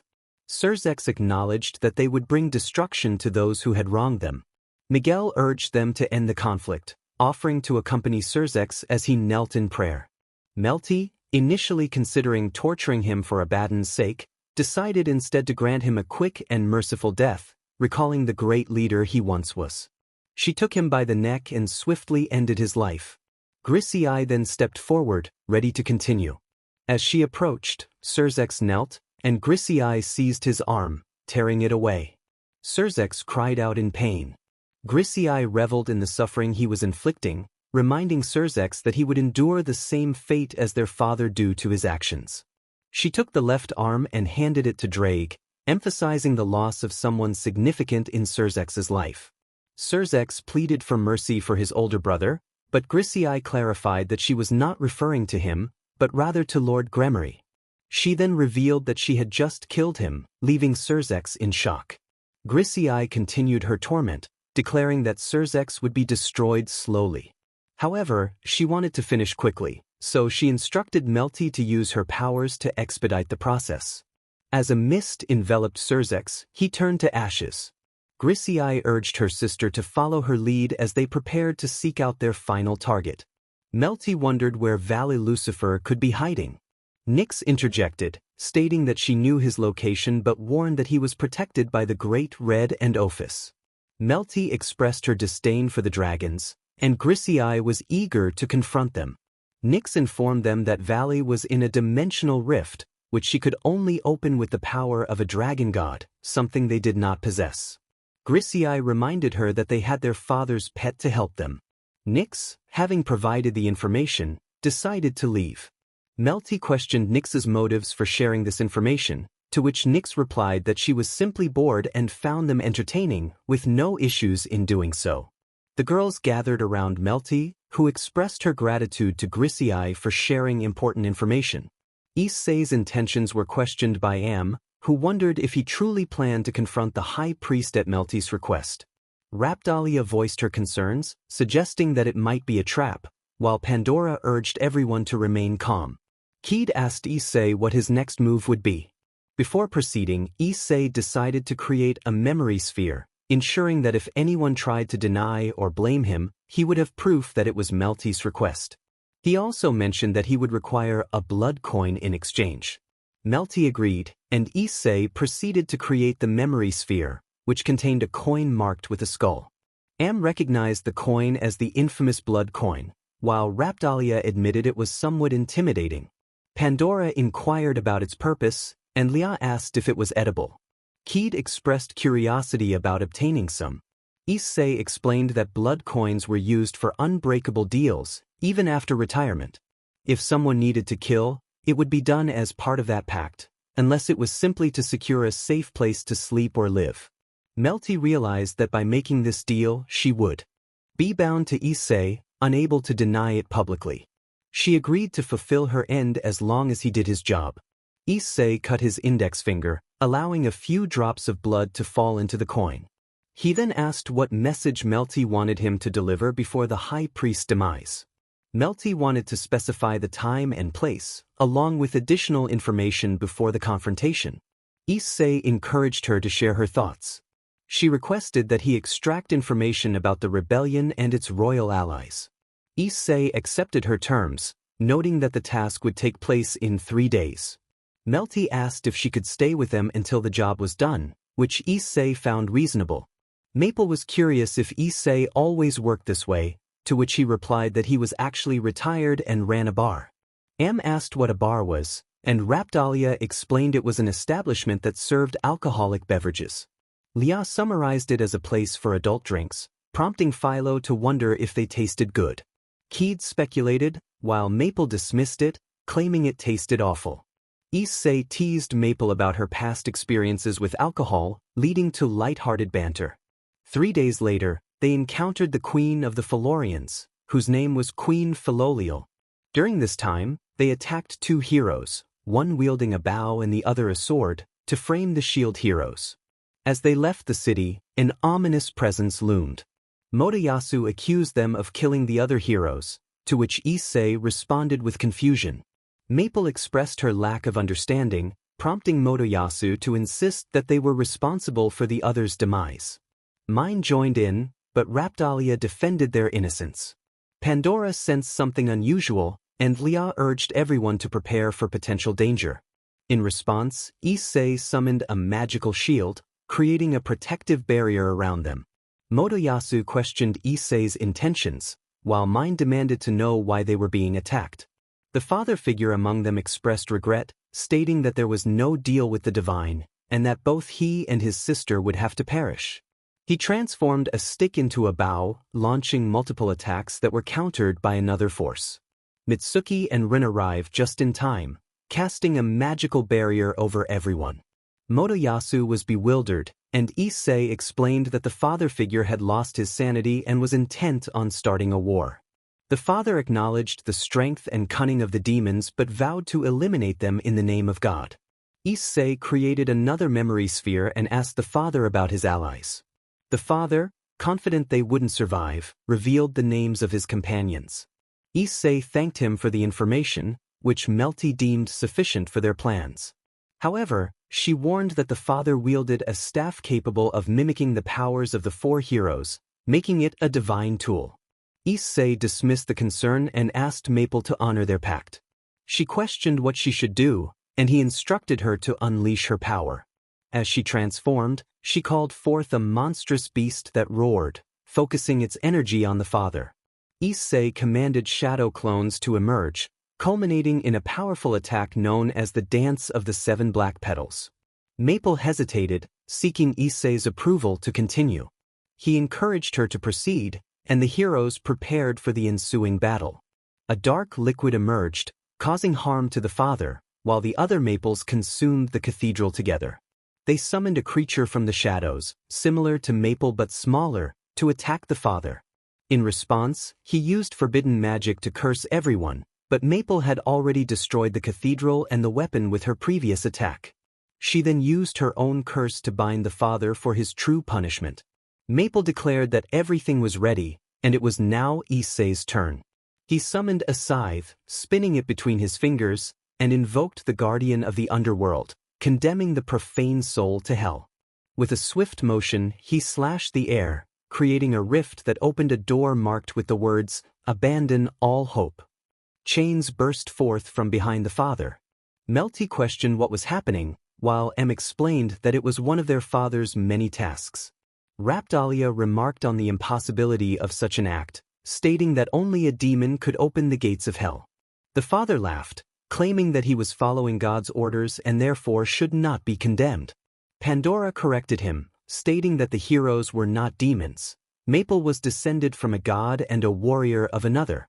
Issei was a god with various titles. Keed added that raising a fist against a god without reason would lead to condemnation.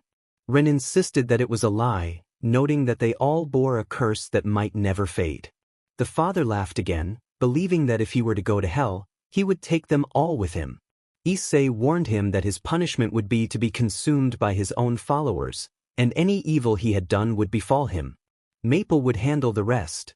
Skeletal hands seized the pastor and vanished with him, taking the doors along with them. Itsuki asked how Maple would lift their curse.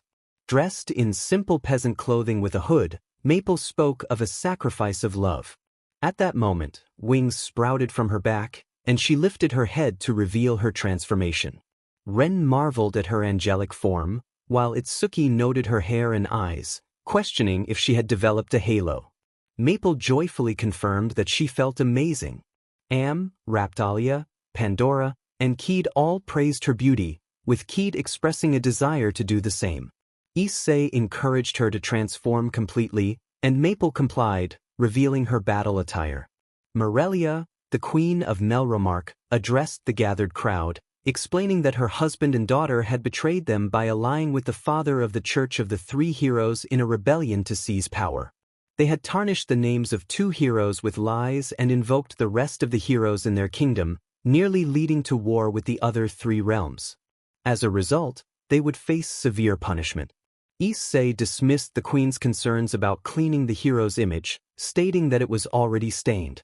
Melty protested, worried about the consequences if the waves returned without the shield hero. Issei suggested they plead with the other three for support, while the queen insisted they were already working to restore their names. Issei reiterated his stance, quoting, "If you want peace, prepare for war."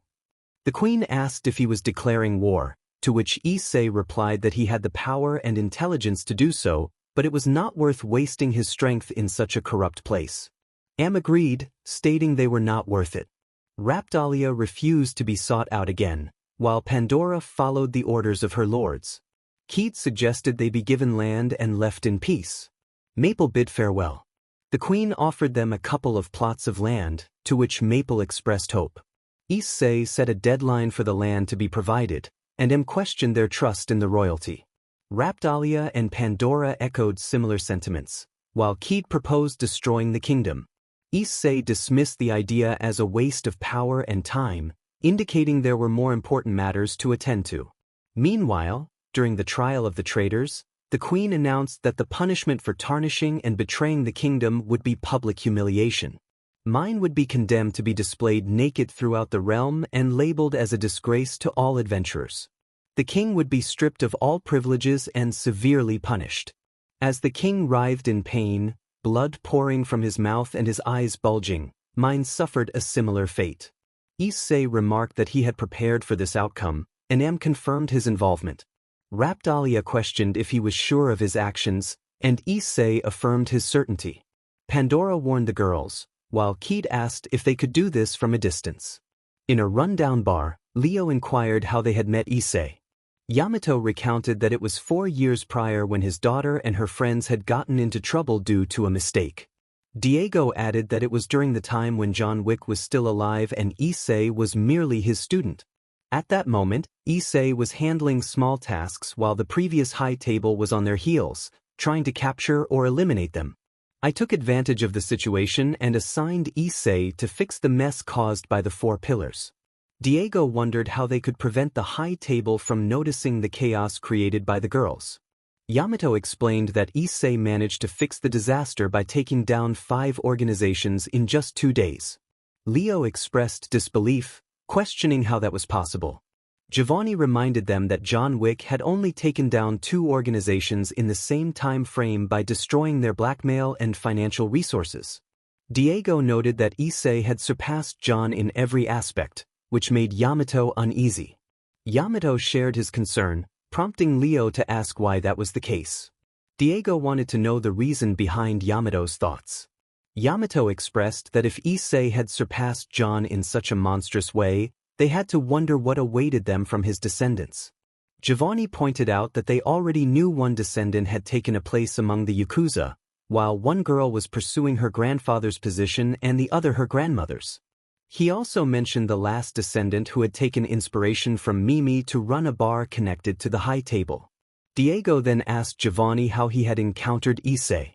Giovanni revealed that it had been during an elimination mission. Diego and Leo were incredulous, stating that no one in their right mind would pick a fight with John Wick's apprentice. Giovanni explained that the high table had given orders, and he had to comply. Yamato was surprised and asked how Giovanni had survived against such a beast like Issei. Giovanni recounted that he had endured 4 gunshots and had broken bones, not to mention the 4 X-shaped scars on his torso. It was then that he realized the existence of the supernatural world. Leo inquired about how he had received those scars, and Giovanni revealed that they were from his own blades. Yamato concluded that Issei's children must be just as formidable. Giovanni agreed, expressing confusion over why anyone would provoke the wrath of such a family. Yamato added that there was always someone ignorant enough to create chaos in the world. Leo then posed a question about what would happen in that world if Issei's wife had been a goddess, prompting Diego to remark that it was a good question. Giovanni pondered the situation, suggesting that it could either be a punishment or a war provoked by another god. Leo expressed his concern, noting that the chaos caused by the girls was already enough, and adding that a divine war would lead to the complete disappearance of humanity. Rascato agreed, stating that some god or fool would instigate this for the sake of destruction and chaos in the world. In the Bar of Lux, Constantine announced his intention to search for the girls, instructing Lucifer to stay put in case they returned. Lucifer responded with a reluctant acknowledgement. Constantine admitted he wasn't fond of seeking Issei's blessings either, but urged Lucifer to leave. Constantine expressed his frustration, saying he despised Lucifer before departing. Lucifer, uninterested in the girls, was interrupted by Sabrina, who introduced herself as his daughter. Lucifer dismissed her, suspecting it was a prank from Constantine, and questioned if she was another emissary of Issei. Sabrina clarified that she was not. Lucifer then expressed his disdain for Issei, claiming he had enough trouble with Issei's homeland and made a gesture that caused flames to engulf the area. Issei entered, questioning what Lucifer was doing in his father's bar. Lucifer corrected him, stating that the bar belonged to him, as he had only ceded rights to Issei. He was taken aback to learn that Issei was another child of Issei. In an unexpected move, Issei struck Lucifer in the stomach, sending him flying against the wall. Lucifer, recovering, remarked that Issei's actions answered his question and reassured him that he was a friend of his father. However, he was sent flying again by a kick from Issei. Lucifer, feeling exasperated, explained he was looking for Isser's sisters to calm them down. Isser questioned if he had been sent by the three factions for that purpose. Lucifer scoffed at the idea, questioning why he would help his foolish brothers.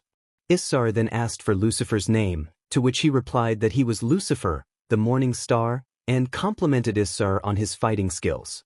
Issei doubted Lucifer's claim of being alive in his own world. Lucifer took a moment to pour himself a drink, reflecting on the absurdity of the situation. Issei challenged him, questioning what the Lord of Darkness was doing in the bar. Lucifer explained that he had every right to be there and expressed his frustration about being dragged into the situation by Issei's father. Issei was incredulous, unable to believe his father could be so ruthless. Lucifer insisted that Issei's father had traumatized a Titan, specifically Kronos, the father of Titans, emphasizing the gravity of the situation. Issei was taken aback by this revelation. Meanwhile, Quetzalcoatl noted that Issei's daughters had managed to dismantle the three factions from their roots. Zeus acknowledged their achievement, expressing gratitude for their actions despite their youth. Ares agreed, while Hades remarked that they accomplished what had eluded the gods for centuries. Mictlantecuhtli recognized their strength, but Thor dismissed their capabilities, insisting they were just girls. Quetzalcoatl countered Thor's skepticism, suggesting he shouldn't be so certain. Zeus reminded everyone that the girls had been trained and created for the purpose of mass extermination of any pantheon. Ares confirmed this, and Hades warned against challenging them. Mictlantecuhtli echoed this sentiment, preferring to observe the situation unfold without intervening. Thor, frustrated, called them all cowards, but Quetzalcoatl and Zeus agreed that seeking confrontation was a fool's errand. Hades pointed out that pride was not worth risking their pantheon or lives. Mictlantecuhtli reiterated his decision to stay out of the conflict, while Thor declared his intent to confront the girls. As Thor vanished in a magical circle, he found himself near the dimensional rift in Mexica territory, determined to put the girls in their place. Melty mocked him, reminding him of his failure against his adoptive brother. Issei laughed, calling him a mere shadow of Odin. Lanik expressed a desire to consume him, but Melty quickly dismissed the idea. Issei taunted Thor, questioning if the god of thunder wanted to play. "Your prey is a great red beast, no one else." Thor questioned why they were stopping the beast. Did they fear losing it? Melty responded that it would be a great honor for him to lose against their father's pet. Issei added that if they humiliated Thor, Asgard would be humiliated alongside him. Thor, frustrated, declared that it was enough talk and they should fight. Melty agreed, and Issei stated they would have fun with him. Thor launched into the sky from a punch by Melty, only for Issei to bring him crashing back down with a hammer strike. Thor cursed, feeling overwhelmed by the two girls. Melty taunted him, saying he was just a punching bag for them. Issei struck him with a spear-like move, causing him to feel immense pain. Thor cried out, realizing they had broken his back with a single blow. Melty remarked that they could easily tear off one of his arms with a simple tug. Issei added that to them, he was merely a paper doll. Thor, in despair, pleaded for mercy, admitting they were superior to him. Melty laughed, enjoying his suffering, and with a swift kick, she shattered his right leg. Issei declared she would do the same to his other leg. Thor, in a moment of anger, cursed them and their family, expressing relief that their mother had been killed, wishing he could have had some fun with her. Melty pointed out that he had just condemned his pantheon, reminding him that Valley was responsible for everything and also belonged to the Asgardians. Issei noted that they only needed to deal with a couple of underdeveloped lizards. Meanwhile, on Mount Olympus, Quetzalcoatl criticized Thor for challenging the girls, while Zeus remarked that his foolishness had cost him his life. Ares added that it had not only cost Thor his life. Hades noted that Thor's last words had condemned his pantheon as well. Mictlantecuhtli warned that the place would become a bloodbath because of him. Quetzalcoatl stated that condemning one's pantheon out of pride by challenging someone stronger was foolish. Zeus suggested that if he were Odin, he would apologize and swear by the names of the previous fathers to prevent an attack on his realm. He would also prohibit any citizen or anyone associated with his faction from entering the territory of the Wick family. Ares agreed that this would be the best course of action. Hades added that the further they stayed from Issei's family, the better it would be for them, minimizing losses at home. Quetzalcoatl concurred, emphasizing it was for their own good. Zeus instructed them to inform the other factions not to assist Asgard for any reason. Ares volunteered to tell Shiva, while Hades would inform Buddha. Mictlantecuhtli said he would speak to Anubis, and Quetzalcoatl reminded them not to forget the yokai. Zeus agreed that this would result in fewer factions getting involved that had nothing to do with the biblical matters. Ares and Hades disappeared in magical circles, with Mictlantecuhtli bidding farewell to everyone. Back with Issei, Queen Morelia inquired if he had anything to do with the strange deaths of her daughter and husband. Issei confirmed it. Morelia pressed for how and why. Melty explained that it was simple. One should never challenge or threaten a killer without being prepared for the consequences. Added that it was rule number 1 in the underworld. Raptalia corrected her, saying it was rule number 2. Morelia asked what the first rule was, and Melty replied that it was to always keep your deals. Pandora confirmed this, and Leah praised Melty for her understanding. Keed noted that they all seemed to grasp it quickly. Morelia, confused, asked what they were talking about, suspecting Melty was hiding something. Melty admitted she had made a deal with the shield hero. Maple pointed out that it couldn't be denied due to the terms of the contract. Morelia wanted to know what kind of deal it was. Melty explained it was called a blood coin, a binding contract. Morelia expressed her discomfort with this revelation. Melty reassured her that Issei would not ask for anything bad or improper. He would only give it to his older daughters for emergencies. Am and Raptalia were curious about the blood coin, while Pandora and Leah were intrigued. Keith simply wanted to train like Issei, stating she didn't care about the blood coin. Maple decided that Am and Raptalia could keep it. Morelia then realized that Issei was a professional killer. Melty confirmed this, and Am added that he was also a god. Raptalia noted he was the emissary of war. Pandora coughed, and Leah urged everyone to be quiet. Morelia questioned what kind of god he was, and Melty asked why they shouldn't tell them. Realized they had said too much, and Raptalia apologized to their parents. Issei reassured them it was fine. Pandora asked if they were sure, and Leah confirmed they were. Philo complained about being hungry, prompting Keed to suggest they eat. Morelia asked how Issei had killed Mine and her husband. Melty urged Issei to share. Issei explained that he could describe how he killed them or list his titles: the Wandering God, the Olympic god known as the Baba Yaga of gods, the Guardian of Hell, Seas, and Skies. He mentioned that these titles were given to him by Hades, Poseidon, and Zeus. He also noted he was the successor of the god of war, holding the title of Emissary of War, an experienced 6th-grade magic sorcerer, commander of the forces of the 8 divine circles, and general of the 10th Squadron of the Fallen, known as the Red Emperor of Calamity. Morelia was taken aback, realizing he could destroy the world. Issei confirmed that he could if he desired. Melty urged him not to do so, while M laughed at the panic his power instilled in them. Raptalia and Pandora reminded everyone to behave, and Leon noted that they had made a mess of themselves from the shock. Keith pointed out that it was a lot to process, especially with their mother being nearly as formidable as their father. M agreed, saying it could be said. Raptalia felt a chill run down her spine as she faced the daunting presence of the devil. Pandora, with an air of authority, commanded the room, asserting that it was time to take action. Leah, feeling the tension, stood ready, her determination evident. Philo, ever the energetic spirit, looked around, eager to contribute. Keed remained focused, analyzing their surroundings. Maple, with a keen sense of awareness, scanned the area for any signs of danger. Issei, concerned for his friends, questioned where the Queen, Morelia, had gone, sensing that her absence could mean trouble. There are 2 small towns, one located near the sea to the east. Melty announced that it was time for the heroes to say goodbye as the royalty departed.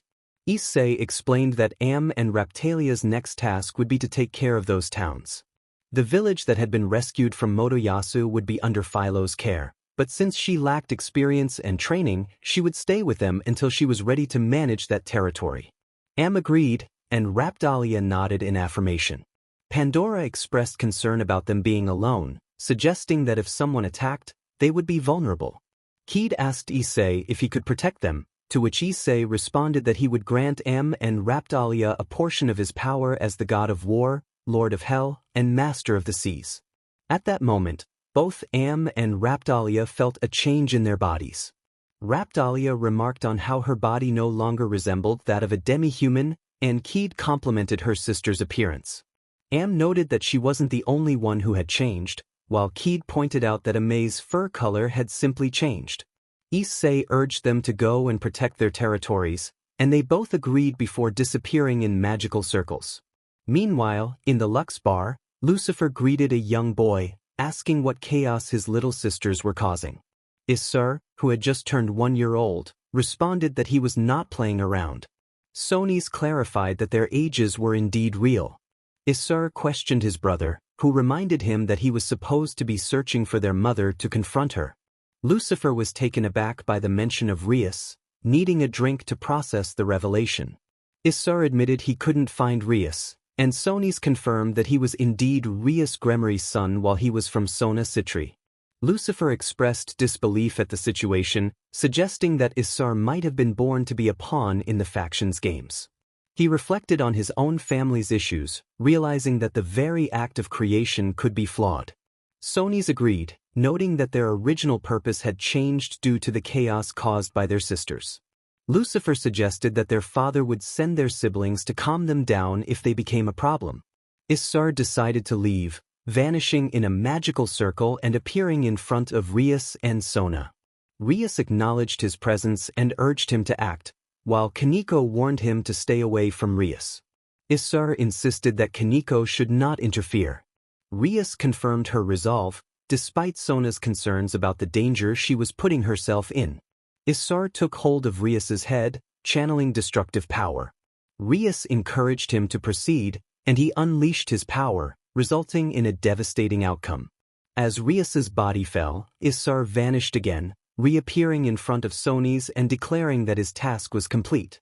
Lucifer suggested it was time to find their sisters, and Constantine agreed, wanting to give Issei some space to calm down. They disappeared in a magical circle, leaving the bar behind. Issei instructed a small figure to open the doors to the dimensional rift, and Lanik let out a cry that tore through reality, creating a vortex revealing a dimension of great red. Melty announced her intention to enter, and Issei apologized for the disturbance. Lanik proclaimed his territory, eager to play. Melty warned that if they sought a fight with the Wick family, they would find one. Issei noted that they were not a waiting room, while Opus questioned how they had entered without being dragons. Gran Rojo speculated that it might have been Drake, but Opus dismissed that idea, stating he was too weak to open a dimensional rift. The question arose about who had revealed Vala's location. Melty decided that since no one was willing to come out, they would search for them instead. Issei was excited about the game of cat and mouse, while Lanik prepared to hunt his prey. Melty instructed him not to kill the boy as he was theirs to capture, but to have fun with the other two. Lanik set off in search of the dragon gods. Opus remarked to Gran Rojo that he had warned him about protecting Vala, knowing the dangers involved. Gran Rojo acknowledged his mistake, and Lanik soon found the targets. Opus was shocked by Lanik's power, realizing he was stronger than both Triexa and Gran Rojo combined. Without forgetting that you are bigger than me, Lanik grabbed Red by the neck, tearing into him before starting to consume him piece by piece. Melty suggested that Red could reveal where Valley was, or else the creature would continue to eat him. Issei stated that it was Red's choice. Red, however, refused to divulge any information. Lanik took another deep bite from Red, while Melty proposed that they could simply let Lanik eat him alive. Issei agreed, suggesting that Lanik should consume Red since he was of no use to them. He then decided to prepare some jars to collect Red's blood in case their father wanted to do something with it. Lanik began to consume Red, draining his blood to fill the jars, and then painfully extracted all of his power to seal it in another jar before finally eating him with the little life he had left. Melty reminded Opus of the consequences of not speaking about Vala's whereabouts. Opus finally revealed that Valley was at the end of a cabin by a small sea under a starry sky. Issei thanked him but declared that as punishment, he would imprison Opus in a reality sphere to face his true consequences. Meanwhile, Constantine and Lucifer reached a dead end in their search. Lucifer decided to head to Lux for a drink, while Constantine continued to look for any trace. Lucifer asked Constantine for a favor, expressing a need to go to his homeland to speak with someone. Constantine questioned whether this person knew about their world, to which Lucifer confirmed. Constantine then suggested that instead of sending Lucifer back, they should bring the person to them. Lucifer dismissed the idea, insisting that the individual was a simple human without protection in their world. Constantine pressed on, asking why Lucifer didn't protect her by keeping her in a neutral zone like his bar. Lucifer realized that if she were in that location, no fool would dare enter without facing consequences from either humans or beings like them. Constantine inquired about the woman's name, and Lucifer revealed it was Chloe Decker, requesting that Constantine not cause any trouble and to bring her back safely. Suddenly, there was a great explosion in Los Angeles. Lucifer expressed frustration at Constantine for bringing not only the detective but also her little monster and her couch. Chloe, confused, asked where they were and called out to Lucifer. Constantine reassured her that she wasn't taking it badly. Lucifer, however, insisted he would send her back home. Trixie asked why they were in Lucifer's bar and who Constantine was. Lucifer described him as an idiot who couldn't do anything right, to which Constantine retorted. Chloe, wanting to leave the bar and go home, questioned why it wouldn't be that simple. Lucifer promised to explain later, telling Constantine to be quiet and go look for the others. Constantine introduced himself before leaving. Meanwhile, at Chloe's house, Amenadiel expressed his frustration with Lucifer, lamenting that every major event seemed to involve him. He wished for once that it was someone else's fault. Back with Chloe, she asked Trixie to go play in another room. After Trixie left, Chloe demanded to know what was happening. Lucifer explained that they were in another reality or dimension where both he and his father were dead, and they were searching for two daughters of someone he knew who were quite troublesome. Chloe, unimpressed, pointed out that he always had issues with children. Lucifer warned her that the girl's parents were extremely dangerous. One was a rogue, and the mother was a being without sanity or limits. Chloe urged him to continue. Lucifer revealed that their father would kill him if he knew he had left the girls alone. Chloe asked about the other man involved, and Lucifer explained that he had dragged him into this mess. Chloe suggested calling the father to resolve the situation, but Lucifer explained that Issei had been sent to another world. Chloe learned that Issei's last name was Wick and that they were in Japan. She expressed her concern about the trouble Lucifer had gotten them into, to which he insisted that she shouldn't involve his father in any of it. Chloe expressed her disbelief that Lucifer was not helping them, questioning if this was his place. Lucifer confirmed that it was indeed his bar. Suddenly, two figures appeared before them, engulfed in flames. Lucifer told Chloe to stop, mentioning that their first encounter had been amusing, but now it was becoming tedious. Sabrina introduced herself, stating she was Chloe's partner and referred to Lucifer as an idiot. Lucifer denied the claim, while Sabrina remarked on the differences between their worlds but noted their shared arrogance. Chloe asked if Sabrina knew Lucifer, to which she replied that he was her father. She explained that she was the daughter of Lucifer, the morning star from another reality, and requested Chloe's blessing to marry another man.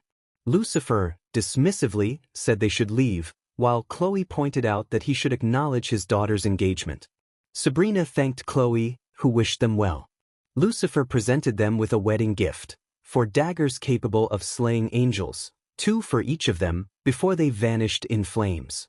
Later, Constantine inquired if they had found anything. Lucifer sarcastically questioned if Constantine truly believed they would have anything. Chloe urged Lucifer to remain calm, suggesting they would find out more the next day. The following afternoon, Chloe expressed her disbelief that Lucifer had spoken with the captain of a station, who had agreed to lend them a patrol car and a temporary badge. Lucifer explained that he had merely mentioned some words Constantine had shared regarding Issei, which had resulted in the captain providing assistance. Chloe realized that Lucifer's acquaintance was genuinely dangerous, as even mortals feared him. She pressed Lucifer for the specifics of what he had said to the captain, and he humorously recounted how the mention of the Kingsman and the High Table had made the captain tremble. Chloe questioned if Lucifer ever acted cruelly or recklessly, to which he replied that he did not. Chloe admonished him to behave, while Lucifer playfully insisted that she should not take away his fun. Chloe remarked that one day he would change, but Lucifer claimed that his personality was what had deeply enamored her. In a dimensional rift, Lanik noted that the previous toy had been weak and defenseless. Melty argued that it had not been at their level, while Issei insisted they should go after Vala before visiting Asgard. Melty called out to the absent dragon, and an ex-girlfriend boasted that they were not afraid of a couple of girls, as they had an army of 100 men created from Vala's blood and power. Kuroka added that they were also 3 strong fighters. Melty asked if her sister had the necessary tools, referring to their pencils. Issei confirmed they were ready for a challenge from their grandfather. Vala dismissed their efforts, mocking them for trying to intimidate him with mere pencils. The ex-girlfriend inquired about their challenge, and Melty explained that it involved eliminating foes with just pencils, noting that their father had surpassed a similar feat. Kuroka questioned if they truly believed they could beat that record. Melty and Issei accepted the challenge, and Lanik was instructed to prevent the 3 from escaping. As the battle commenced, Melty and Issei swiftly dispatched 20 foes with their pencils. Melty collected her pencil from the last fallen opponent while Issei noted their growing count. They continued their assault, eliminating more enemies with precision. Issei taunted Vala, questioning why he had not intervened, suggesting he had never cared for those he claimed as his children. Kuroka remarked that they were merely tools to be used, while their children would become kings, not gods. The ex-girlfriend added that they would be gods by divine mandate. Melty criticized Vala, claiming he was a coward, and as she spoke, she struck down an enemy. Issei expressed disbelief at Vala's behavior, stating that he was merely a tool, just like them. Vala ordered the girls to eliminate the remaining foes. Just then, an unknown figure requested to borrow their pencils. As they complied, the figure executed a remarkable leap, avoiding an attack and launching the pencils, which found their mark in the ex-girlfriend and Kuroka's necks. The figure revealed their identity, stating that they had been with Lanik and IP man. Melty thanked their grandfather, while Issei prepared to finish the fight. Vala was incredulous that a mere human had taken down 2 supernatural beings. Melty declared that Vala had nowhere left to hide, while Issei asked if he was ready for their battle. Vala insisted he would use his powers, but Lucifer warned him to surrender and apologize. Vala refused, and Issei activated her balance breaker. Vala was shocked that she could reach him, given her lineage. Issei explained that her father had taught her about her true potential as a dragon, one that was not just any dragon but the child of great beings. Melty explained that her sister was an ancient dragon goddess and demon. Vala, in disbelief, fell to his knees, staring into the void, insisting that he was the most powerful being in the world. Albion urged him to take action, while Drake repeatedly shouted. Issei declared that if one desires peace, they must prepare for war, unleashing a dragon shot that caused Vala to vanish. John stated that it was time to go home, as they had dealt with the unfortunate situation. Melty expressed her apologies to her grandfather, explaining that they needed to resolve a matter with a certain pantheon. Issei thanked Drake for his assistance, to which Drake replied that he was grateful to Issei for humiliating the bearer of Albion. John called for them to move out and head to their crusade. Issei instructed the dimensional rift to be opened, and Melty urged everyone to head to Asgard for its destruction. Meanwhile, at the Lux Bar, an individual introduced himself as Nathan Rogers, tasked with evaluating the establishment for its potential union with the High Table. He inquired about the person in charge, and Sony's indicated that it was his brother until their father or godfather arrived. Nathan expressed his intention to discuss the union with the High Table and what they could offer. Sony's was surprised by this inquiry.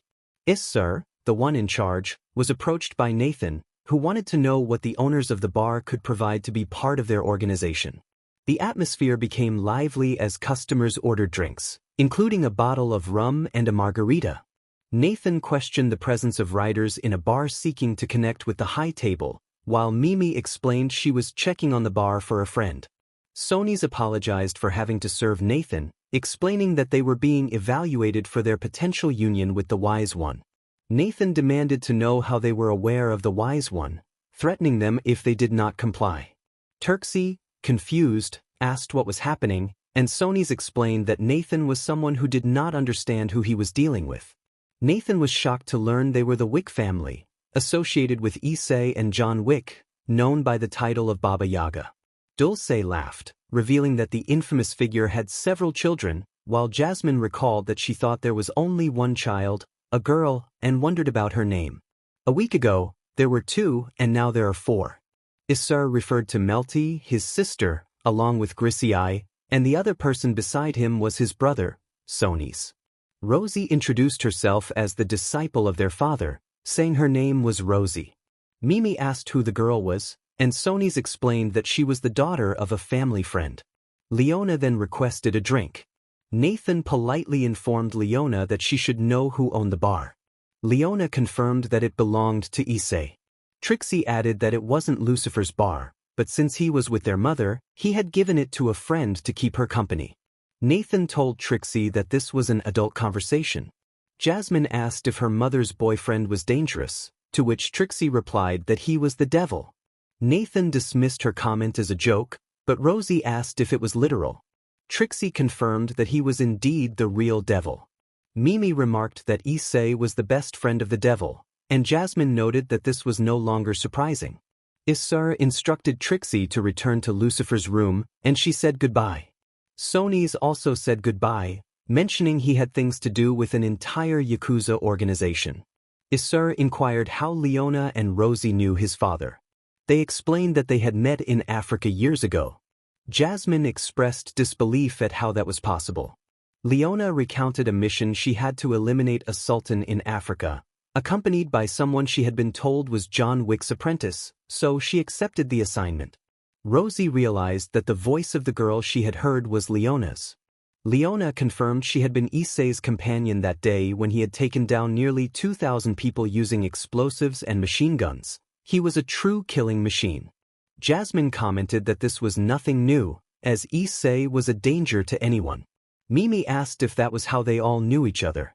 Issei then asked the ladies how they knew his father. Jasmine explained that the director was her godmother and the lover of Issei's godfather, which made them his escorts for private meetings. Mimi added that she had been his doctor when he trained with Cranio and the director during his early training, recalling a specific moment when Cranio had given Issei a challenging task. Issei asked who Cranio was, and Mimi explained that he was a former captain of John Wick and the master of Diego and Leo, who were said to have been trained after John Wick and Cranio deserted the raiders. Jasmine noted that John Wick had been trained by the director afterward. Issei mentioned that his father had been trained by special forces from both the United States and Russia. Mimi added that the 8th had been trained by special forces like the White Tigers of North Korea. Jasmine reminded them of John Wick's doctrine, and Mimi recounted his 3 ideals. Issei asked what they were, and Lucifer explained that John and Issei were men of focus, commitment, and pure will qualities that the child did not yet understand. Chloe remarked on how dangerous that was and recalled being told that Issei was impossible to track or kill. Constantine joked about Issei breaking any self-imposed rules about not getting close to people like him. Chloe asked about Trixie, and Issei replied that she was fine, playing in Lucifer's room. Lucifer then scolded Trixie for being in his sanctuary, insisting those things were not for her. Meanwhile, Issei and Maple were preparing to confront the source of the waves. Issei summoned a scythe, spinning it between his fingers, and called upon the guardian of hell to open the way. A rift formed, leading to a new location where Maple could acquire skins and forms. Issei noted that sometimes she impressed him. Pandora asked if they were heading to hell and if she was afraid. Maple admired her bravery. Keed commented that if it weren't for their different hair colors, she would think they were mother and daughter. Minutes later, they emerged through another door to confront the one causing the waves. Maple had indeed acquired another form and skins, including the Night Lady. Kyo recognized them as the heroes of the shield, Issei and Maple. Glass questioned what was happening, and Teresa asked who they were. Lark declared that the name of his scythe was Free. Issei introduced himself as Issei Wick, a professional assassin and the hero of the shield, alongside Maple. Maple requested to be called just Maple. Pandora introduced herself as the Infernal Elf, while Leah identified herself as the Dark Elf, and Philo as the Philorial Queen. Keed introduced herself as the daughter of the heroes of the shield, Keed Wick.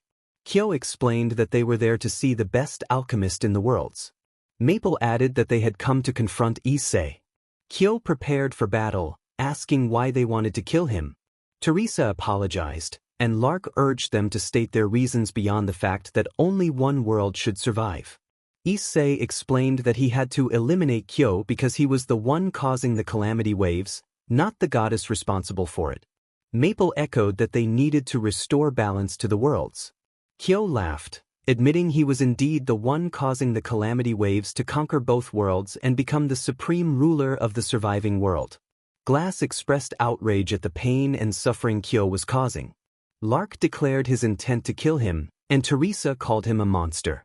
Kyo thanked them for the compliments, acknowledging he was aware of the suffering his actions caused, but he craved power, recognition, and supremacy.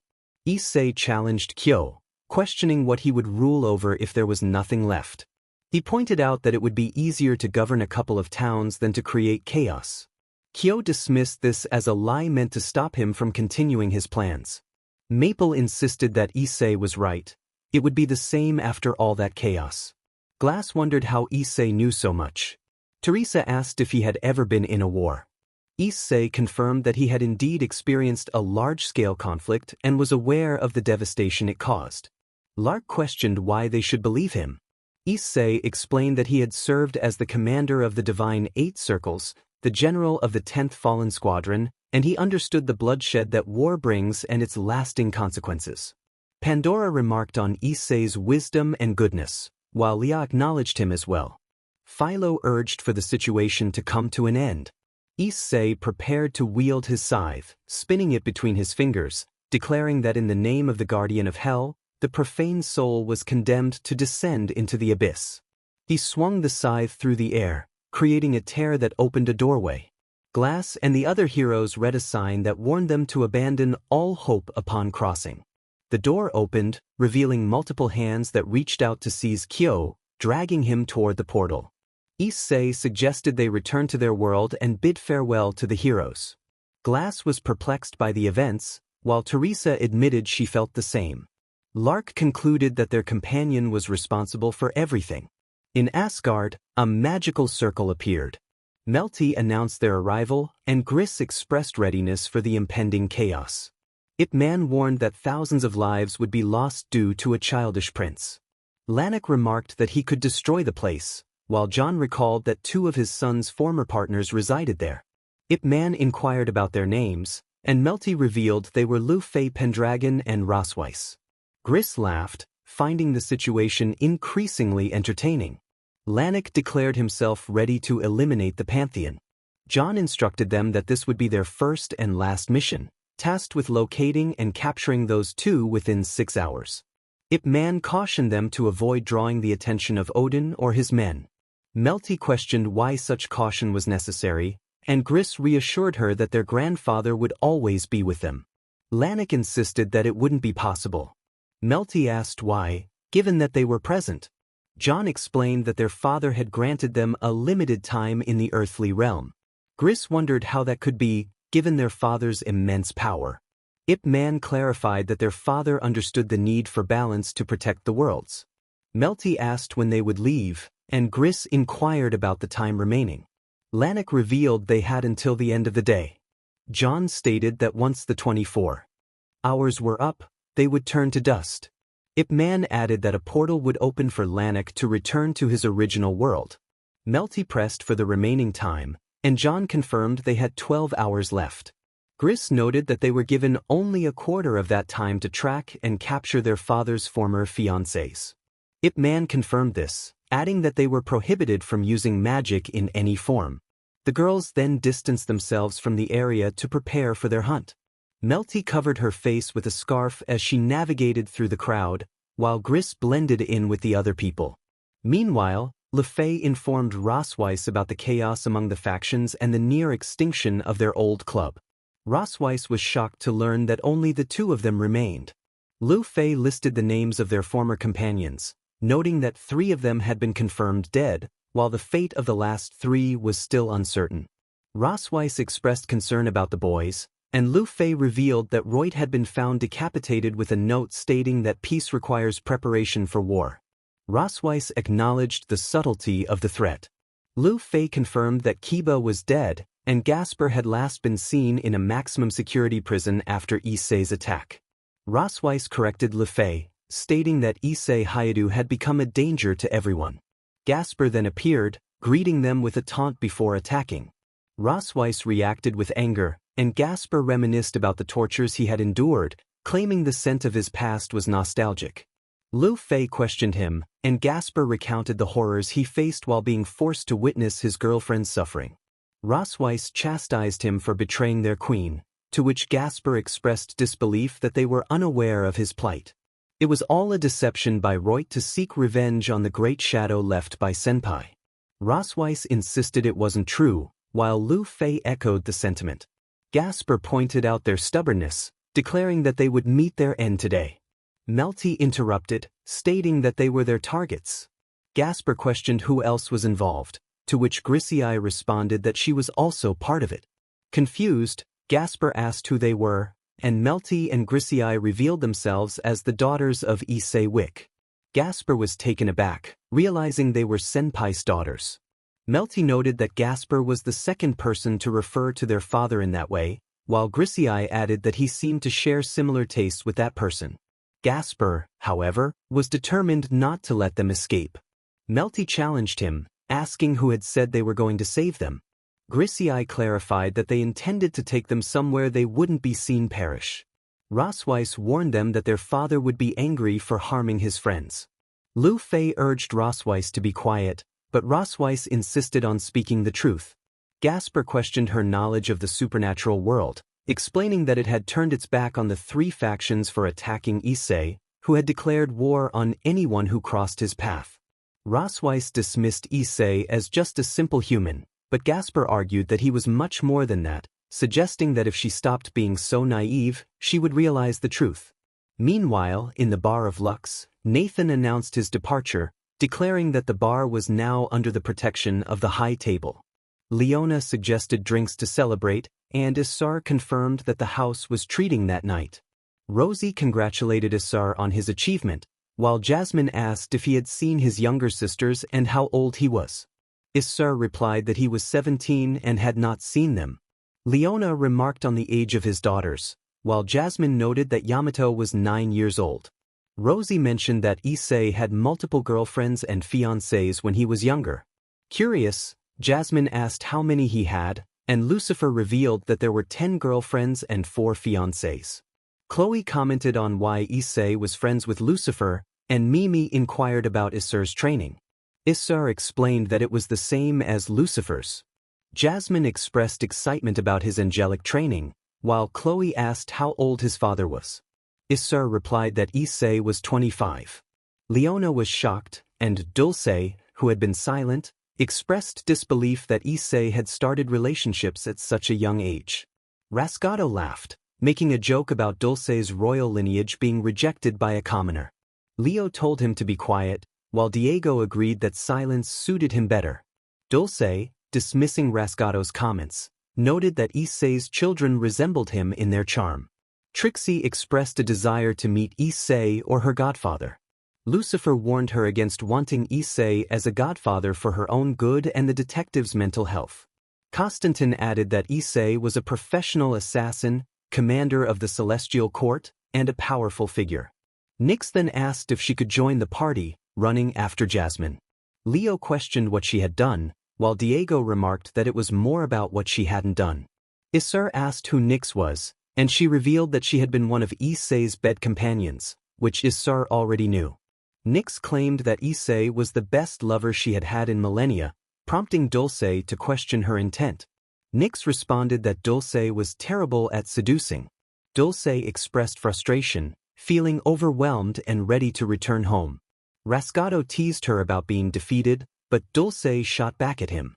Nyx noted that Issei was a big catch that not everyone could hold onto. Dulce retaliated, calling Nyx a derogatory name. Nyx, unfazed, mentioned that her nights with Issei were unforgettable. Leona then asked if anyone knew how Issei met the other horsemen. Rosie recalled that Esmeralda had been Melty's nanny. Jasmine was surprised, and Mimi connected Esmeralda's sweet demeanor to her always having candy in her mouth. Chloe remarked that Esmeralda was like a sweet aunt to the girl. Issei inquired about Esmeralda's appearance, and Lucifer speculated that she must be a 25-year-old woman with a divine figure. Constantine contradicted him, saying she looked more like a 10 or 12-year-old girl. Nyx added that if Esmeralda had heard them, Issei would no longer be a man. Rasgado agreed, prompting Leo to urge him to speak clearly. Diego echoed the sentiment, while Dulce lamented that they had encouraged Rasgado. He revealed that Esmeralda had met Issei in a bar, causing Leo to groan in dismay. Diego expressed concern, and Dulce questioned why it mattered. Constantine warned that Issei in a bar never meant anything good, and Leona agreed, sensing trouble ahead. Jasmine anticipated headaches, while Lucifer asked why. Constantine reminded them that every bar Issei visited ended in chaos, leaving Lucifer bewildered about what he had done. Upon giving my baby, Rasgado remarked that only the flattened ground remained of that place. Nyx laughed, while Lucifer pointed out that her friend was prohibited from entering, especially if Issei was with her. Issei reassured that the bar would still be standing when Lucifer returned. Chloe inquired about Ruby, to which Rasgado hesitated. Esmeralda interjected, claiming she could answer that question. Lucifer urged them not to destroy the place, and Esmeralda mentioned that Ruby had met Issei in a cooking class. Dulce expressed surprise, and Esmeralda teased that they thought it was an important or dangerous mission. Everyone agreed. Esmeralda explained that they were part of the organization by default due to their clans, just like Yamato's daughter. Chloe questioned if they had joined because they were daughters or granddaughters of some mafia boss, to which Esmeralda confirmed.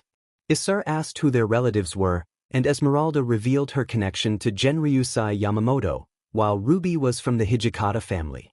Yamato acknowledged that his dear companions were indeed daughters or granddaughters of two Yakuza leaders. Esmeralda challenged anyone to have a problem with that. Mimi remarked that they were missing the stories of Rasgado and Ban. Dulce agreed, while Leo and Diego wondered about their own stories. Mimi cryptically mentioned Skull, leading Leo and Diego to concede. Lucifer encouraged them to continue, eager to learn how Issei met the other guy. Rasgado pointed out that he was talking about him. Lucifer asked if there was anyone else without brains around, aside from Rasgado, who believed there wasn't. Ban entered the conversation, noting that he was invited to the closed meeting. Nyx complimented his elegance, fitting for the Helsing family. Leo asked how Ban had met Issei, and Ban casually mentioned it was at an exclusive strip club for women. Leona was shocked to learn Issei had been Issei. Nyx explained that it was likely how he knew his way around the bedroom. Rosie reminded them they were there to eliminate a target. Ban simply referred to it as special missions exclusive to Giovanni, Issei, and himself.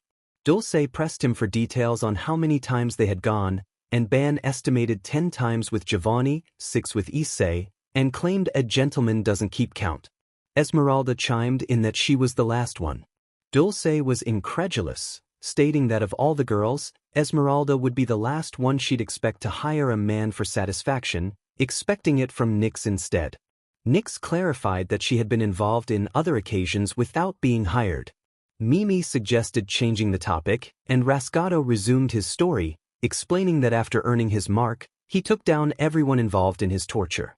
By pure coincidence, he encountered someone who rescued him from that place. In Asgard, Melty reported that the mission was accomplished. John praised the girls for their excellent work, noting it only took them 2 hours. Grissei thanked him for the compliment. Ip Man reminded them they still had a long way to go to catch up to their father. Melty acknowledged this. Ip Man then asked who the boy was. Issei was surprised that he mistook Gasper for a girl. John noted that it didn't surprise him that Ip Man recognized Gasper as a boy but asked for his name and why he was there. Gasper introduced himself as a half-vampire and half-human, explaining that after his queen died, he was freed from being her demon servant. John inquired why Gasper was following his granddaughters. Gasper revealed he wanted to take down the enemies and swore loyalty to Melty and Issei. Ip Man asked why he respected the girls so much. Gasper explained that he had once been the disciple and protector of Issei. John understood that, as their father had been like a teacher to Gasper, he would follow them anywhere. Melty and Issei acknowledged his loyalty and decided he deserved a reward, allowing him to deal with their enemies while Lannik destroyed the town. Lannik confirmed he would leave to do his task. Gasper prepared for the confrontation, taunting Ross, who would see her beloved Christian betray her. Rossweiss reacted angrily, while Gasper threatened Lu Fei with a future she could have had if she hadn't left Issei. Lu Fei challenged him to begin. Melty encouraged him, and John shifted the conversation, asking what they would do with the girl they had captive. Ip Man reminded them of this point. Melty suggested they skin her alive, but John dismissed it as a waste of time. Issei proposed turning her into Lannik's mermaid, which would be a great humiliation for a dragon to serve her, especially since she was also a goddess. John agreed to this plan. Hours later, only flames remained where Asgard once stood. Issei announced it was time to leave, and Lannik bid farewell. Ophis protested, but Melty simply said goodbye. Meanwhile, Issei was approached by Maple, who asked what he needed. Issei noted that it seemed she hadn't understood to stay out of his way. Morelia mentioned that the girl beside her requested an audience with the hero of the shield. Maple asked for the girl's name, and Morelia introduced Eclair Seto, a knight from the kingdom who believed in equality between humans and semi-humans. Melty added that she was in charge of the territory where Raptalia's village was located. Eclair expressed her pleasure in meeting them. Issei asked what the ambassador needed from them. Eclair stated it was to maintain good relations. Keed questioned if this was true, and Philo asked for permission to eliminate her. Maple denied the request. Issei demanded a good reason not to act immediately. Morelia explained that it was about their return to their world, if they desired. Issei realized that once he dealt with the wave disaster, he would have the chance to return to his world. Pandora confirmed that they would indeed return.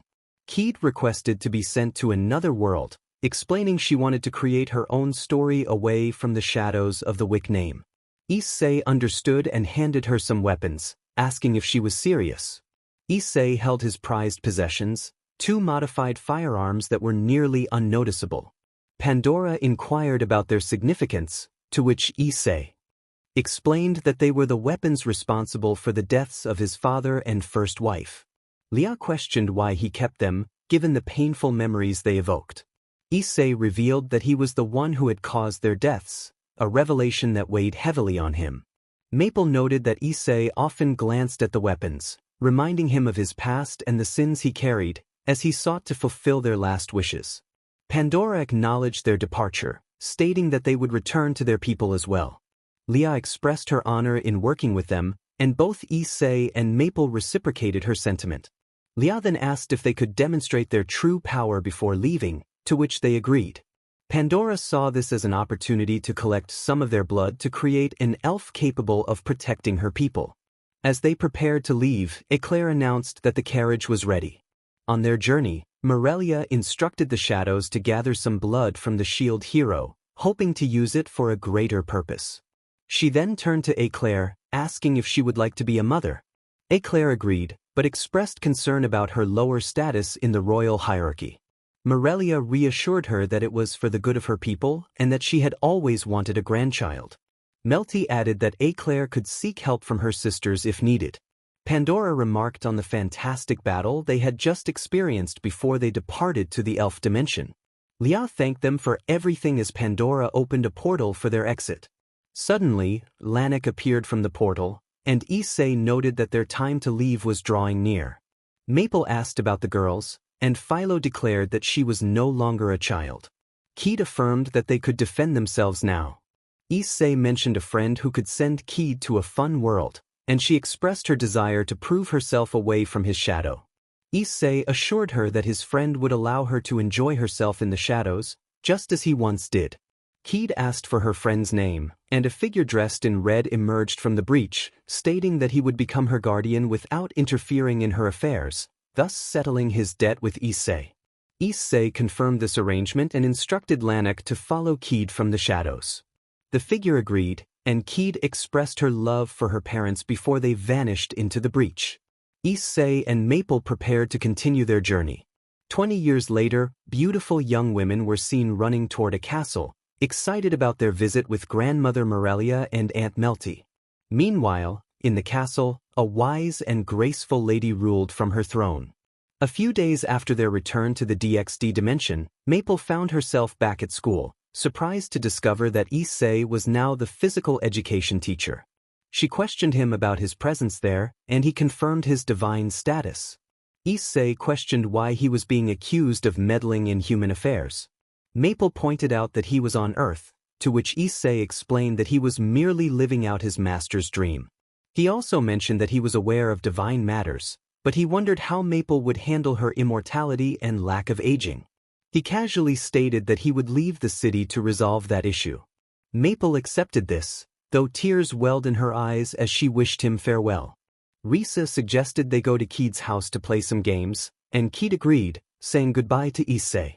Issei reflected on a song he always wanted to sing to his master and father, recalling the bittersweet memories of his father's solitude and the weight of time that had settled upon him. He expressed a longing for the connection they once had, acknowledging the distance that had grown between them. Months later, Issei found himself apologizing for calling at an inconvenient time, admitting he missed hearing Keed's breath. He recognized he was breaking their vow, but there was something urgent he needed to convey. Keed, unaware of his feelings, expressed that she was not with anyone. Issei revealed his deep longing to see her, feeling as if he was slowly fading without her presence. He lamented the pain of their forbidden love and yearned for the life and dreams she had given him.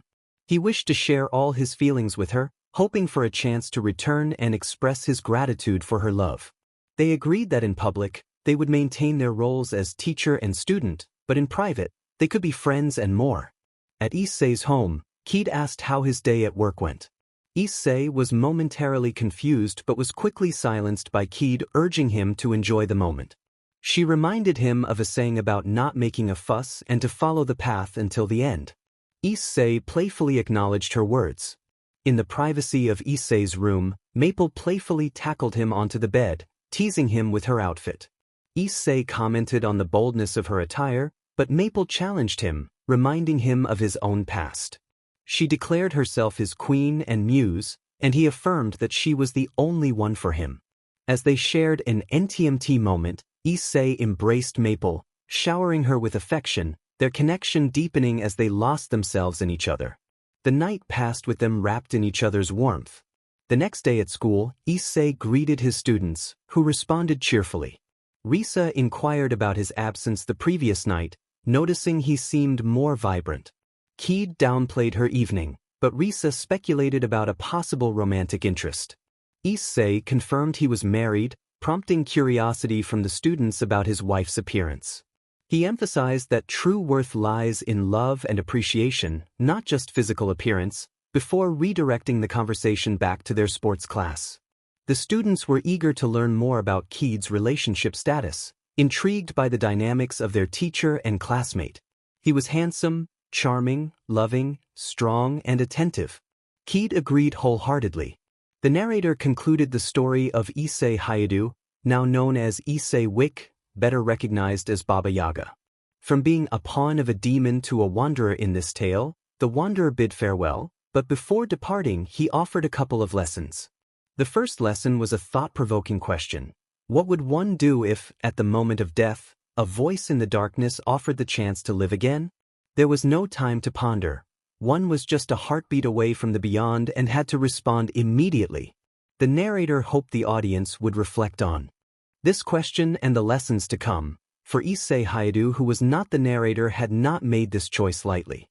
When faced with the question, he had foolishly signed in blood for a chance at life, driven by desires he had never anticipated. He had qualities that made him a target for demons, and when he accepted that voice, he committed to far more than he had expected.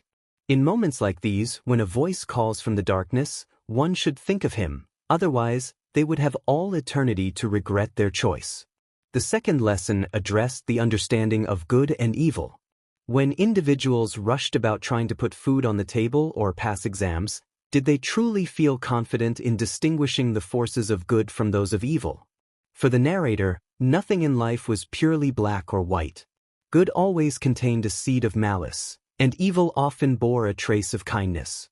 He reflected on his own life, where he had been a romantic and a soldier, and upon returning from death, he became a professional assassin tasked with eliminating threats. He was not exactly a noble knight, but he believed he had made his choices for love for partners and family. He was just a man walking the fine line between heaven and hell, trying not to get cut. The third lesson posed a challenging question. Should murderers face death, and if so, does that increase or decrease evil in the world? The narrator had pondered this question many times. He had made good decisions, believing that good would triumph, but if he failed, the answer was clear. The fourth lesson revealed that betrayal hurt far more when the traitors were those close to you. Someone you trusted, a friend you believed in, or a beloved partner. These were the people to whom one entrusted their life. In the narrator's case, he emerged with a broken heart, returning to humanity for a time. The fifth lesson stated that it was said no pain should be inflicted on any human being. However, if one removed the pointed hood of a Klansman or the cap of a Nazi soldier, or stripped supernatural beings of their wings or tails, they would simply be men and women filled with hatred. They looked like everyone else. If good and evil were made in the same likeness, it meant that there was no clear side in the end. The sixth and final lesson reminded that the world had always been filled with supernatural beings. When the end of days arrived, to whom would people turn, angels or demons? Ultimately, they would fight with the same ferocity as the supposed villains. In the end, it all came down to perspective. Who was seen as kind and who was viewed as evil depended on where one stood. Having shared these insights, the narrator had nothing more to say except goodbye, reminding everyone that one could never truly know another person completely.